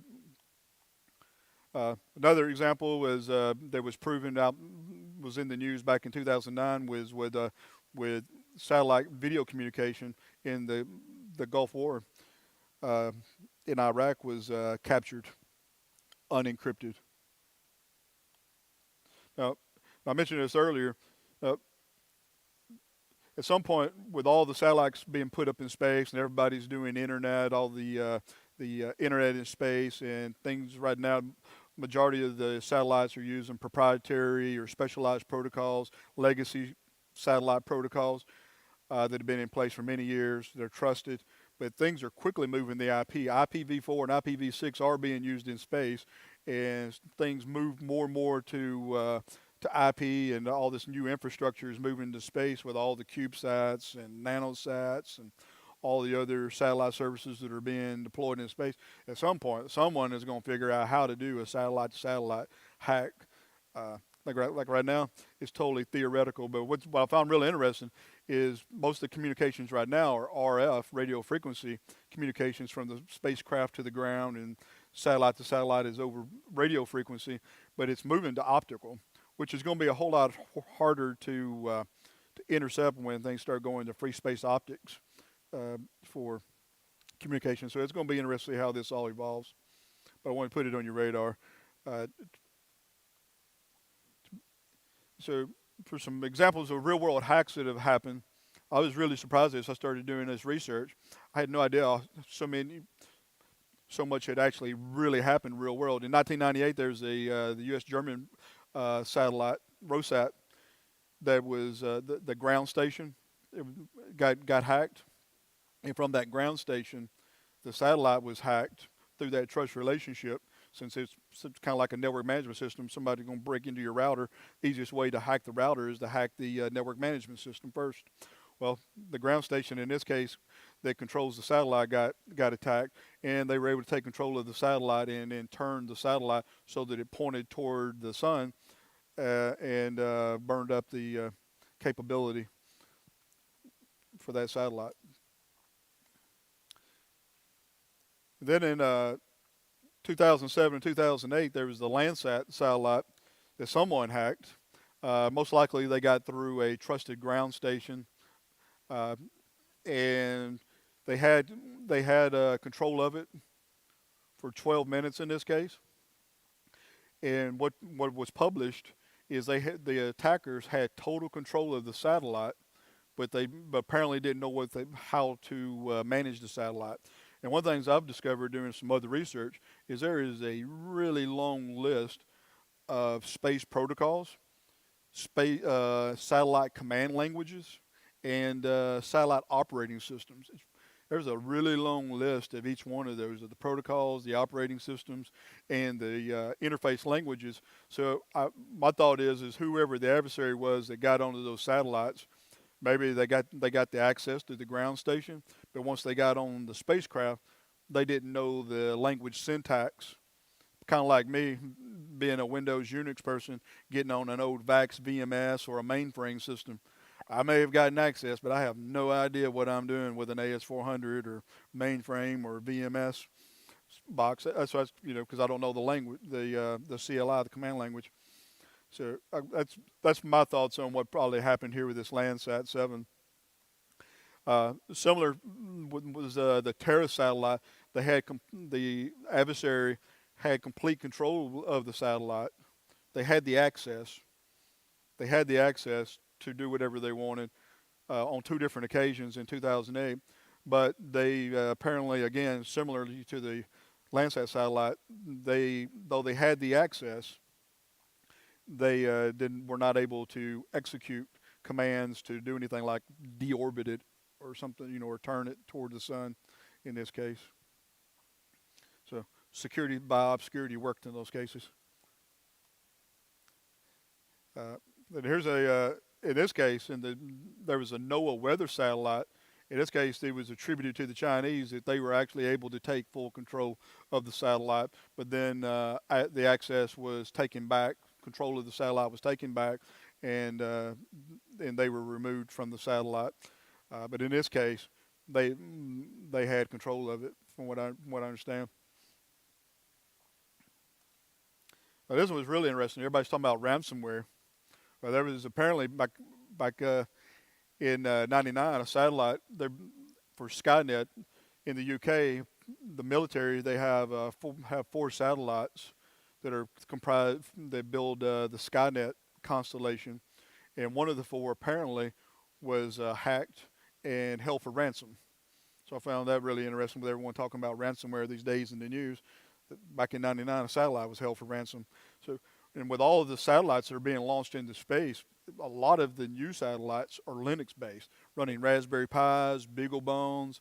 Like a little piece of trivia for you, you realize that when Starlink, SpaceX and Starlink, when they launch a rocket with 28 satellites, I was reading that a rocket with 28 Starlink satellites has 4,000 Linux computers on it. That's a lot of Linux. Now, they do a really good job of securing and hardening their systems. But if someone was to ever figure out how to go and do some kind of piece of ransomware, malware, and get it into that Linux kernel, that would make a pretty interesting ransomware attack. So you get ransomware in space. Can't help but wonder, at some point, with everything moving to open source in space, IP, version 4, IPv6, Linux, at some point are we going to see maybe a ransomware attack in space with some of these new satellite constellations that are going up. Another example of malware in space is there two events that I'm aware of where Russian cosmonauts working on the space station accidentally, unintentionally infected systems on the space station, once by a USB thumb drive and through a Windows laptop that had malware and brought it on the space station. Now, the network that was infected on the space station was not the flight control system. It did not threaten the flight system for the space station. Apparently wasn't on a sensitive network. They say, control the environmental systems, etc. But it was there was an infection in the network.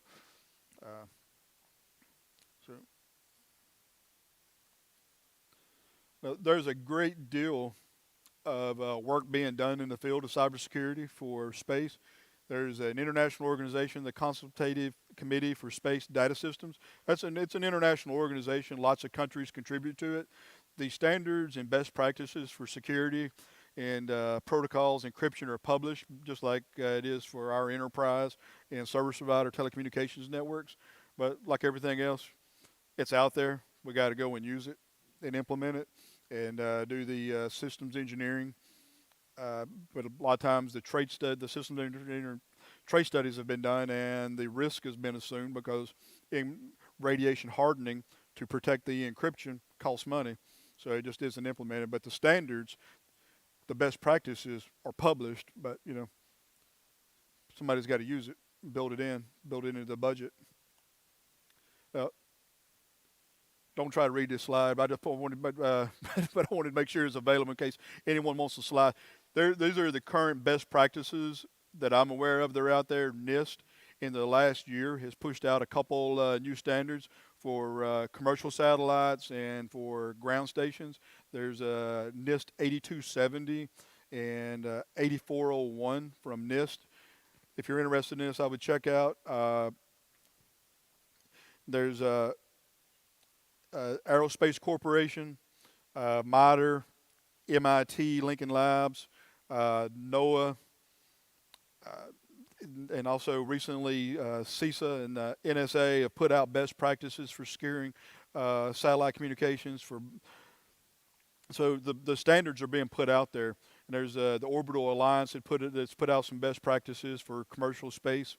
So there's good information being put out there about how to harden these networks, both for users, for the user terminal, all the way to the ground station and the satellite as they're being developed. So if you work for a university, the best practices and information to get these systems hardened to protect them so you can maintain control are out there.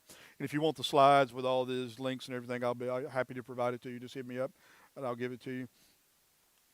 My recommendations is everybody's talking about DevSecOps. We need to get DevSecOps in the space business as we're going to build what they call Space 2.0. All these new systems, it needs to be hardened.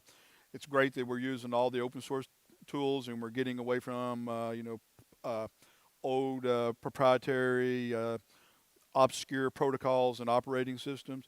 But as we move, we need to go and start building them DevSecOps from the very beginning and monitor that supply chain and lock down those trust relationships, especially as things are moving to the cloud. It's going to be really important to lock those trust relationships down and protect against what I call the VPT, the vendor persistent threat. Don't let these vendors go and put in back doors for their remote access that are have weak authentication. It turns around enabling someone to help us start managing our spacecraft. One things I'm really excited about, interesting to see, is the implementation of intrusion prevention systems and logging capabilities actually being put on satellites. There's a big push now with satellites to be developed with software-defined. It's called a software-defined satellite, where the satellite capabilities are being virtualized. So the payload and all those systems can be virtualized, running VMs as well as containers. And so if you can start running VMs and you can run containers, why can't we have a VM and container with security capabilities, maybe applying machine learning and AI capabilities to monitor the commands that are being sent? We already know what the time sequence and the sequence of commands that we traditionally will be sending to our spacecraft. So if we know how we're going to operate, and that's the time sequence and the delay we expect, the order of certain commands and operations, we can go and baseline that. This should be pretty easy with low overhead to apply machine learning AI techniques to quickly identify some kind of anomaly happening in the network. And hey, somebody's trying to help us run the network, the spacecraft now. And since we're running containers and VMs and things, maybe we can, if we start needing to do incident response, we can revert back to a known good configuration, a known good container, a known good VM, until we can do root cause analysis of what's happening to the system. Now, as I started doing research on this, one of the things I was really happy to discover is there is a lot of open source capabilities out there. So if you want to learn space, you want to learn satellite systems, maybe for yourself, for your company, or you want to take it back to your university, and hopefully maybe go back and help your high school students and other students that have the aptitude and interest in science. There's a lot of tools out there that are free, and this stuff will run in a container, run in a VM, run on a Raspberry Pi, BeagleBone. This NASA Core Flight system, that is satellite software, and it'll run on a Raspberry Pi or your BeagleBone, or run in a container. You can download it for free. The Ball Aerospace Cosmos is actually ground station software. It'll manage IoT devices as well, but you can manage CFS with the Ball Aerospace Cosmos. Real nice GUI, point and click. It's a nice tool that you might want to play with. And NASA 42 is a space simulator, and it'll do the whole orbit simulation for you, all in a nice environment, and it's all free. And similarly, NASA offers the NASA Operational Simulator for Small Satellites, NOS3. That's also available out on GitHub for free. That's another satellite you can play with. And then if you want to go and look at doing satellite tracking, there's the Artemis project and SatNox. They're pretty interesting. But the OpenSat kit's pretty popular, and I'd highly recommend, if you're interested in learning more about satellites and playing with and getting familiar with protocols, etc., go look at the OpenSat kit that NASA has released. It's got to work. NASA put it out there. They know a little bit about space. But that's what I had to present to you guys today. really appreciate the Security Fest team giving me the opportunity to come to Sweden and hang out with everyone. It's been really nice. It's a beautiful country. It's really nice. Before I step off stage, are there any questions? Come on, guys. Don't be shy. It's about space. Yeah.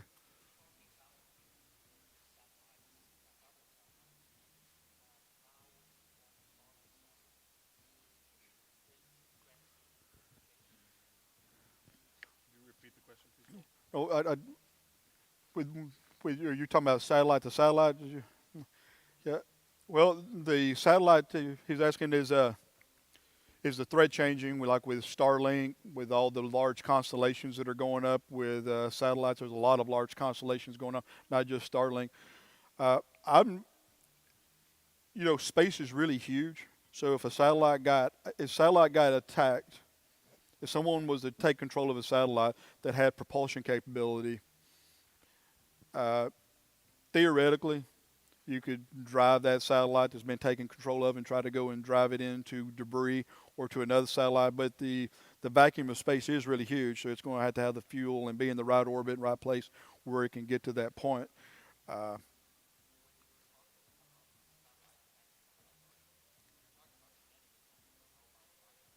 Well, that's so from the cyber side, it's all theoretical right now. There's nothing that's been shown to happen that I've been able to read. I just read a couple papers where a few people brought up the idea, but I'm sure something could happen in the future.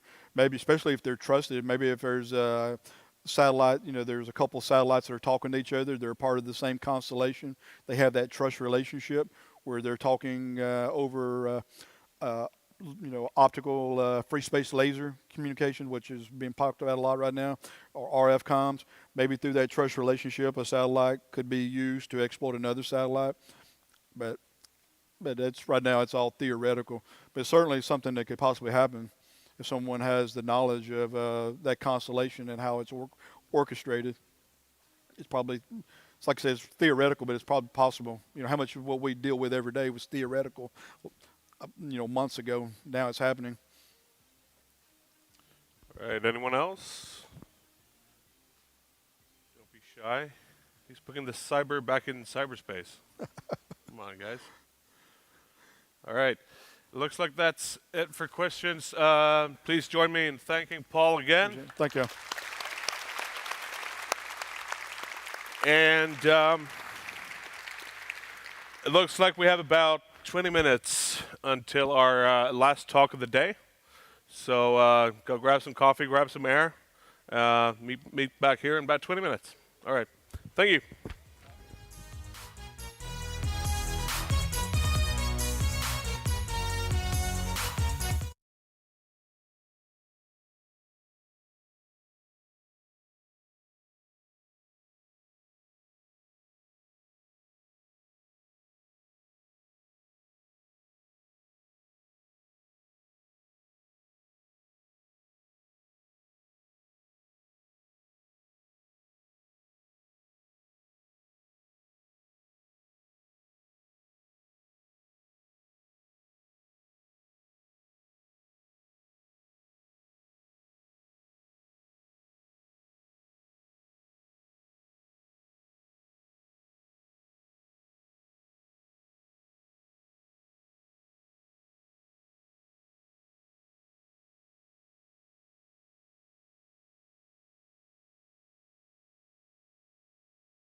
Is everyone ready and excited for the last talk of the day? Yay! That's what I'm talking about. That's more like it. Yeah, I know, right? All right, I'm gonna not take up any more of Fredrik's time, so please join me in welcoming Fredrik STÖK Alexandersson.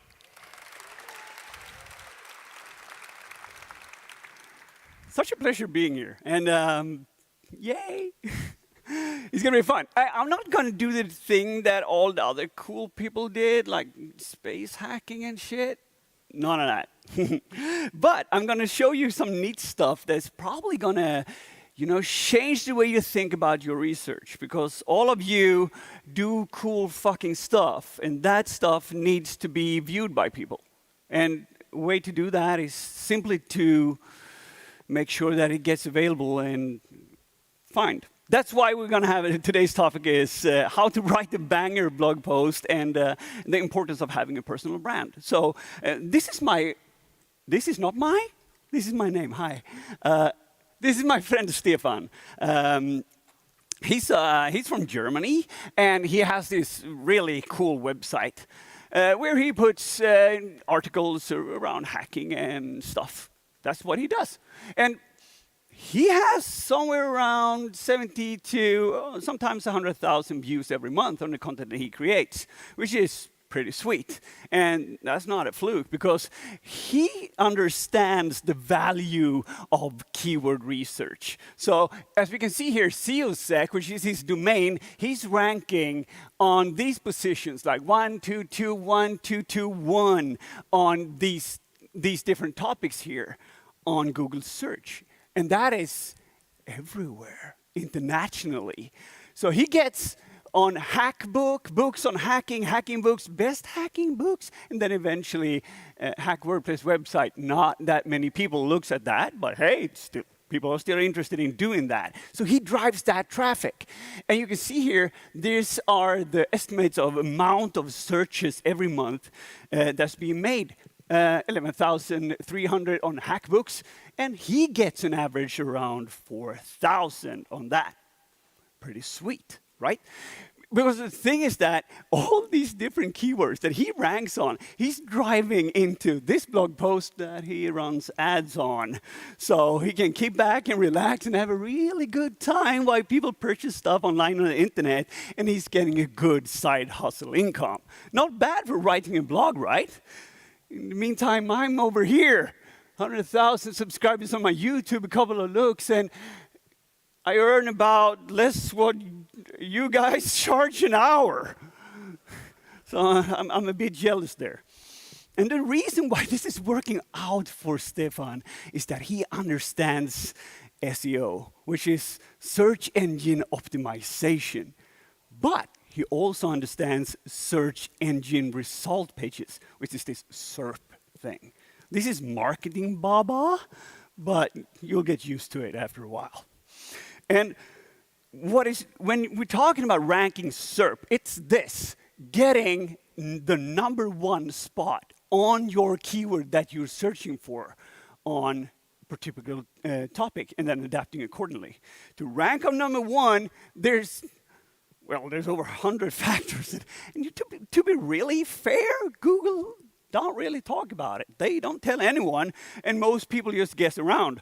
And you can guess around pretty well by earning about $52,000 a year to be a SEO specialist. This is an average salary. I'm not an expert. This is not me. But I'm going to show you some neat tricks that's going to help you to get your content seen. If you spend a lot of time doing research, it's way more fun if people read it, right? So we're going to talk about keyword research. We're going to talk about domains and their authority. We're going to talk about titling and metadata, SERP clickbait, file names, redirects, and other stuff. In short, we're going to talk about how you can get things to rank on the first page on Google. Awesome. Bear in mind with me, though, content is king. You need to provide value when you do these things. If you don't, Google is going to penalize you because you're farming backlinks or you're stuffing keywords in your page, and they don't like that. So don't go black hat SEO on me. Try to do it the ordinary way, and Google's going to love you for that. Here's another thing, too. Most of us in tech, not really as common in Sweden as it is internationally, spend about 3 to 5 years at a company. That's the time we spend between we changing employers. And during that time, we want to do the things that we do. We want to do cool research that's amazing and mind-breaking, and everything's all awesome, and leave all that marketing shit to the marketing people that have, you know, inspirational boards and do marketing strategies and other things that they think is super, super important, while you're there and doing your cool research. So you're doing your stuff and you're relying on that marketing organization to at the office to help you out. I get it. I did that too. So when they have this brainstorming meeting where they're going to create their content calendar together, they're like, okay, let's talk about the research that this guy made. Fuck no, let's talk about sales, because that's what marketing are here for. Their job is to drive money. You're meant to do something else. So when you quit that job and say, I'm done with this, I'm going to go somewhere else and have fun, the thing is that you're going to have a new squad of marketing people to rely on. That's going to do, we're going to do cool research. Fuck no, we're going to do sales. So you need to start the whole process over again every 3 to 5 years, which is not that fun. And that is why you need a personal brand. Okay, I see a lot of introverts in here. Don't freak out. You don't need to be like me. You can have a domain where you write stuff and share information and cool things, right? Because who knows where you're going to be in the next 3 to 5 years. And wouldn't it be cool then to just fall back on the things that you created over years? And even though you have your own domain, bear with me here. Company says, well, you did this research actually on your work time. It belongs to us. You said, yes, that is true. Is it okay if I publish it on my own website as well? So I can drive you traffic and help you build more authority around your business company domain. You're going to say, yeah, for sure.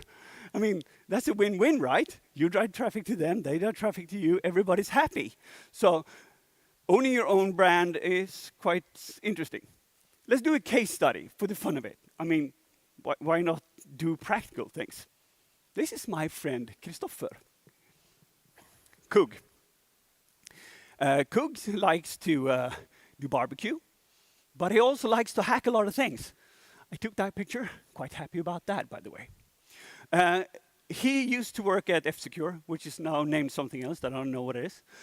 And he has this domain called jerkeby.se. And it's quite fresh. You see here on Wayback URLs, it hasn't been active since like the mid of 2021, probably where he decided that maybe I should do something else with my life. So he bought a domain. And the question is, why did he go for a .com domain or a .se domain? Jerkeby.se is a Swedish domain. Well, he was smart there. He didn't really know it at the time, but he was really smart, because the whole idea with getting a localized domain is that we're in Sweden now. When we search on things, a .se domain has got to get higher ranking on the sites that we do. Coog is doing business in Sweden. That's where he has his customers, and that's where he's moving around. He don't really care about India. He doesn't care about the US. Well, if you're speaking at a conference, maybe, but not really. And when you're doing domains, there's different kind of things you need to think about. Should it be a subdomain?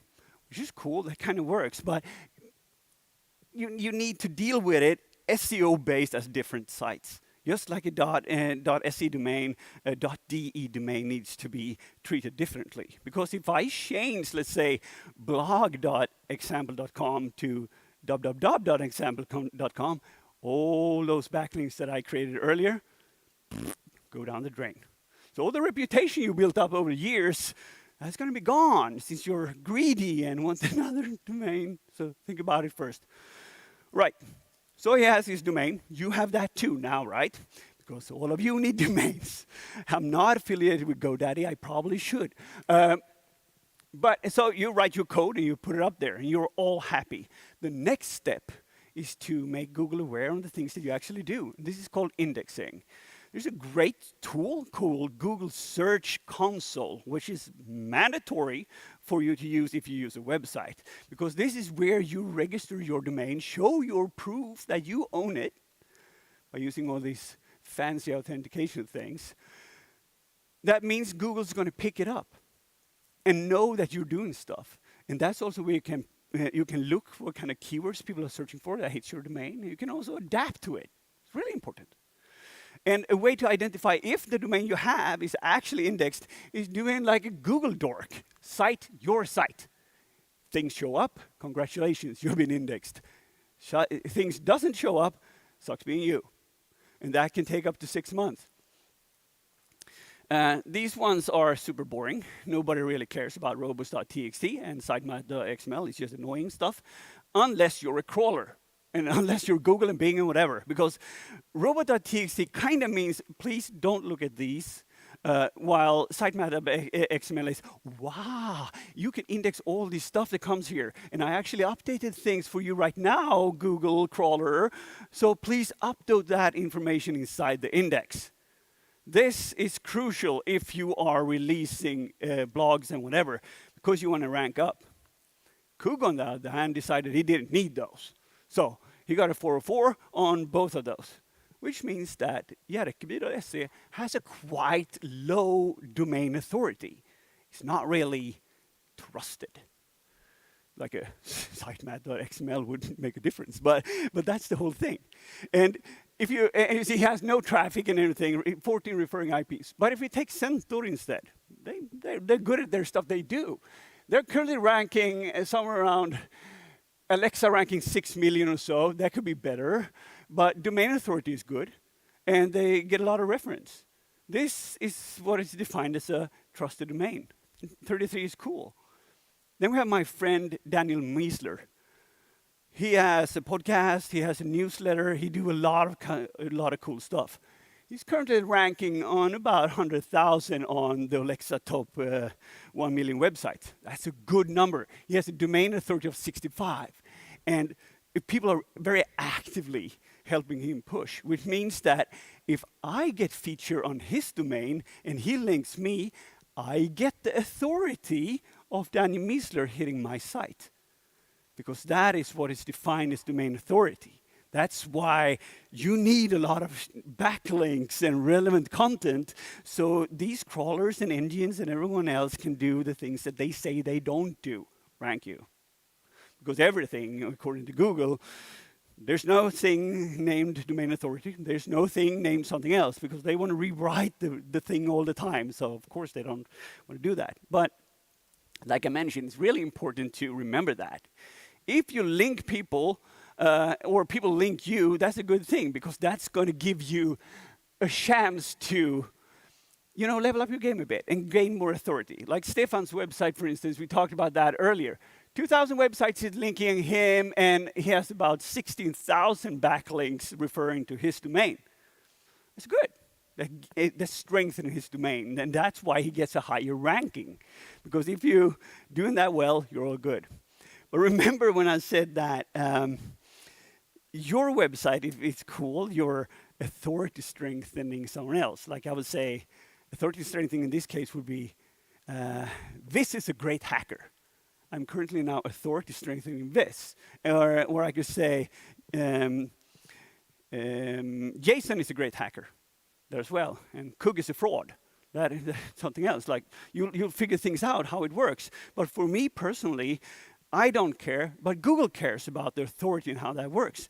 And what you can do if you want to be sneaky, because let's say you're Centaur and you get this great blog post and you don't want to link to TrueSec because that's a competition, or how we want to see it, you can add this no follow here. That means domain authority stops here.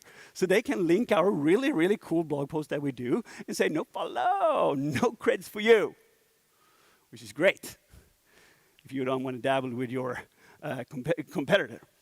And this website here, ahrefs.com, is where you can do that lookup. And it's quite simple. It'll just calculate the amount of backlinks you had and other stuff and look for that.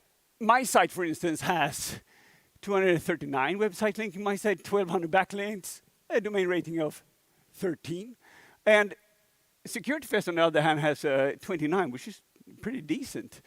Because you can see I have 23% do follow, which means people will strengthen my authority, and they have 63%. So they have a higher amount of people that's saying that's trusted. Apparently, you shouldn't trust me, so I have no problem with people not trusting the things that I do and strengthening my authority. That's cool. CNN, on the other hand, very credible.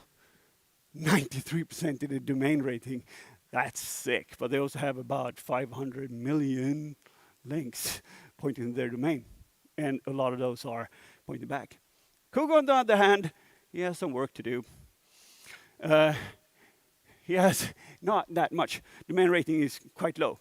But if we dig into the things that he's been working with, because I got mad respect for Christopher, and I know he's super smart and done awesome hacks. He just hasn't built his own personal brand. Let's check out the top referred blog post that he has on his domain. And that is Jerkeby newsletter post risk-aware applications. 9 external sites has linked into that. So let's dig into, see what it is. Risk-aware applications, that seems cool.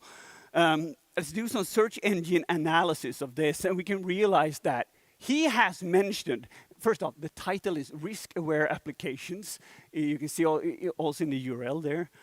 So risk-aware application seems like the thing he wants to push here. That's the word that's really interesting.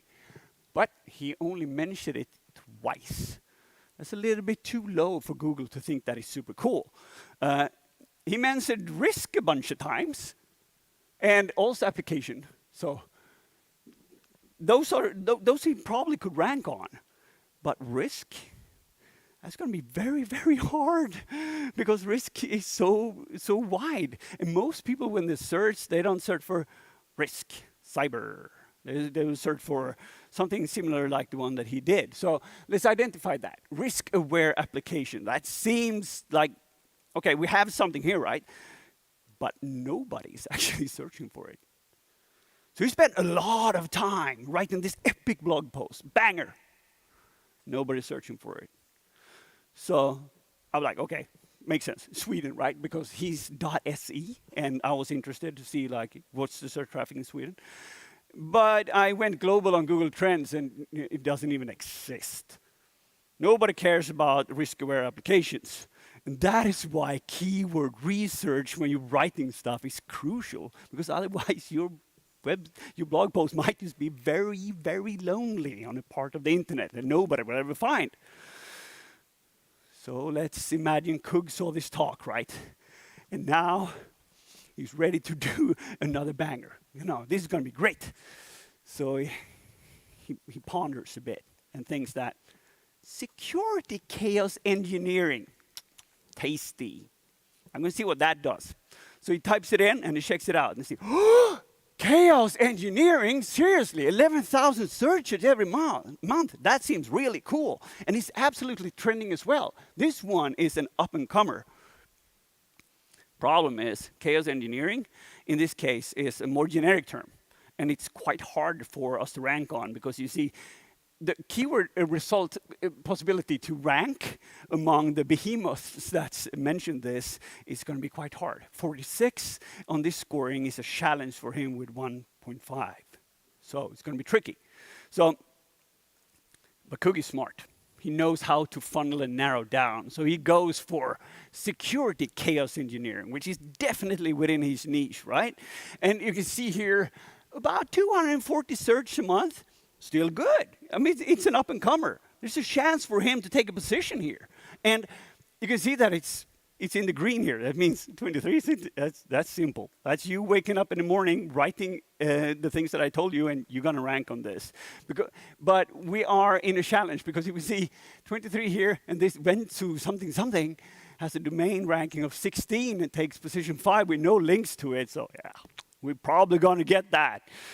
So it's not really a big challenge for us. But as everything in life, before we go in and attack, we need to do recon, and we need to know our competition. That apparently wasn't the thing that the current warlords thought about, so they didn't do any recon. But if you see this cool icon up there, the quotation quote, that is defined in Google terms as, let's see here, position 0. It's not official, but that's the thing. If you get quoted on Google, you've seen all those, like Wikipedia gets quoted. That's like, the second that happens, you're like, authority. That person is definitely king of the castle. I'm going to trust whatever that says. So let's dig into that. Because what are our competition? Well, it's O'Reilly, apparently. I mean, they're strong with their 91 of domain authority. It's going to be tricky. And then open source the other article. But the rest of the competition is quite easy. So let's say that we want to aim for third. I mean, that's good enough for us. So let's dig in and see what we can do with this. So this is the top ranking website on this content. Very cool. So what do we do is that we'll take all the blog post information, copy that, and paste that into word counter, for instance, because we want to know how many words they wrote. They wrote 1,600 words. We're going to write 2,500 words because we're doubling down on the content and we're providing more value. Google's going to say, more value. Definitely more interesting, which is cool. And since we're smart and professional, we understand that Google is very picky about spelling mistakes and just not having a good conversational flow. I know you're researchers, don't worry. But you need to be able to talk fluff or soft language with people that, or at least the search engine. I mean, that's how it works. And the whole thing is that the key to success here is not only to get a nice spell checker, it's also to provide a solution to the problem of the people that is looking for the things that you provide. Solve a problem, right? So let's see the keyword density of our competition. In this case, we can see that chaos engineering is the one we're going for, right? And it's been mentioned about 9 times? 9 times, right? How many times should we write it? Any guesses? Absolutely, I love that, but we can do 12. That's more than enough because we provide more value in content related to the original blog post. But if you can double down on it, well, that's cool. And you can also see here, the keyword that we want to rank on, security chaos engineering, they use that 6 times. So we can definitely use that a bunch of times more, right? And we dig into the website and we can see that, okay, is there any other things that we can adapt when we want to do things? Yes, it is. OpenSource.com references to article 18/1/new paradigm in cybersecurity. Okay, that's cool. Has nothing to do with the title, but, well, it kind of has. It has paradigm for cybersecurity. How many people do you think sit there and, I'm going to Google for paradigm in cybersecurity? Probably none, or maybe this guy, I don't know. So another way for us to boost our identification on just owning that keyword would be for us to look at the competition. Again, in this case, we look at the images. They had 1 image on the website, which is cool. That means that we will have at least 3. And that image is labeled like this. Site's default files lead images file _bank vault secure safe.png. I'm quite amazed that it doesn't say the resolution or a screenshot something date, which is more common. And what we do, since we're master people now, and JetQB is the one we're doing, we'll change that. So we'll have the path be security-chaos.engineering, which turns into space. Not space, but space in Google indexing. And we'll name the file security chaos engineering is the new black. Because if we only do the name, it's going to say, okay, we see what you're doing here. But we're not. We're trying to explain something else. And then we're going to name the files differently. It's going to be, it's a new black and it's explained or super cool and all that. And we're going to top that thing up with not having a boring safe that has nothing to do with the thing we do, and instead add a really clickbaity image where apparently a real cool security conference and a guy that says security chaos engineering explained. And here you say, like, oh, why do you even put text in there? Well, we all know that. Google identifies things by using their magical things. And if there's text on it that relates to the name of the file, there's a pretty big chance that these guys really care about the subject. And to really boost it off, kick it off the rafts, what we do is that we're going to add alt text. And like alt text, people blind that read my blog post? Probably a bad idea. But the thing is that also adds trust. And you're not supposed to stuff like security chaos engineering, comma, DevOps, comma, something else to gain more keywords in there. It needs to be explanatory, but it shouldn't be more than 125 characters. Not a novel, but enough to Google to understand that you're being serious. And if we really want to boost the game here, and this is one of the last game changers, is that Google is the world's largest search engine. We can agree on that, right? The second largest search engine is YouTube. And that means if we also publish a video on YouTube on this subject, we'll get the search engine optimization from Google and also the trust from YouTube, which means that when we search, there's a big chance that that Google is going to present a YouTube video in the search for you, which is yours. That's going to relate to the things that you do. And that is very, very important, because that way we can strengthen our own authority, and we'll also embed that on a page. So when the crawler keeps in, it's going to say, wow, 3 images, dude, 2,500 words, providing value. And a video on the subject, and a lot of links to cool people. Some not follow, some, yeah. Definitely going to be interesting for us. We're going to rank that high. So they rank you high. And now the other factor comes in. Search engine result page clickbait. You're like, clickbait? I'm jantelagen, I don't clickbait. I'm going to be very careful with that, but this is the thing. If you get a search and you see some results, what your eye's going to do is like, nah, okay, this I resonate with, boom, you're good. And if it's just gibberish there that you can't resonate with, or that doesn't tell you to do stuff, you're most likely not going to click it. You go for the other one that's more fitting to your needs. And Mangoes has this tool called Search Engine Search Simulator, where you can type in and you can test things around. So let's say we have security chaos engineering. I did this. Then we can say, what is security chaos engineering? Are you shifting left?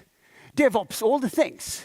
Here are 10 great insights that would help you become security chaos engineering compliant in no time. Definitely CISO clickbait.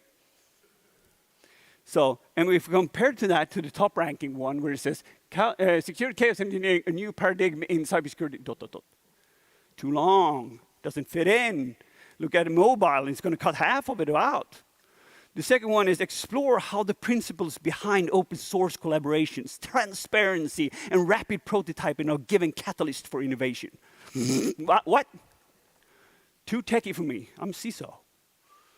I want to know about the other things. And then we got social backlinks, right? Because you write this really cool blog post. And Jerkeby, in this case, he says like, Coggin, he DMs me. He says, STÖK, you mind if you could, share the new blog post that I wrote? And I'm like, fuck yeah, of course, I'll do that. I got about 103,000 people that engage with my content on Twitter. I'm a B-kändis. And I've been doing this continuously since 2018. I didn't have anything then. 2022, got a bunch of people looking at the stuff that I do. So many people that I actually got about 3.2 million people looking at the things that I do, which is nice. Hackfluencer. And that is very important for us to understand that if I'm going to share stuff, I want it to look good. So the people that engage with my stuff say, ooh, I'm going to click that one. And if we do that right, like here, you can see that the top one is the Twitter one. You see no line breaks here. And then it's the LinkedIn one, which is more boring, but you can probably add some more stuff in there as well, because this is adaptable. And that is what you do inside the meta tags. Meta tags. So, and this is very important. I know this is boring, but you need to do this. And if you add all these things in, not are you only doubling down on what is defined as keywords, but you're also telling Google that I'm serious about shares. Please make sure that this is getting shared to as many people as possible. So you write stuff in there, and you sneak in things like keywords, security, chaos engineering and DevSecOps, because you want to do that. And if you're not feeling like coding and shit, here, metatags.io would help you out. You're going to say what kind of resolution you need, and you drag that into a cool picture that looks great, definitely clickable, and you can adapt and try things around and feel like, feels good. This is, and you can send that to your friends and say, would you click this? I mean, Jayson would probably do that in a phishing attempt, but that's another story. So if you optimize that, and meta.io will spit out all these tags for you. So you can be human, write in text that you like, you get a feel for it, and you'll get that coming out. Then you publish that on your website. You make sure to change that, the meta tags IO stuff in there. Obviously, you need to look at the code. You don't run any bash script from the internet. You don't put any code that's been created by somebody else on your website. So you go through those, and you put that out. And you share it to a friend in a DM somewhere, right? Or share it. What's going to happen is, maybe you do that on Twitter. Like you Twitter send it to someone. What Twitter is going to do is that it's going to get in there, and it's going to take the image, and then it's going to cache it. And you change your image on the blog post, and you share it again, because you realize that a picture of you in shorts in the summer season saying security engineering didn't resonate. You share it again. Oh, crap, the old picture is there. Damn it. Then you can go in here. This is Cards Validator for Twitter, where you'll flush the cache. So we'll do a new fetch of your site and update the image into their cache, so all your new sharing would be up to date with the things you do. And that's the thing. It's going to change recursively. So if I shared something last week and you go on Twitter and I've updated my stuff there, you're going to get the new image. So, and then that way you can A and B test shit, right? Like, really, that didn't work out with CISOs. I need something that would trigger them more. And then you can find things that they will be interacting with. I take no responsibility for the picture chosen for this blog post by the TrueSec marketing team. Bearded guy looking sadly into window reflection has nothing to do with petit totem or domain or being a domain administrator. Probably sad system engineer. Here's another thing. We talked about social links, right? So I did a collaboration with Hack the Box a while back, and they are very interested in tracking the things that they do. It's like, STÖK, we like you. Can you do stuff for us? I'm like, yeah, I can do stuff for you. Pay me. And say, okay, cool. But then our marketing wants to know the tracking. We want to know that we invested in something that gave results. And they gave me this link, and that's something that's in my contract. It's like, provide me a UTM analytics link, and I'll put that on whatever post I do. Things that this is so fucking long that if you're going to tweet it, half the tweet's going to be gone anyway. And it kind of gives things away in a way that I don't like. Oh, medium, social, blah, blah, blah, campaign, CTF. Most people writing weird stuff here, like campaign names, marketing people, sketchy. I don't want to have that. So what I do is that I have my website, STÖKfred.com, and I do a 302 redirect on a link that I send to this. That way, I'm sharing on my social media, hey, you should join this really cool CTF. Check out stokefredrik.com/CTF. That's all I'm saying in my blog post or my video, because I'm not going to say, hi, check out this www.hackthebox.com/event/cyber-apocalypse 2020, UTM, and so on. So you need something that's really fast and understandable, especially if you're doing content or podcast or whatever. Like a bunch of you probably have some cool stuff that you want to share. Jerkeby has one. And he would probably do something like Jerkeby.se/cool research. And then you can change whatever blog post you want to have at cool research, because you can change that over time. And it's going to create backlinks for you on the big sites everywhere. So it's going to be really cool. So let's do another case study, right? Because I can't just stand here and talk about the things that you should do without doing things like hacking and doing the POC. So I figured we'd do some POCs. A while back, Pwned came out, and it has about 5,500 searches every month. People are interested in this. So we needed to be in a situation where we had TrueSec, and in this case, Ben Bidmead said that, oh, STÖK, I got this cool idea. I have this POC, and I want to share it. Could we do that? I'm like, yep, but you need to write the blog post for me. Like, damn it. And we need to think about the things that you want to talk about. What do you want to talk about? Because that's the whole thing. We need to explain that in the title and needs to be referenced in the URL. In this case, we decided that the keywords that we want to target on search results would be Pwned, NTLM Relay, and Active Directory.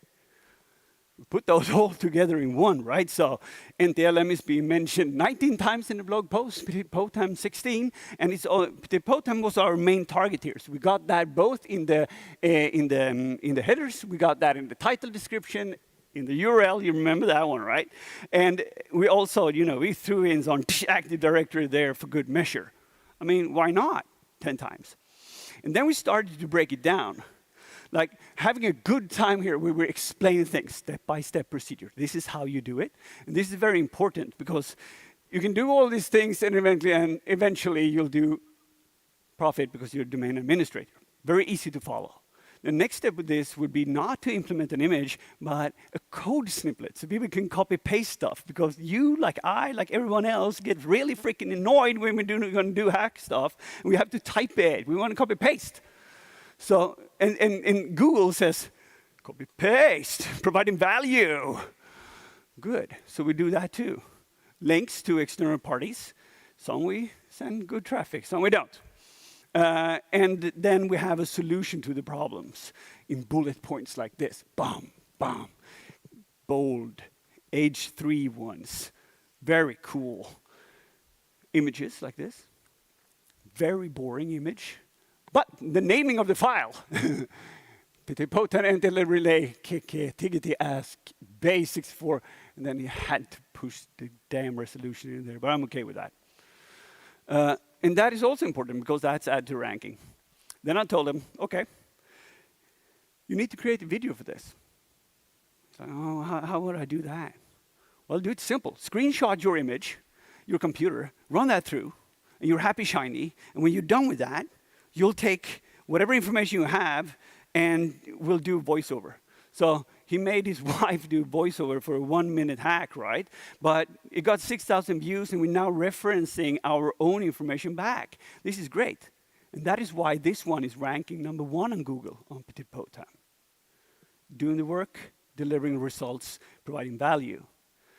But we didn't stop there because somebody's going to need to fix that, right? Sysadmin is like, how to fix Pwned? No. So we decided to, we're going to rank at least on that too. So we got both in, right? That's cool.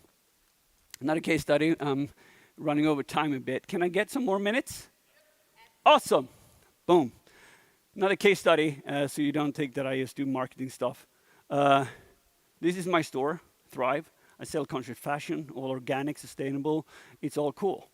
It's a small company, we don't have much money and a lot of marketing budget, so we need to hack things to, get success. This is going to be in Swedish, so bear with me on that. Okay. So one of the key things that we do is ekologisk bomull, which is English, organic cotton, right? We're in Sweden, so .se, so we communicate in Swedish because our customers are Swedish. Nothing weird there. We do own .com as well. But since .com would require way more work for us to drive traffic on an international scale and have more competition, we decided to go with .se because we don't really ship internationally anyway, especially not at this stage. It's very expensive. But if you Google now ekologisk bomull, this is a trendy word. So people in marketing places, they pay a lot of money to get high ranking ads like this. H&M, which is a pretty fucking shitty company, greenwashes themselves by talking about organic cotton and paying a lot of money to be ranking #1. All these are paid. So next time you Google stuff, all that says annons or paid or ads, just skip those unless you really trust the origin, because people are paying for your traffic. So what I had to do is I didn't have any money to compete with those budgets, right? These are pretty stiff budgets to do organic cotton in Sweden, especially if you got H&M and some other companies to compete with. So I did my algorithm hacking, right? Big image, ekologisk bomull, yeah, so. Then time to do the words. So we got a bunch of ekologisk bomull in there, 19 times. And we're explaining what it is, and we're providing the value difference between, what's the difference between certified cotton and organic cotton? What's the difference between ekologisk cotton and non-ekologisk cotton? How does it work? What kind of certificates are involved in this? All that goes into providing value to whoever searches for ekologisk bomull. And I even tweaked it, so you can see that tiny image there, that says, all the way, ekologisk bomull gott certifierad. And then ekologisk bomull soil association. Instead of just giving the name of soil association, I'm putting my keywords in there. I'm kind of stuffing, but not that hard. And then eventually I put a video in here. That guy is actually this guy, same, right? But know your audience. This is me being all like, yeah, talking about things in Swedish and Gothenburgian accent. This is me doing hacking stuff on the internet. Same dude, different brands.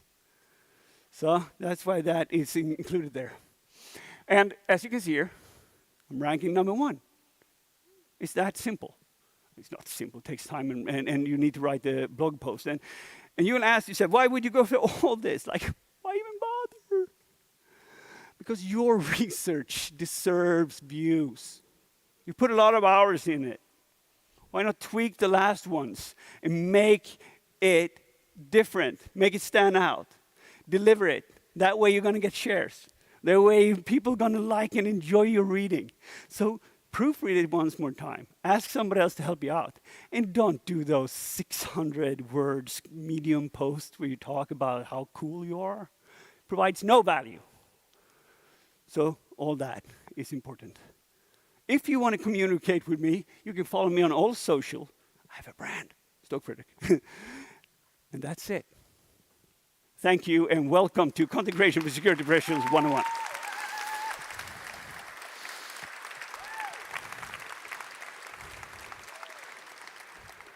We're in Sweden. I know, no questions. Thank you. But if you want to, we can have questions, or you can catch me in the bar outside, or you can ask him to get drink tickets. Yeah. Because it's that time now. I do have a few. But do we have any questions? Anyone?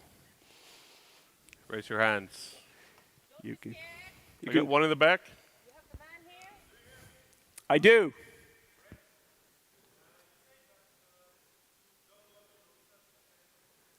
Yes. You don't need to. Can you repeat the question, please, Fredrik? Okay, so the question is, to double down on your search engine optimization, you need to do a YouTube video.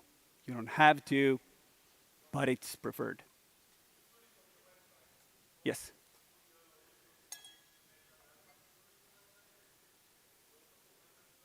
No, opposite. If you embed it, if you put it on YouTube, that's where you want to put it, because YouTube is the world's second biggest search engine. People search for shit there, so you want to be found there. If you put it on your website and some kind of MPEG, what's going to happen is that you're going to not be able to use the CDNs that YouTube provides to get high bandwidth that works with every kind of platform that you use. You own the content, of course, sure, I respect that. But you're probably going to name it shitty anyway, and it's going to be like an MP4 file, and it's going to be playing there in an embedded player that you think are real cool. But why not put it on YouTube in the first place and have the possibility for it to be indexed by a lot of people? And what's going to happen since YouTube, wait, is Google? Yeah. Oh yeah, it's upside around. Yeah, Google is YouTube. They're going to promote your shit anyway. And if they can see that you're linking to their stuff using their platform, they're bumping up the ranking. Questions? Anyone else? Okay, let's get drunk. Let's do it. Let's do it. Thank you so much.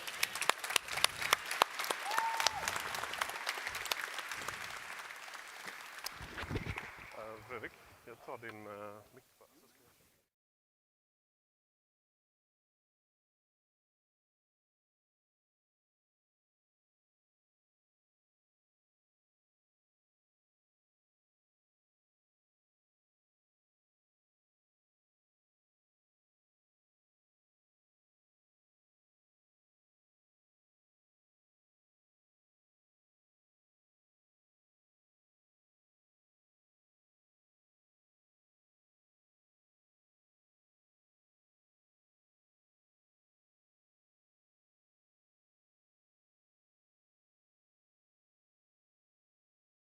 Yeah.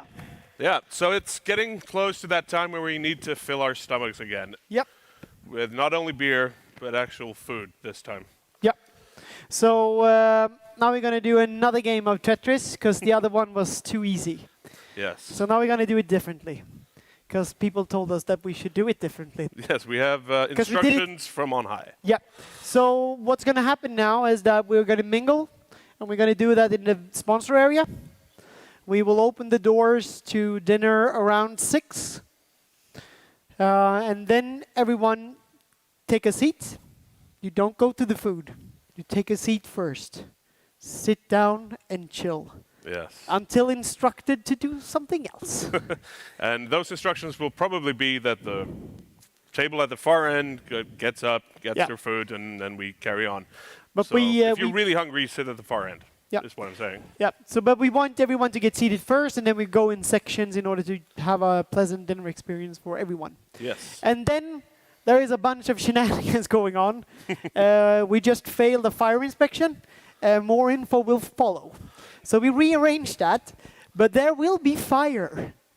Yes. So watch your eyebrows. Yeah. So we have a lot. We have security guards, and we have cool little "don't go beneath this point" things. Guess what? Don't go beneath that point. Yeah, I mean... Because things is getting hot. Exactly, at pain of severe burns. Yeah. So, yeah, but we will talk about that when we get...